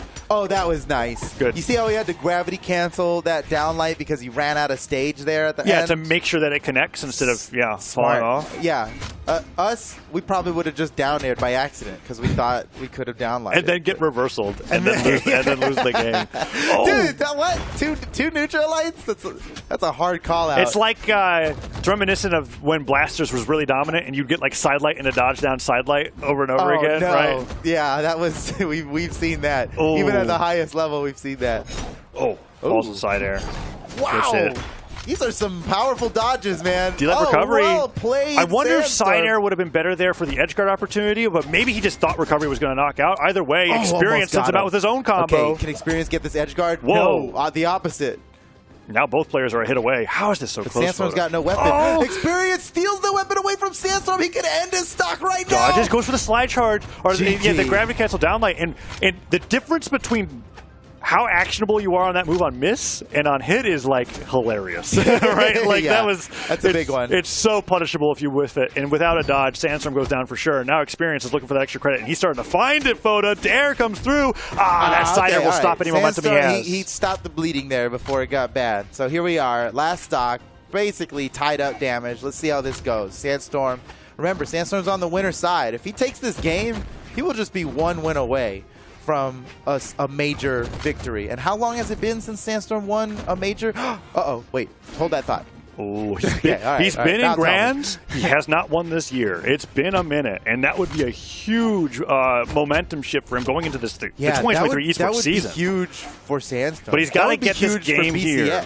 But also, think about the Experience story. He's never even been on a podium. First time podium, and he gets a championship? Yeah. That would be so crazy. And the edge guard there works out, and Experience brings it 1-1, and you're absolutely right. It's something I haven't really been thinking about. First time on the podium, and you get the gold, right? That's awesome. And it's not like Experience isn't known, right? We've been watching Experience and Made we all know crush Experience it in twos. is an extremely good player, but he says it himself. He's a twos player. The 1v1, he's like not expecting to win. Imagine he still says that after this weekend. He's just kind of like, it was a fluke. He better not, bro. He better not. Sorry, Experience. Turns out you're a 1v1 player too. You're just good at the game. Double eliminate Sandstorm and Grands. I don't know. Anyways, we'll see how this plays out. What we're getting, regardless of player opinions, right, is an incredibly close grand finals, and they're making it so entertaining to watch here. Back on Demon Island for Game 3. Let's see who takes this first stock. Can I just call out how beautiful this animated background looks? Yeah, oh my you gosh. can. Nice I've been called out multiple times this weekend, and it's never wrong. It's never wrong to do it. Yeah, let's talk about it again, though. Look at that. Ooh, look at that. Oh, and the Nair comes through. Weapon throw into recovery. Dude, Sandstorm's been landing that all day. I love it. The weapon throw up, that tiny little bit of hit stun he gets from it, he lands a true combo off of it. Synchronized end lights there that whipped on either side was pretty funny. Gets that neutral light coming through, but Sandstorm still has a weapon in the down sig. And he got him with the Sandstorm. We missed lost it in game 2. Yes. He was winning with it in game 1, and now that it's back, he takes the lead with it in game 3. So I did miss it. Yeah, the Sandstorm working out quite well. Sandstorm does sandstorm. Storming. He's a sandstorming sandstorm. Yeah, he is. He's just well, let's see if he continues to hit that. I mean, he's been using it no matter what the damage or game state is, right? He's just such a it's quick cancel delight in the air while sweating. Well, he knew that Experience wanted to. He was going to fast fall into that weapon. Oh, now. So that was just so well. Oh, that's the most optimal place you could ever land that side stick. That exact so spacing perfect. Because you get it to not have the landing animation right when you go off the side of the stage. That move expects you to bounce off the floor. When you bounce off the floor, you lose 20% of your velocity. It's called elasticity, and it's a physics thing that happens in games. And Sandstorm was like, you know what? Forget elasticity. There's no ground below you at this exact pixel, and it worked so perfectly. Really well done. But that time there was, so he got punished. Would have been, even if he landed that, I don't know. That was an ill-advised side sig, but he's the GOAT. We can't be talking. A little too much elasticity in that side sig, Sandstorm. Oh, go back to sandstorming. Oh, weapon throw down air pickup. Can he get it? Whoa, Experience can. Oh, that was so good. Oh my God, finish him. There comes through. Sandstorm somehow recovers and turns it. The reversal there is devastating. Experience did not deserve that, dude. He was about to get the most swaggy knockout ever, and instead he gets reversed. Yeah, the side Let's watch light it in slow motion. The side light kicking him into the edge of the stage there. So fantastic, dude. Players in North America just don't let us watch replays. Look at this. Hold on. Experience. Is that right here? He's a god. He kicks him in. He's a god.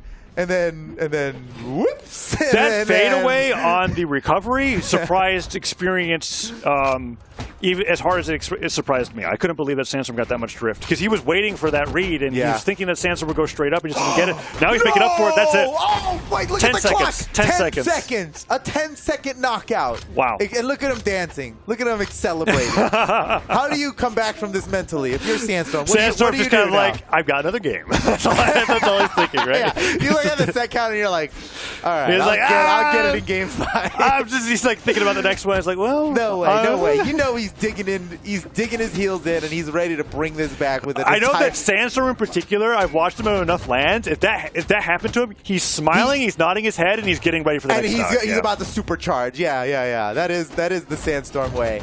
Oh. But Experience is like, I can just win now. Uh-oh. Now we've got this huge lead. Now he can take bigger risks, which often lead to bigger payoffs. And Experience is like, I mean, during the come up of Experience, right? He was the biggest risk taker with the lead, and what took some there did a ton of damage. And now Sandstorm still got a lead, but I mean, I don't think D-Light neutral sig on arm would do it yet. But I mean, okay, that's more than enough. Was that wasn't D-Light neutral sig, but it was pretty close to what you were talking about. Yeah, he caught him off stage, and in both cases, players. Catching them off stage on these. This has been such an amazing game so far. I know. This is what a treat, dude. We are so lucky. Oh, slider hits. Goes in for end light. Falls with an air. Goes I for think recovery. Sandstorm can bring. Because look, if Sandstorm brings this back, like the tournament is over. Yes. Wouldn't that be a thing? It would be a thing, but I mean, ever since that first stock, Experience is actually just playing better and better. And Sandstorm looks like okay. Frankly, we have to cheer for the game 5. So. Of course we do. Let's go Experience. Come on now. And then he dodges in place. Voids that one neutral signature, but Sandstorm immediately goes for the end light, dash forward down, Sig Experience not having any of that. Weapon throw baits Sandstorm to go in for a down light, and Experience gets right around it, picks the scythe back up, and Sandstorm's got to get this edge guard here. He simply got to. No, he can make it. Okay. Well, it wasn't the best. They cross each other up. Crisscross applesauce. That was wild. Okay. Do you believe in Sandstorm? Can he get this entire stock of Experience without taking like any damage? That was the last hit he could afford to take. Oh, it's over. D-touch. Downer comes through. Doesn't force the dodge just yet. Whoa! Oh, makes it back. Okay. Oh my gosh, he got that imagine dodge back. He wins off of this. Side light, end light, Nair comes through. Another win? No. Okay. Side light into recovery. I think Sandstorm's dodge is down. Taza, do you know what this means? What does this mean? We're going to game 5! Oh, it's game 5. Woo! Grand finals, no less. Sandstorm versus Experience, Mordex versus Mirage, and some of the highest level incredible Scythe play I think I've ever seen in my life. Ever seen in my life. Ever seen in my life. I guarantee. And it could keep going after this photo. Why is that? Oh, dude, because let me tell you something about double elimination tournaments. I right? can't wait to learn. Please. You know what? I'm not even going to say it. Wait, no, please, Photo. I don't actually know. No, everybody knows. All right. Okay. If Experience wins this, it's a bracket reset. We get the best of 5. Okay, here we go. Back to the game. Nice. Oh, I actually knew the whole time. Wow, you're such a good caster. Thank you, Photo. You too. We're doing so great We're doing here. great. Oh, whoa. Down sig hits again. Wait a second. Sandstorm. Some call that the sandstorm itself. Look at that. Whoa. It is. Some do. The good ones. The good one. Oh, that's it. Definitely. What? Experience surviving that is that was really close. Yeah. It was like pixels away. Don't think he could do it again. But I could be wrong. He kissed the blast zone. He was did. like, he gave it a little flick and he went back down. He went back down, and now he did it again, is he actually. about to do it again? Oh, no, did he touch? that weapon throw saved him. Oh, that he weapon was throw saved him. a rare blunder from Sandstorm. A but rare let's blunder. See it if was it, pretty stylish. Okay, wait. All right. Woo, when your sidelight knocks out on its own as Scythe, that feels you know that you got the damage in there. 3 stocks to 2. Experience. And a pretty significant lead here for Sandstorm. Yeah. Unless Experience, does one of those things that he does. Oh, but then there comes through the side air, and damage. Sandstorm's doing one of those things that he does, Yeah, right? that's one of the most. That's like the highest damage true Scythe combo you can do, and it only Side works light. at a very specific Down air amount here of would damage. be so huge. Dash to pivot dare. Oh, he wants it. He goes for the N-Sig instead, and Experience dodges right through. Could reversal him for it. Weapon Wait, throw. he can make it back. He's a dodge. He's like ground pound. Nice. Huge. Nicely done by Experience. He closed out that stock, but look how much damage he That took. whole reversal, though, was off of him dodging through the N-Sig, and then a very necessary edge guard where this could have been a 3-1 game state right now. Yeah. He's really holding on to this game 5. Yeah, and he has no choice but to right now. If he loses this stock too early, Sandstorm's just going to take it, man. Oh, Sandstorm dashes around, gets Off to the Sair. side, One more Sair would do it. That's it. Okay, Man, tournament stock for Experience. You really called that out. Okay, you're right. Tournament stock for Experience. He is actually fighting for his tournament life right now. If he loses this stock, the tournament is over and Sandstorm wins. All right, it's good up start. to Experience. Oh, he headlights the wrong way. Sandstorm doesn't get too much off of it, though. Can Experience bring him off stage? Experience has been doing well in these offstage engagements, and at this point, dude, look at the movement. I know we said that when you're low damage, one stock behind, it's not good to go off stage. Well, now's a good time. Now's the time. Yeah, now's a good time. Whatever it takes, man. He's got to end this stock quickly. If Sandstorm has the time to whittle Experience down, the math does not check out. The downsing weapon throw, he gets it. And just like that, Experience breaks the last stock in the clutchest way possible. He can clutch this. He goes off stage. He's waiting for the weapon spawn, and Sandstorm. Experience reset the bracket? No way. And one this in is light. Sandstorm's time. This is what his The story downsing has been leading to. Dodges out of the way. Win the major, Sandstorm. Goes to the end light. He wanted Experience to dodge doing his best to stop him from getting the first win of the year under his belt. Goes in for the recovery. Experience dodges another attack. Can you imagine the nerves right now? Oh, I can see them I'm on the feeling screen, them. Photo. It is palpable. Oh! Sandstorm's done it! The Summer Championship is over, and Sandstorm is your Summer Champion! Oh my gosh, he's done it! He's Daza. done it. Woo! Sandstorm! And he did it with the move that he just basically named Sandstorm through the entire He bracket. It was on the sandstormed downsig. the win. He sandstormed his way into victory. That is now just actually a thing. Woo! Congratulations, Bravo! Sandstorm, with that Game 5 win over Experience. And He really congratulations earned to it. Experience, Yeah. who first time on the podium in its grand finals against Sandstorm with Mordex, where I'm almost certain that Experience took a lot from what Sandstorm innovated it and then brought it to a Game 5 against him in Grands. Dude, Experience performed nothing but incredible performance from Experience. He lost in pool. He won 13 sets in a row to make it this far against Sandstorm.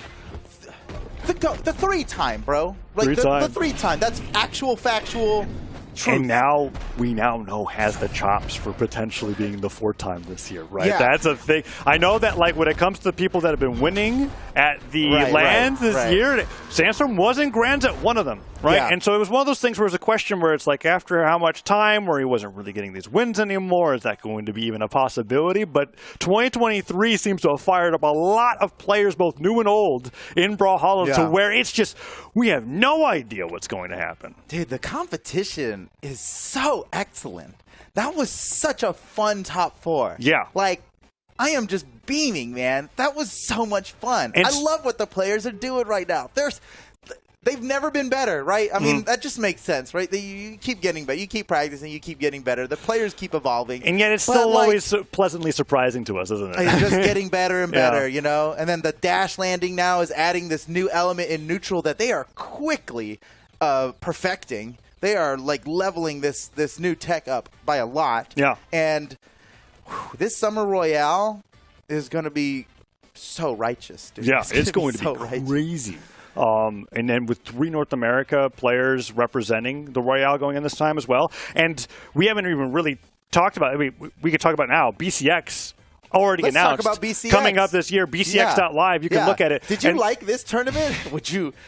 What if it was 100 times better and you were there in person to hear all the cheering that happened on every stock? Well, have I got news for you. You should go to BCX.live right now, and register. Register to compete. Just do it. It doesn't matter what your ELO is, bro. Register to compete right now. Just do it. And then buy a couple of the regular general access tickets for, like, your friends, and then bring your friends, and then everybody's going to cheer for you when you're on the stage. It's going to be so fun. Yeah. Come to BCX. And even from if you're just there for the competition part of it, because there's just so much more to do with BCX than to compete in the tournament. Yeah, it is a celebration. If you like the whole weekend and not just North America, right? We've had a champion from each major region at each LAN. We've had North America, EU, and South America each take a LAN going into the World Championship. So what's going to happen at BCX? No idea. It really is going to be a World Championship. It is. Yeah.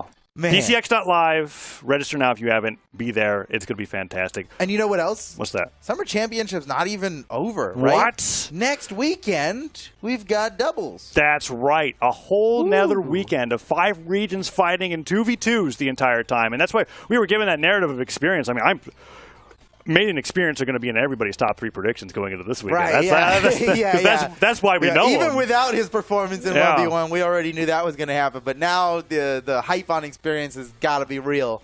I'm certainly into the hype. Doubles next weekend's going to be awesome. So we'll see you then, right? We'll see you then. So join us next weekend for the rest of Summer Championship as we do the Doubles Championship.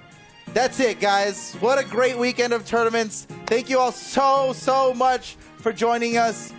Have a wonderful rest of your night, and we'll see you next week. Places you've never been. What about feeling? What about gravity? What about chances? Not what we're searching for. Take it or leave it. Drew on Sandstorm with no weapon, but Sandstorm can't find the final blow. Look at where he's Drew on Sandstorm with no weapon, but Sandstorm can't find the final blow. Look at where he's killing. Oh, he burns it again. Taking his time to scared, and Sandstorm with them. Looking for a job, winning back, cutting his way back into this game. What about freedom?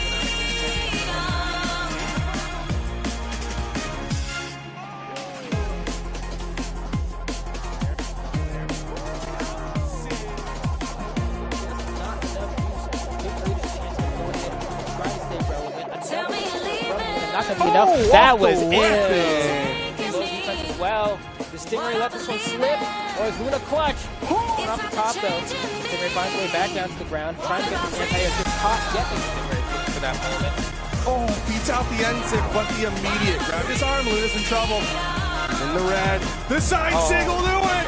Definitely suitable for how he likes to play. I mean, out of all players that are going to go and do more damage on arms than Withstorm maybe goes for a recovery here to get him off the top of the stage. No, this is really close for a stock. Oh, that is? Okay, that's got to be. No, Zagdorp. He uses dodge really early, but quickly rearms himself. Beat him up. Jump. Quick on the stick. Silence the other way. Sandstorm just, whether it was a dash back or a jump back, down to cover it all, stops down. Dude, it is such a hard read. Spear sidelight is, why? Dude, Wow. that's mad. gravity cancel downline in that position was actually crazy. Side fault with Nair. Those are things to look out for as you're playing. He's been so heavy on the axe so far. Stingray is a blow. Yeah, this is like the story of being an axe player sometimes. And Stingray, he's got that mega neutral signature that hits Does so work. up. Oh, and that almost knocked down on its own. He still got 2 stocks. Down air, Nair in recovery. control. Oh, Arius, fastest curse I've ever experienced. It's been a minute straight. Oh, that was fantastic. Ground pound hits. Java has no jumps back. That's it. Got him. Wow. Oh, He's gonna get it. Oh, he's going for these Nairs. The ground pound hits. I think that's just it. That's it. You can't touch much longer. Ground pounded straight to the ground. Gets sent flying up. Down sig. How many sets is his streak now? 12? 12. I think this is 12. This is 12. This is 13. Wait, and oh, Java didn't touch. He gotta win. Dodge has to be used here. He's about to win. Dodge wasn't used. Java doesn't have a jump. That's some of the Watch viewers. this match and find out. Ladies and gentlemen, here we go. It's the grand final of the Summer Championship. Zone, okay. Standard. Down air into the stage. A little too much Weapon knockback to throw. get the ground pound after. Oh! There we go. Oh, that gets punished, but then he wake up dares, and now it's just back and forth, photo. Oh! He knew that Experience wanted to. He was going to fast fall into that weapon. Oh, now So that was just so well. Oh, that's the most. That's the weapon throw down air pickup. Can he get it? Whoa, Experience can. Oh, that was so oh my good. God, finish him. There Oh, comes through. he was Sandstorm one- somehow oh, no. recovers and No. turns it. Sandstorm got that much drift because he was waiting for that read and he was thinking that Sandstorm would go straight up and just didn't get it. Now he's making up for it. That's it. Oh, wait, look 10 at the seconds. clock. And Experience is like, I mean, during the come up of Experience, right? He was the biggest risk taker with the. I mean, okay, that's more than enough.